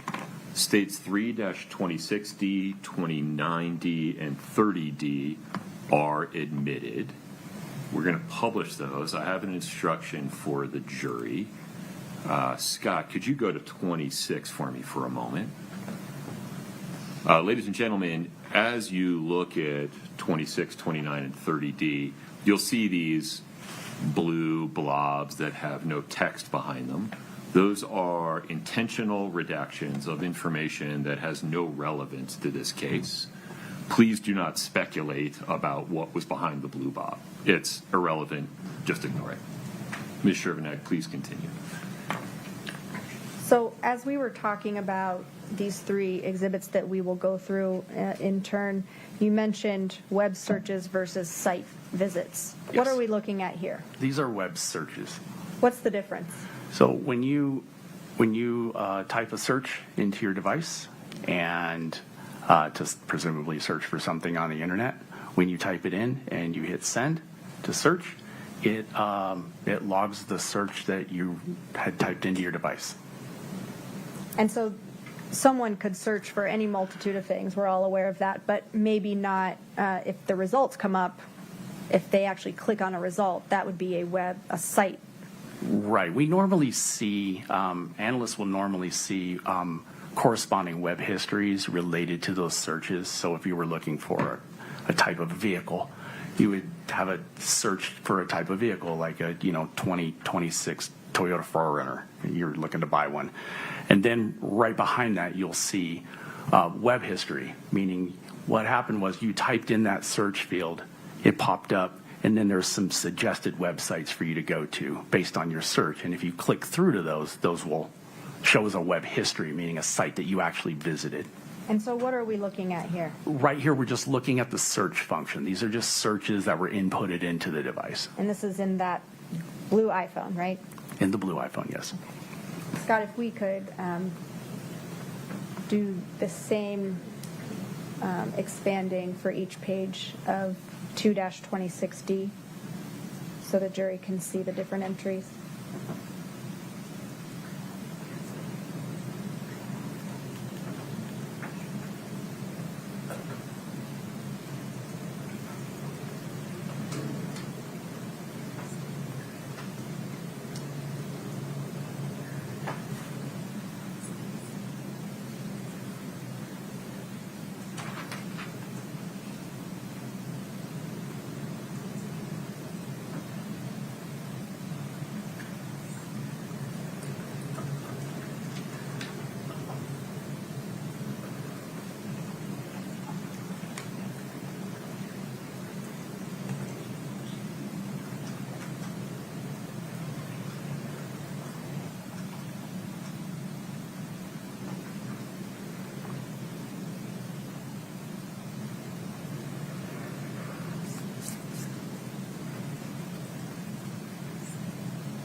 So we saw some web searches on 3-26D that related to remotely wiping an iPhone or remotely deleting text messages. Yes. Was the blue iPhone being used by Kouri Richins in the time after her original phone, that white iPhone, was seized by police? Yes. Scott, if we could put up 3-29D.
So when we're seeing this activity on the phone, does that indicate a website visit? Yes.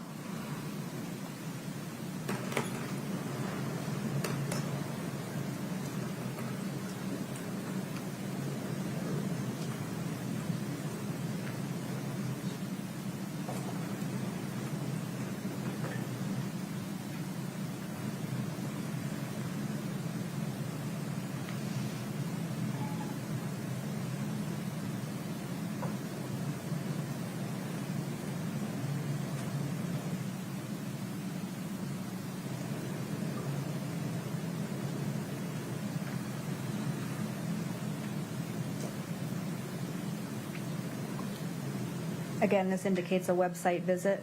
Yes.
And Scott, if we could move to 3-30D.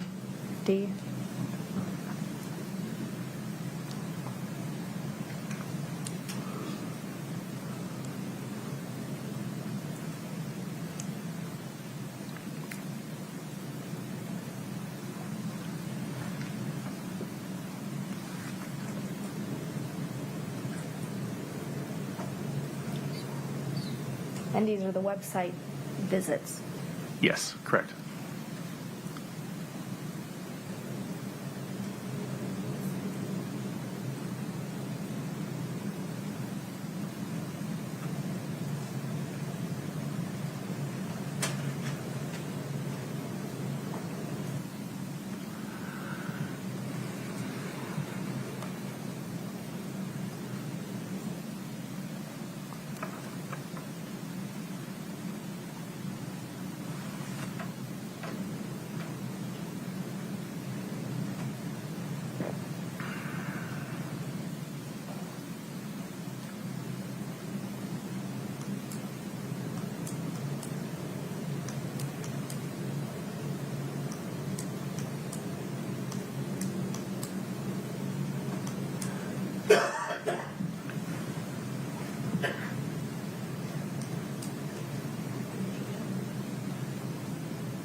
Just a moment.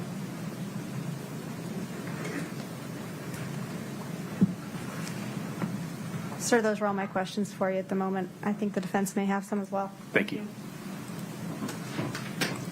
Still have some water? Need some more? I need a little more. That'd be great. Thank you, sir. Zach, can we get a refill for the witness, please? Thank you, sir.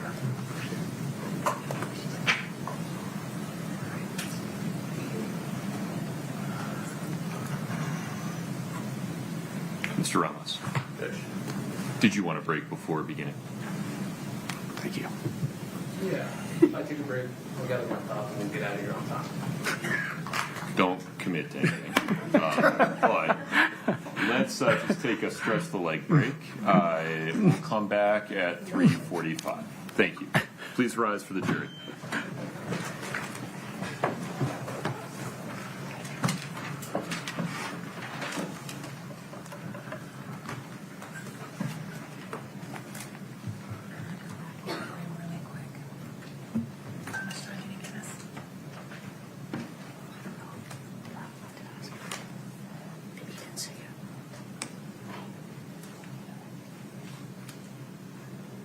All right, folks, we'll be in recess until 3:45. Mr. Cockstream, if you want to stretch your legs, use the restroom, that's fine. Just don't talk to anybody. Yes, sir. Understood. Thank you. Possibly have 10. No.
All rise for the jury.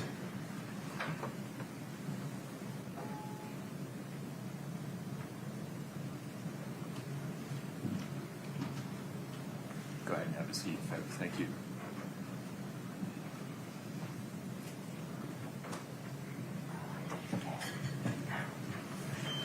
All right, please have a seat. Thank you. Mr. Ramos, Thank you, please Judge. proceed. Mr. Kouri, how are you? I'm doing great, Mr. Ramos. How are you? Good seeing you again. Good to see you. You know what? Let's just dive right into the GIFs, Oh, the okay. PNG files. Yeah, sure. Right? Sure. Could we pull up those that exhibit? And just for the witness, Judge. So I have this document here. It's been marked as State's Exhibit 340. Do you recognize that? Yes, sir. Now, when you were testifying earlier, you informed the jury that it was all the image files that you received, correct? Well, just for this representation is just for that, for the 4th. Correct. Yeah. Yes. So what we're looking at are It's part of that. Yes. images, data files for that day. Specifically, I think there was a range. It was for the March 4th, correct? Correct. Okay. Now, in that, there were 39 images, right? Correct.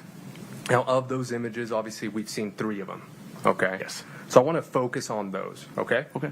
All right. So what I'm going to do is I'm going to pull up those 3 images that you've seen. Okay. Okay. Mhm. And I'm going to show you the MAC, right? Okay. Which is the modified access created. Yep. Okay. Yep. All right.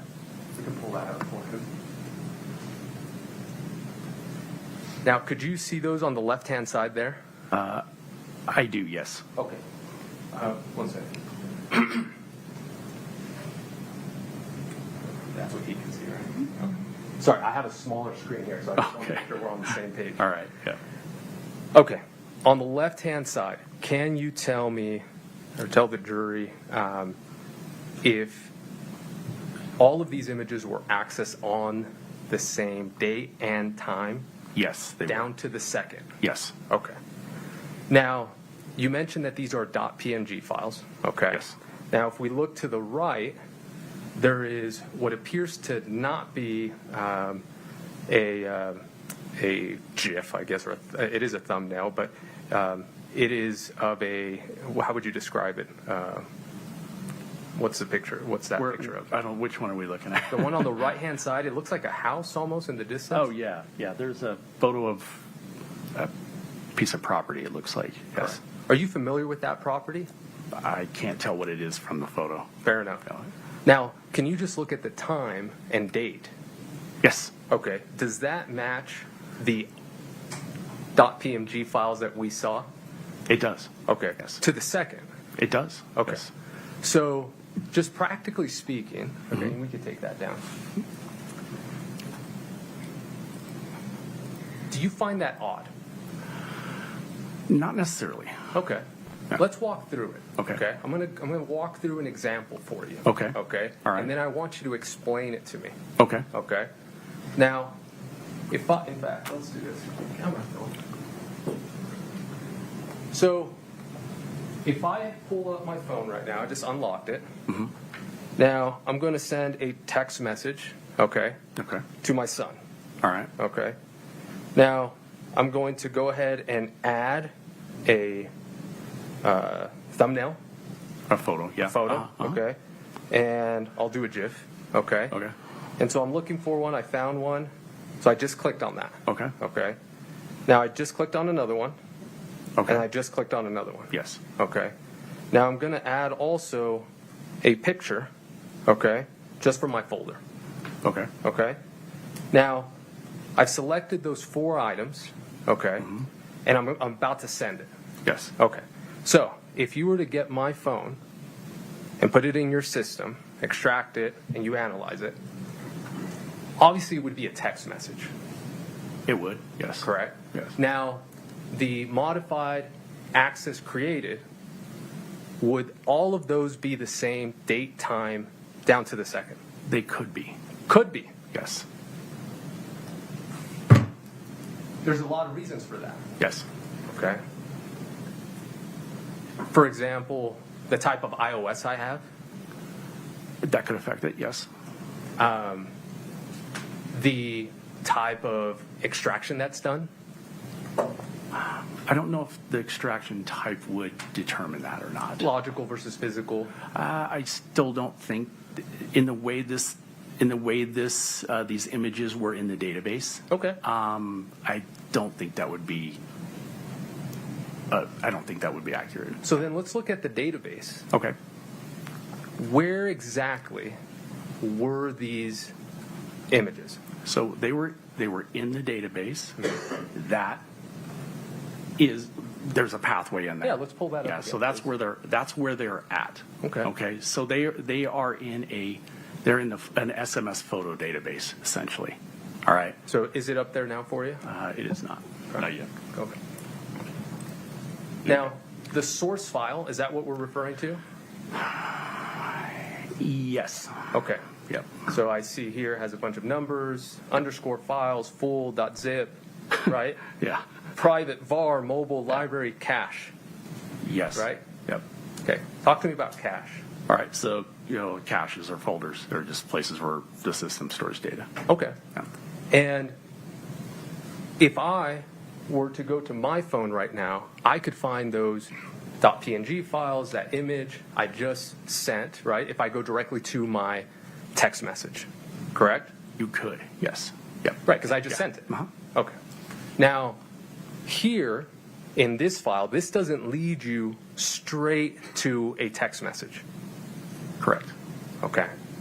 And so it is, and I think what you said in your direct, I think it was the system, I think is the word. You were very specific.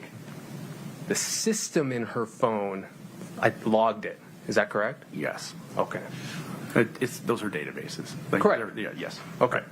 So fair to say, and you indicated in your testimony early, so I think I'm right, that there are certain things in our phones that are there, but we can't necessarily access them. Correct. We need a process to go kind of below the surface. Right. Okay. Now, in this case, these .pngs, you had 39 of them, correct? Yes. Okay. Now, you only selected 3. Yes. Okay. Did you select those? I shouldn't put... I provided what I provided. I provided the entire extraction report, and then I provided the part of the extraction report for that day. Okay, so Yes. you provided the full 39. Yes. Okay, understood. Now, I want to go back to that other image, okay? Okay. Now, these have the exact same date, the exact same time, down to the second, okay? Are they tied together? I don't know that. You don't. No. In fact, it's impossible to know. It really is. Now, in what you do, there is, we heard the word a lot, analysis, right? Yes. You analyze. Right. Okay. Now, we know that you can, we get the information from GradeKey, it's extracted, then we put it in Celebrite. The analysis comes in reviewing the report, correct? Correct. Okay. Now, and you're also very careful in your direct testimony that it's not necessarily, I don't think you use these words, but it's not infallible, right? This Celebrite report. Correct. Okay. In fact, Celebrite itself recommends its operators, is that the word? Yes. To make sure that they validate their data, Correct. right? Yes. And there's a lot of reasons for that. Yes. For example, you do have a hardware that you use, correct? Yes. You want to validate it's working. Correct. And then also the software that you use, you want to validate that that's working. Yes. Okay. Now, this might be an oversimplification, so That's okay. but I'm trying to process it. Okay. A lot of money went into making those phones. Yes. A lot of the data and how it works is all of it's proprietary. Correct. Yes. Now, in a way, Celebrite is trying to hack the phone to get the information? Doesn't really hack it, but it parses the data in there. It parses But the data. Yeah. Okay. And when it spits out, that's not a common term. When the report gives you this information, you can't take it as God's truth. There's context to a lot of stuff. So, yeah, I mean, I can take it as God's truth, quote unquote. That is how the system files within the are constructed. You can take it that that's how Celebrite put the data or extracted the data. Correct. Now, you've heard, I suspect, of the epoch time. Yes. Okay. Now, if you could explain to the jury epoch time in terms of digital forensics. I cannot. Cannot? No. Why not? I don't have enough familiarization with it. I just don't. Okay. Not on the stand. All right. Well, is it fair to say that, let's look at this created and modified and accessed, that date and time. Okay. Are you aware that that time isn't actually how it's stored on the phones?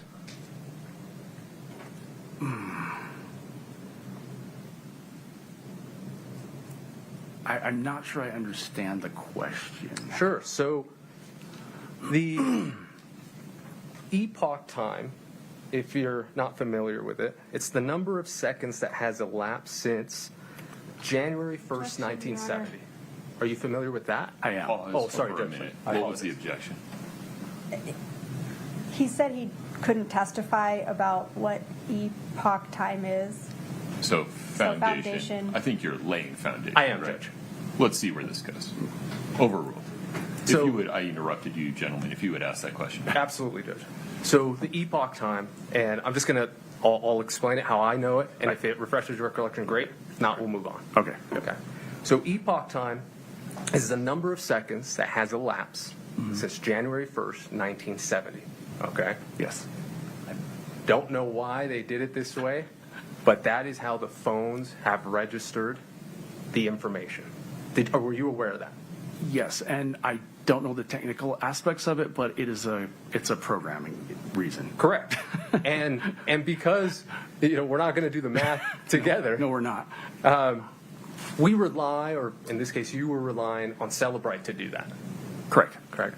Now, you also, a way to validate your data, because things even as, little as time, you also have the ability to cross-reference the data that you have in your phone, in the Celebrite report, the extraction, with other information, correct? Correct. So, for example, the call logs, the text messages that you sent out, right, that's presented in the extraction, Yes. you could then compare it to the call detail records, Correct. right? And you could say, oh, yeah, you know what, this matches up. Yes. Okay. And you do that in a way to make sure that the information you're getting is correct. Yes. Okay. Now, when we look at this 4 images, the 3, I'm going to call them the what's been admitted as the 3 PNGs, okay, which we all saw, or let's call them GIFs, even though I know they're not right now. Right. But just so everybody's aware. Okay. And then we have this photo that appears to be of a home. Okay. Right. Now, you have records and you have call logs for March 4th, correct? Yes. Okay. And you can see who all communicated that day. Correct. Correct. And you could also get that through call detail records. Correct. Not always. But the call detail records you indicated mark the time that a call was sent out and a text was sent out. If it hits the carrier. So if it's a Wi-Fi call or if it's like iMessage, like iPhone to iPhone, iMessaging, Okay. it can route around it and it won't hit the call detail record. Perfect. So you had on March 4th at least some information in what you received from the extraction report that some calls were made, some text messages were sent from Ms. Richins' phone. Yes. Okay. Now, with that information, you can, if you wanted to, you can attempt to see whether this image was sent or received by somebody, correct? Yes, Okay. You did not do that. I did do that. Okay, and who did it come back to? I don't know. It was not available in the system file. Okay. Would you like kind of to explain why? Sure. Yeah, that'd be great. Why I think, based on, Yeah. There is, from the time this event occurred on March 4th till the time the phone was seized on April 13th, I believe, 2022, there's an extended period of time that has passed in data terms. Okay? So the reason why going back to the source on this is challenging is if the text source of this, incoming or outgoing, is missing, you can sometimes go into the data file, like from the timeline and from the extraction, you can go into the database information. You can go in there and you can look at that to see if that information is contained in the database still. The problem is that data is overwritten. Once it's deleted, the database then overwrites it. So then what happens is the source in there goes away. There's small amounts of data that are in there. Like traces. Well, like PNGs. Yeah. Okay. That are still there. But like I kind of explained with the data space, think of it as a. Oh, 1 second. Is that like the garbage collection? Yeah, we're talking about that, right? So so deletions. So think of that as. Think of that deletion file as like the trash can in your house, like in your kitchen, okay? So you delete things, you throw things into that. Well, eventually it gets full, and you got to take it out to the curb, and the garbage man comes and gets it, and it's gone, Right. okay? So the more you use it, the more you have to take it out, So okay? let me stop you there. Yes. Because what I'm asking about is, I understand that you tried. I'm getting there, I promise. Oh, no, real quick. Okay. Okay, go ahead. Okay, yeah. Go ahead. All right. So those databases store that information for a while, okay? Then what happens is that text information, that the text threads, they're stored in a different place than these. What happens is every, 30-ish days, don't hold me to that, but it's roughly, this iOS system performs a vacuum.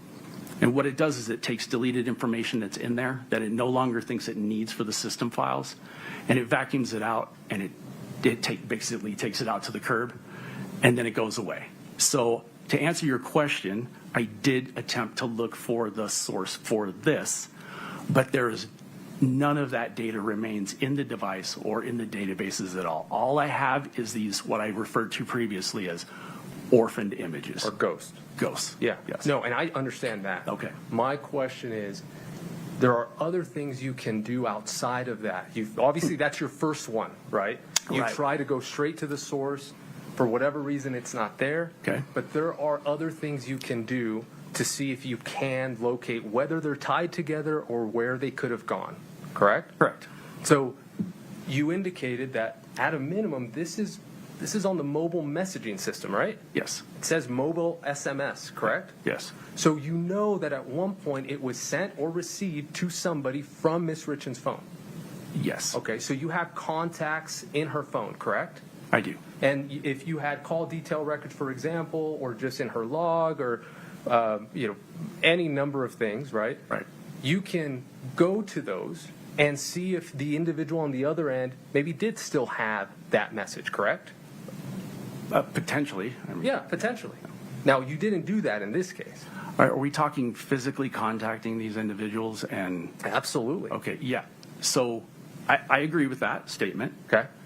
That you didn't do it. That I didn't do it. Okay. But I would also add to that my role in this case is as an analyst, and I provide the information, and then any following, any update or a follow-up investigation is 100%. Yeah. Yeah, I mean, I imagine that when you were asked to pull those images on that day, I imagine you explained all of this to the prosecution. I did, yeah. Right? Yeah. And you explained to them that, hey, you know what? These did pop up. Yep. 39 of these. And to your point and your question, I did go through call detail records. I did go through those types of things to see if there was a corresponding communication that would be contained in the call detail records that matches this. Absolutely. And you did this because that is your job. Correct. Right? You're trying to say, hey, I have this orphan ghost.png. I'm going to try to find its home. Yes. Right? Yes. And hey, prosecution, I know you're going to use this just so you know. I can't tell you who received it. Correct? Correct. I can't tell you who sent it. Correct. I can't tell you if it was viewed by Ms. Richins. Correct. Correct? Correct. But I can tell you that at that time and date, the system in her phone, as you said, registered it. Correct. Now, for example, if we were to find out that the image there, right, of the home, okay, if we were to find that other recipient, right, okay, and in that recipient's cell phone, it had the day prior, okay, so March 3rd, okay, say around 5 o'clock, okay, and that individual sent the image, okay, and then Ms. Richins opened her text message with that home there, okay, and maybe those GIFs or those .png, those thumbnails were attached. It could have been that the computer registered as it accessed it as it was opening up, correct? Correct, because it would create a thumbnail. Correct. Yes. Now, like you said, we don't know that, right? Correct, we don't. Okay. Now,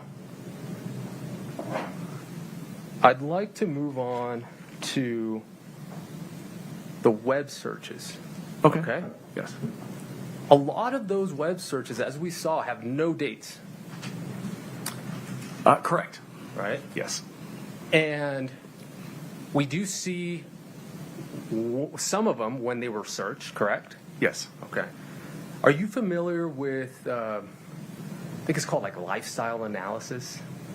No. Okay.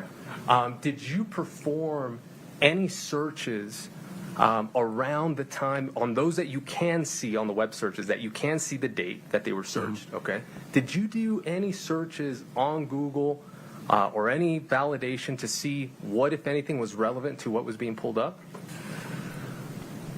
No, like, did I perform the searches myself? And Not the searches. So, for example, are you familiar with a certain Real Housewife in Salt Lake City? Recently? Yeah. In April 2022? Oh, no. Okay. Are you aware of somebody maybe being sentenced around that time? No. Okay. And now that would provide context to you, correct? I could. Yeah. Because right now, just as we see the searches, we don't know why that would be a search, correct? I don't know content or can't speculate on anything. You can't speculate? No. You shouldn't speculate? No. You also can't tell me, with the information that you have, who actually did the search. Correct. Right? It was done on the phone. It was done on the device. You could tell us the location of the phone, possibly, when those searches were done. Correct. You could tell us possibly the Wi-Fi that it was connected to, if it was connected to one. Correct. Okay. But you can't tell us who searched it. Correct. Now, you can't tell us if we were if this happened on the 4th. Let's go back to the GIF images, okay? On that day, at that time, are you aware, were you told that there were other people in that home? I'm aware of that. You are aware of that? Yes. Okay, and so did you reach out to those, or I guess that's not your job. You could not tell us who opened that phone at that time, correct? Correct. Okay. Now, I do want to talk to you about something you just brought up. It was you said, the Wi-Fi. You said not necessarily, because it could be an iMessage, right? Correct. Was one option, and then the other one was that it was connected or sent through Wi-Fi. Yeah, the file path on here indicates that it is a mobile SMS, which went through iMessage, and iMessage iPhone to iPhone typically will not hit a carrier, so it won't be in a call detail record. Right. And that also is helpful to you, right? Because you're able to see, of all the people that she could have possibly contacted that day, you could then narrow it to like who has an iPhone. Correct. Okay. And so because of the communication, and correct me if I'm wrong, I'm guessing here, between iPhone and iPhone, it's a different connection, correct? It makes it easier to communicate? It's a typical Wi-Fi connection, so it's not a different connection. Okay. It's just a different system, or it's the same. They're on the same system. It goes through Apple servers versus the carrier. So, for example, can we pull up the Mr. Richins' mobile activity on the night of March 3rd? Do you recall that state's exhibit where you laid out a graph of all the text messages that were sent from Mr. Richins to a Pedro Sonora? Yes. Right? Yes. I think it's up on your screen now. Yes. Okay. When we were talking about this, one of the last questions was about the text from Raul at 10:18. Okay. And I believe Ms. Shervanack asked if it had been read, or if you could tell if it had been read, and you answered it very curiously, which is, I'm left to wonder, I just want clarification, whether or not you could actually tell if it was read, or whether there just wasn't enough data to determine whether it had been read. I didn't see any. I don't remember. Okay. I'm sorry, I just don't remember the data. No, line and that's why I'm specifically. following up. Yep. That's why I'm following Yep. up. There's no response. The indication was that it was not read. Okay. Yeah. Now, here we see all these text messages, correct? Yes. And we just talked about the iMessage that you just discussed. That Yes. sometimes that won't register on call detail records, for example, right? Correct. Now that's different than this, right? That is different than this. Okay. You would expect an iMessage to show up here? Yes, because this is from the phone's timeline itself. Correct. These are system file. Correct. Just want to make sure. Could we take that one down, please? Thank you. Okay. So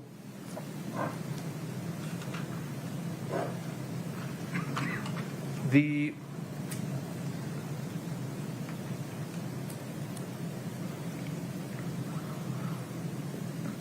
movement of the iPhone. Let's start with Eric's. Okay. You had indicated that you had done a, make sure, how did you phrase it? You had actually compared it. It said you had done some sort of analysis with his overall use in terms of his activity on his watch, right? Yes. And that those 87 minutes, that gap, was off, I guess. I don't think I said it was off. What were your I words? said it was atypical. Atypical. Yes. Okay.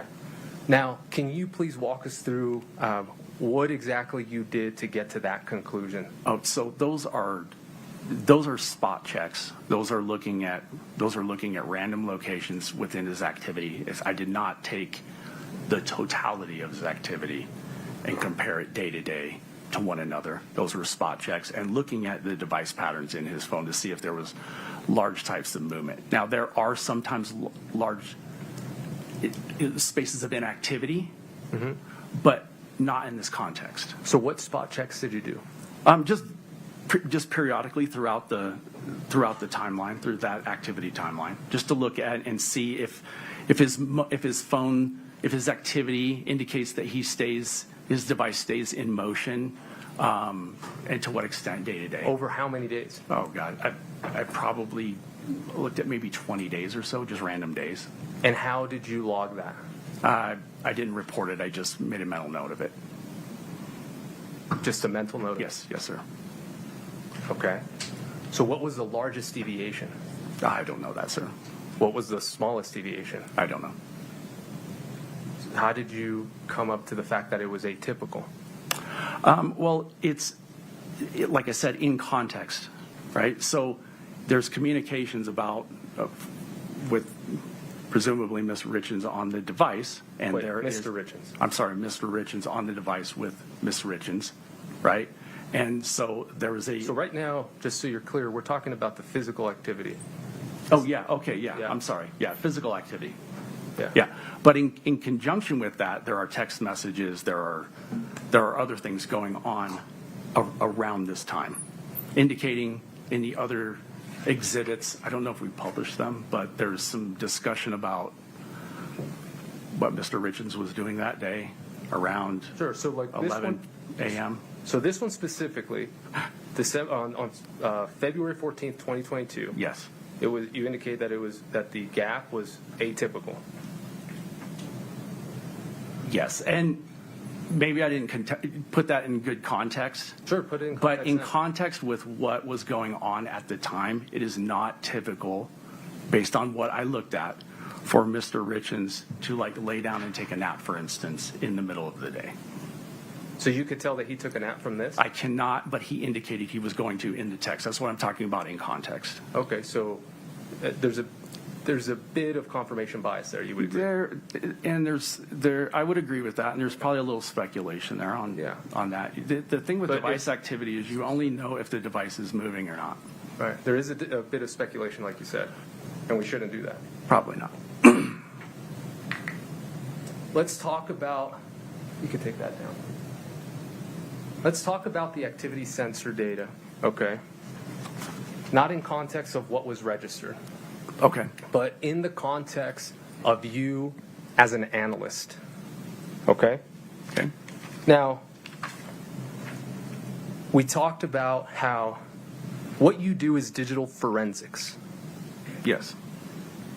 And that's considered a forensic science. Okay. Yes. Do you disagree with that? Yes, it is. It is? Yes. Okay.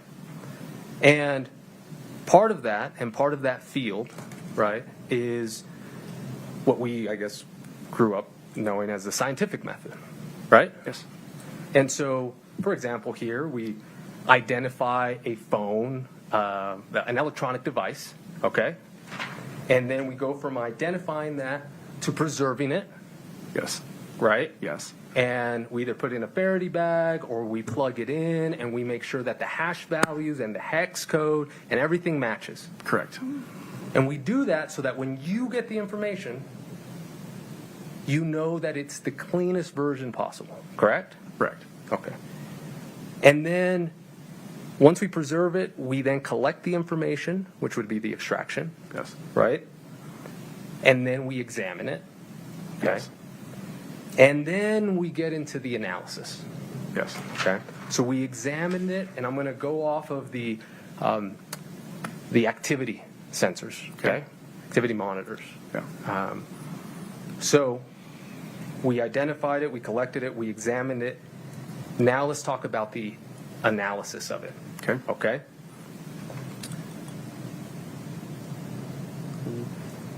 Tell us what you did to validate the information about the activity sensor data. And we'll start specifically with the distance traveled. And this could be for either Mr. Richins or Miss Richins' phone, okay? In general? Yeah, what did you do in this case for either Mr. Richins or Miss Richins, okay, to validate the information that was presented to you in Celebrite regarding traveled distance, or distance traveled? So the distance traveled is just reported by the device based on the sensors that are contained within the device. Correct. Yeah. So then what did you do to validate that that information was correct? I'm not sure I understand the question. Okay. I did nothing to validate that information, like outside of that. Okay, so for example, that information that was there, it indicates, let's pull up Miss Richins if we wouldn't mind, the state's exhibit where it shows, this one right here. Okay. Okay. So, can we publish this one, Judge? It's been admitted. So let's look at that 3:08:10 a.m. Okay. Okay. Now, the 74.14 meters, that comes straight from the extraction report, correct? Correct. Okay.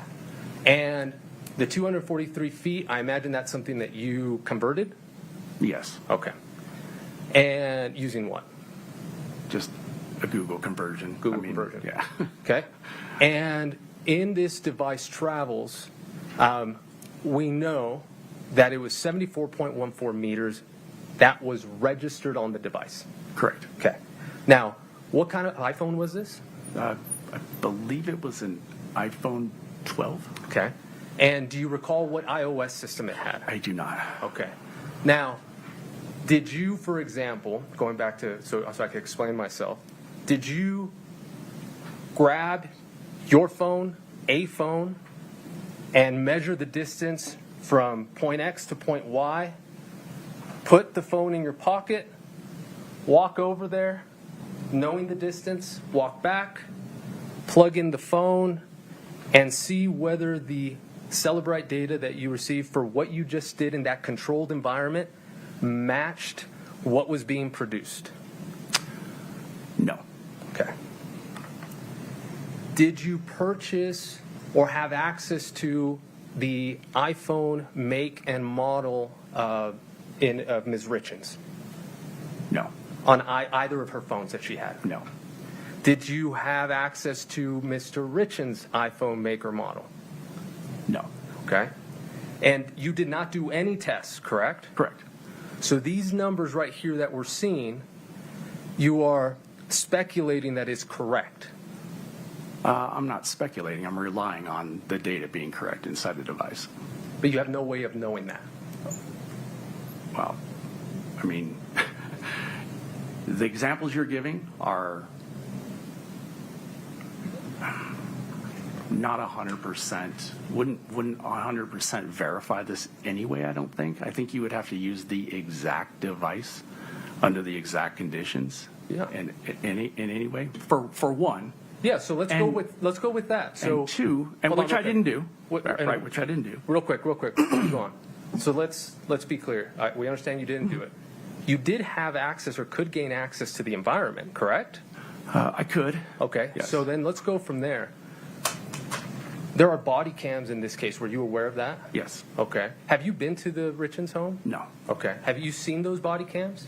I've seen some images of the body cams. Yeah. Okay. Have you seen videos of the body cams? Very few. Okay.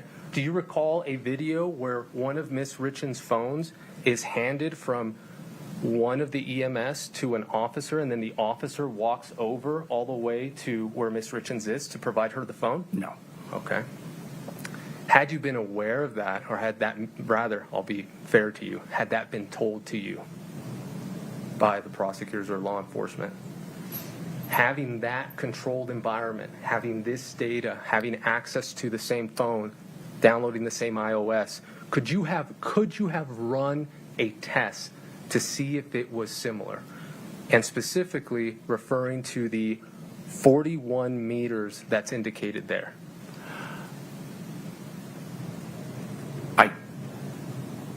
I could. Okay. But I mean, your statement just actually opened up why there's a device movement later on. My questions sometimes tend to do that. Okay, so now let's talk about even the phone unlock lock. Okay, that seems pretty intuitive. Yeah, the locking. The locking and unlocking. Yes. So, for example, when we look at the 319, I'm sorry, could we go back to the other one? I don't know if it was me. Thank you.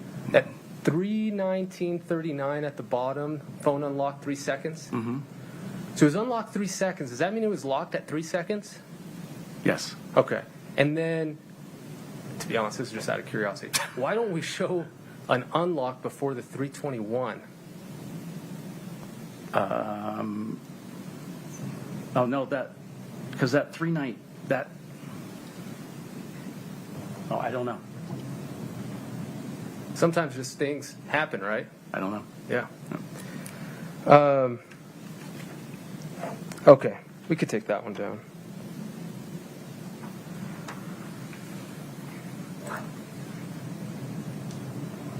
Now,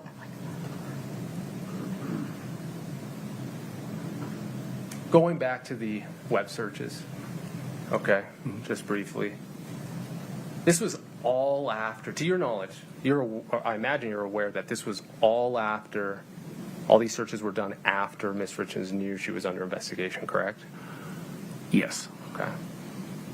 And I imagine but at that point, and if not, you've probably been made aware of it now, and we've all seen, during that January to March time frame that you mentioned that there was a massive deletions between in her phone, correct? You remember that? Yes. As well as Miss Lauber's phone? Yes.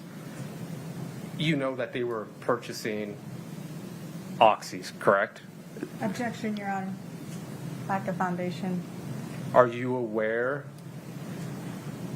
of what Miss Richins was doing during that time, either then or now?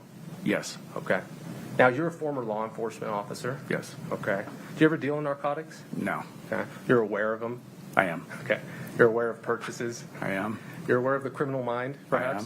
I am. And you're aware that most individuals dealing in drugs might want to delete their information? Yes. And like you said, context matters, right? Context does matter.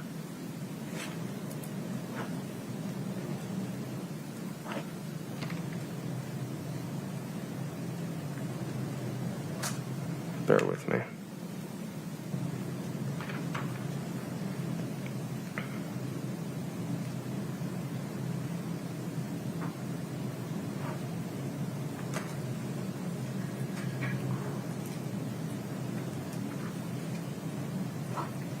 Are you familiar with Bayesian inferences? No. Okay. Or probability statements? No.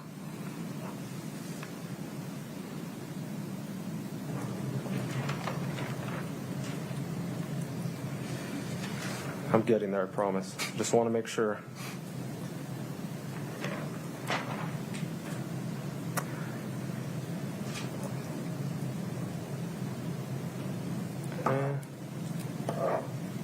Oh, can we pull up the call record for Miss Richins? I think it was the 101, 110 minute one, please.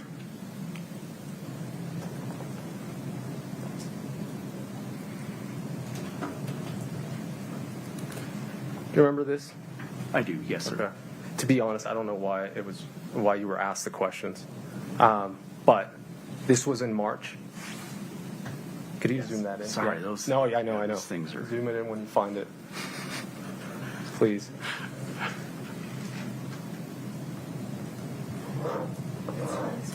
Oh, don't worry about it. It's fine. We remember. You remember what we're discussing, right? I think I do, yes. Yeah. If you can find the date, that'd be great. I believe it was March 4th or 8th. And, Your Honor, this exhibit on the screen is not March. It's February. It says February 11th. So it's 3-6, whatever. Oh, okay, perfect. Thank you. Around March Around March. 1st. Is it March 2nd? So let's be clear for the record. The jury can't see what you and the witness. No, we understand. I'm just want to make sure that Katie finds it first, Okay. and then we'll Let me know when you're ready. Is that it? Okay. Yeah. Yeah, that's it. Yes, if we could publish it, and we could see the 101 minutes. Mm-hmm. Now, the date is March 2nd, correct? Correct. And you indicated that you reached out and you found out that that was the IRS. Yeah, I Google searched the number. Okay. I know the number. Yeah. Well, I was gonna. It ends in 1040. I mean, it's. It will, and it's a month before tax season. Yeah. Correct. So context-wise, Okay. not unusual, right? Yeah. Not unusual. Yeah. We could take that down.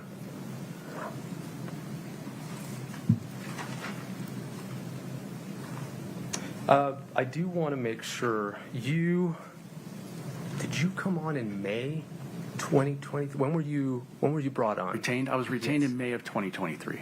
May of 2023. Yes, sir. Now, you indicated that Verizon holds locations only for 12 months. Correct. Now, Ms. Richins' phone was seized on April 12th, correct? I'm sorry, April 2022. Yeah. Yeah, April 13th, I think. Yeah, of 2022. Of 2022. Correct. Now, so by the time you had come on, that information was no longer available. The records were still available, but records with location data were not. Correct. Tower data. Correct. Yes. Okay.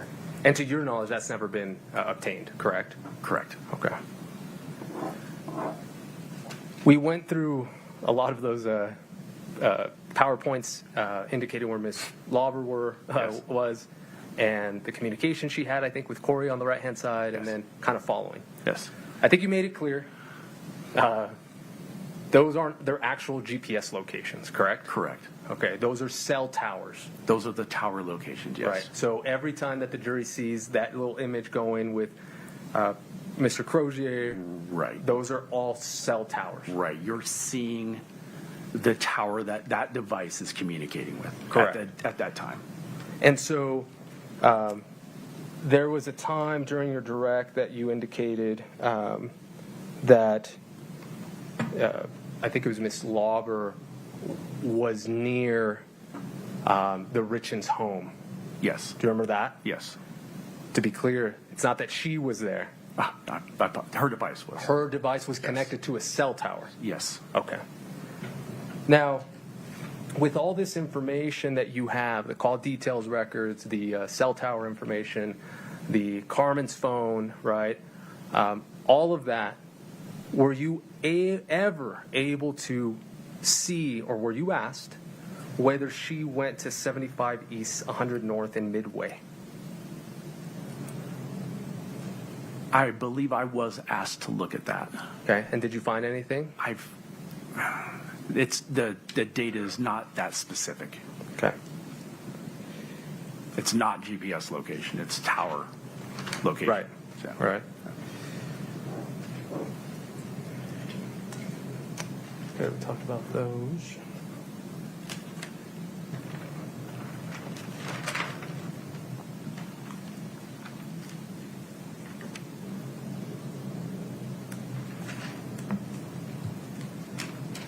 Okay, I think I'm almost done. I think I am done. Oh!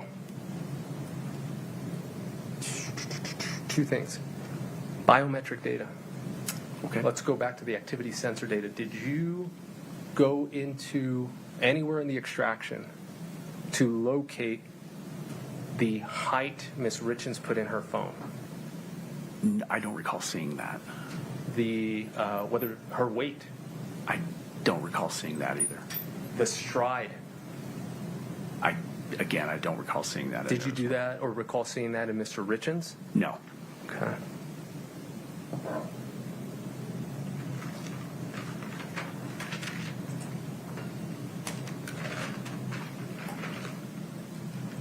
These SMS previews that we had been discussing. Yes. Are you aware of the different settings that one can do on their phone to either show a preview or not show a preview? No. You're not familiar with those? I don't think so. Okay. Do you have an iPhone? I don't. Okay. We disagree on a lot of things then. Fair. So you wouldn't have done anything there to check, or did you do anything to check her settings? I did not. Okay. No. So you don't know if on her settings in her iPhone there was an automatic play previews? No. Okay.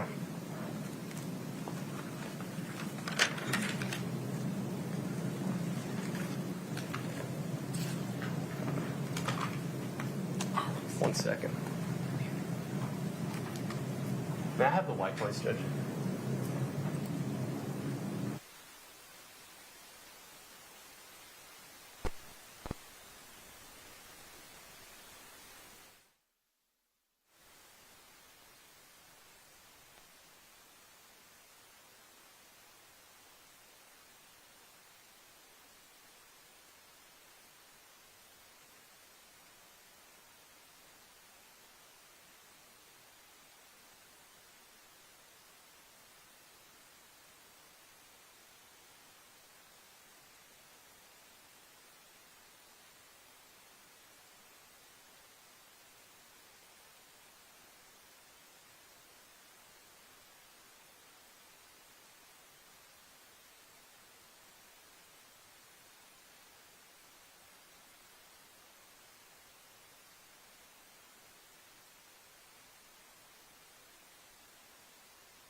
Okay.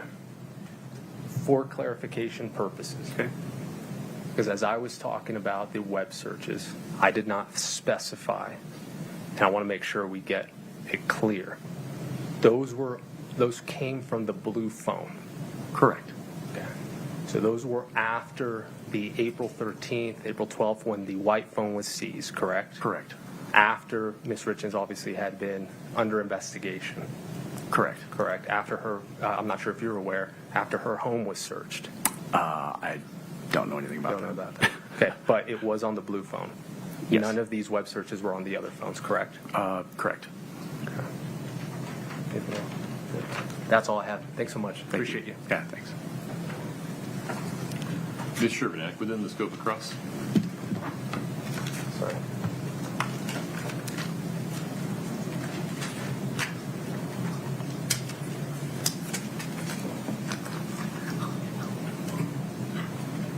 A lot of sticky notes. Two things I want to follow up with you on. We talked a little bit about CDR data and Wi-Fi, maybe why things wouldn't show up on Wi-Fi. Sure. What type of messaging can happen over Wi-Fi? Most app messaging happens over Wi-Fi. So third-party apps like WhatsApp, Kik, Signal, those types of apps. But also, again, iMessage. And so when talking about those 3 image files located on Ms. Richins' phone from March 4th, 2022 at 8:29 a.m., we don't know all of the information about those because it was deleted. Correct. If it hadn't been deleted, we'd know more. We might. Talking about the web searches on the blue phone, when you looked through and analyzed that blue phone, nothing indicated to you that that blue phone was being used by someone else. Correct. I want to talk about Exhibit 3-14D. And this is the device. Scott, if we could put that one up. One moment, please. The witness has it. Do you want to publish it? Please. Okay. Go ahead. Now, you made this exhibit in conjunction with the context of what was happening during this time frame. Is that correct? Correct. Meaning that you looked at messages between Kouri Richins and Eric Richins during this time frame. Yes. And in those messages, Kouri Richins was telling Eric Richins to go take a nap. Yes. And based on what you've created with this exhibit, does this movement in context indicate to you that during this time frame, Mr. Richins could have been laying down or Yes. not moving? Yes. I want to talk about this activity sensor data. That data is proprietary to Apple. Yes. And tell me if I'm wrong, but Apple probably puts a lot of money into making that data. I'm sure they do. They want it to be correct for Yes. their users, Yes. and they would want it to be accurate for their users Yes. because their users want that activity data to reflect what they're actually doing. Yes.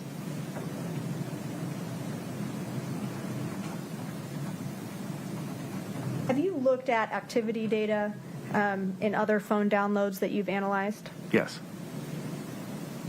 And looking at phone activity data for other hundreds, maybe thousands of phones that you've analyzed, have you been able to tell if that data can be checked in other cases? Meaning that if somebody said, hey, I went for a 1 mile walk today, giving you a hypothetical, and then you could look at their phone and say that they went for a 1 mile walk. Have you been able to look at that type of data in other phones and verify that it reports in the way you would expect? Are you asking about corroborating witness statements based on their activity in their devices? Right. Yes. That activity data in other cases when you've analyzed it has been accurate and corroborated by other information? In my experience, yes. Just a moment.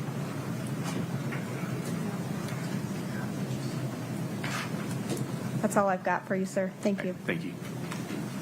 Mr. Ramos, within the scope of redirect? Yes, of course. Thank you, Judge.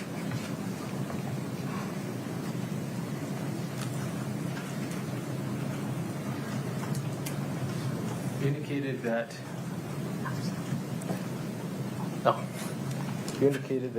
the Ms. Sherbanek was talking about the information that was deleted.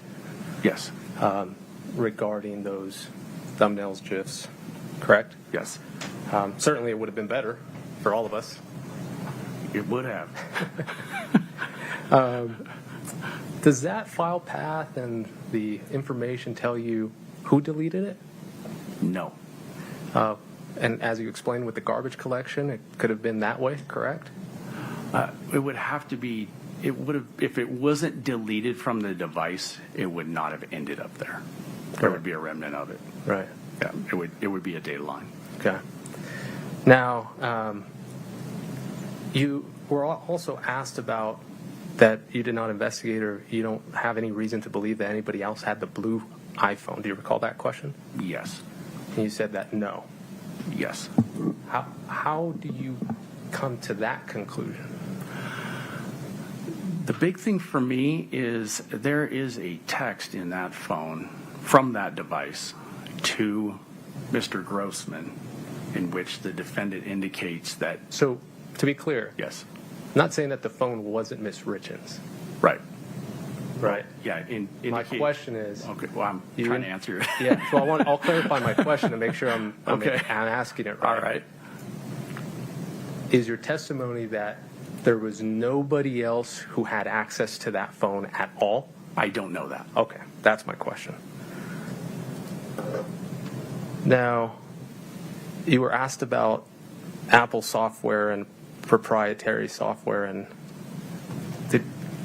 did you attempt to get information from anywhere else, whether it's Apple, whether it's another peer, whether it's another case, where you can get the information that you have in these extractions to validate it? I kind of don't understand that question. Sure, I'll rephrase. Okay, yeah. Yeah. So I understand that you don't work for Apple. No, I don't. That you don't know how it works. That you don't know how the activity sensor data is logged, correct? I don't know what their programming looks like. Correct. Yeah. Okay. Do you make any efforts in this case with this information to try to validate that the information you had was up to Apple standards? No.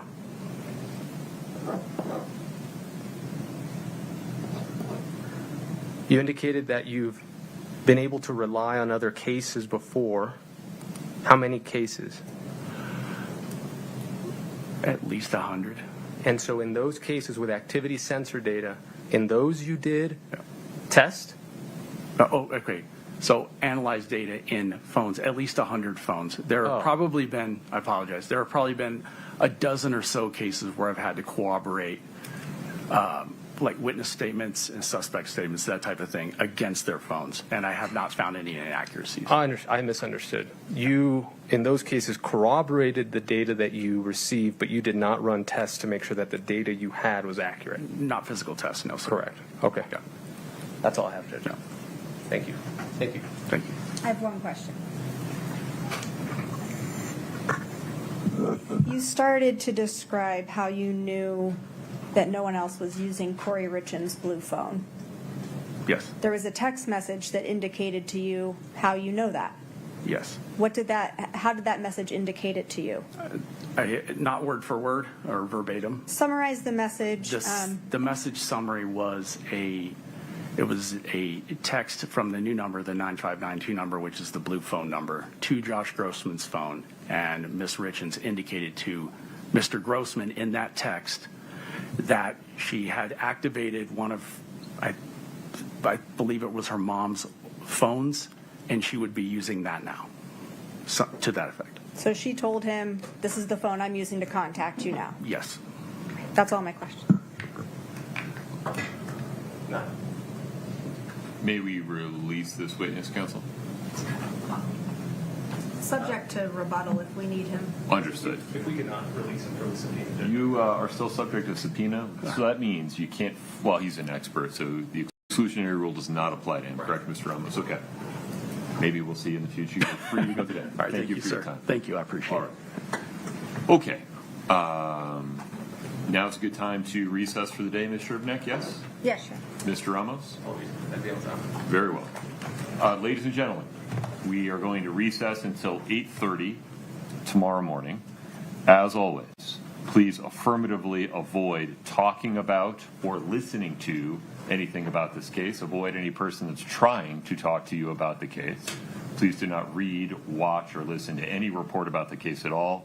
No online or other research about the case. Please travel safely. Enjoy your evening. Please rise for the jury.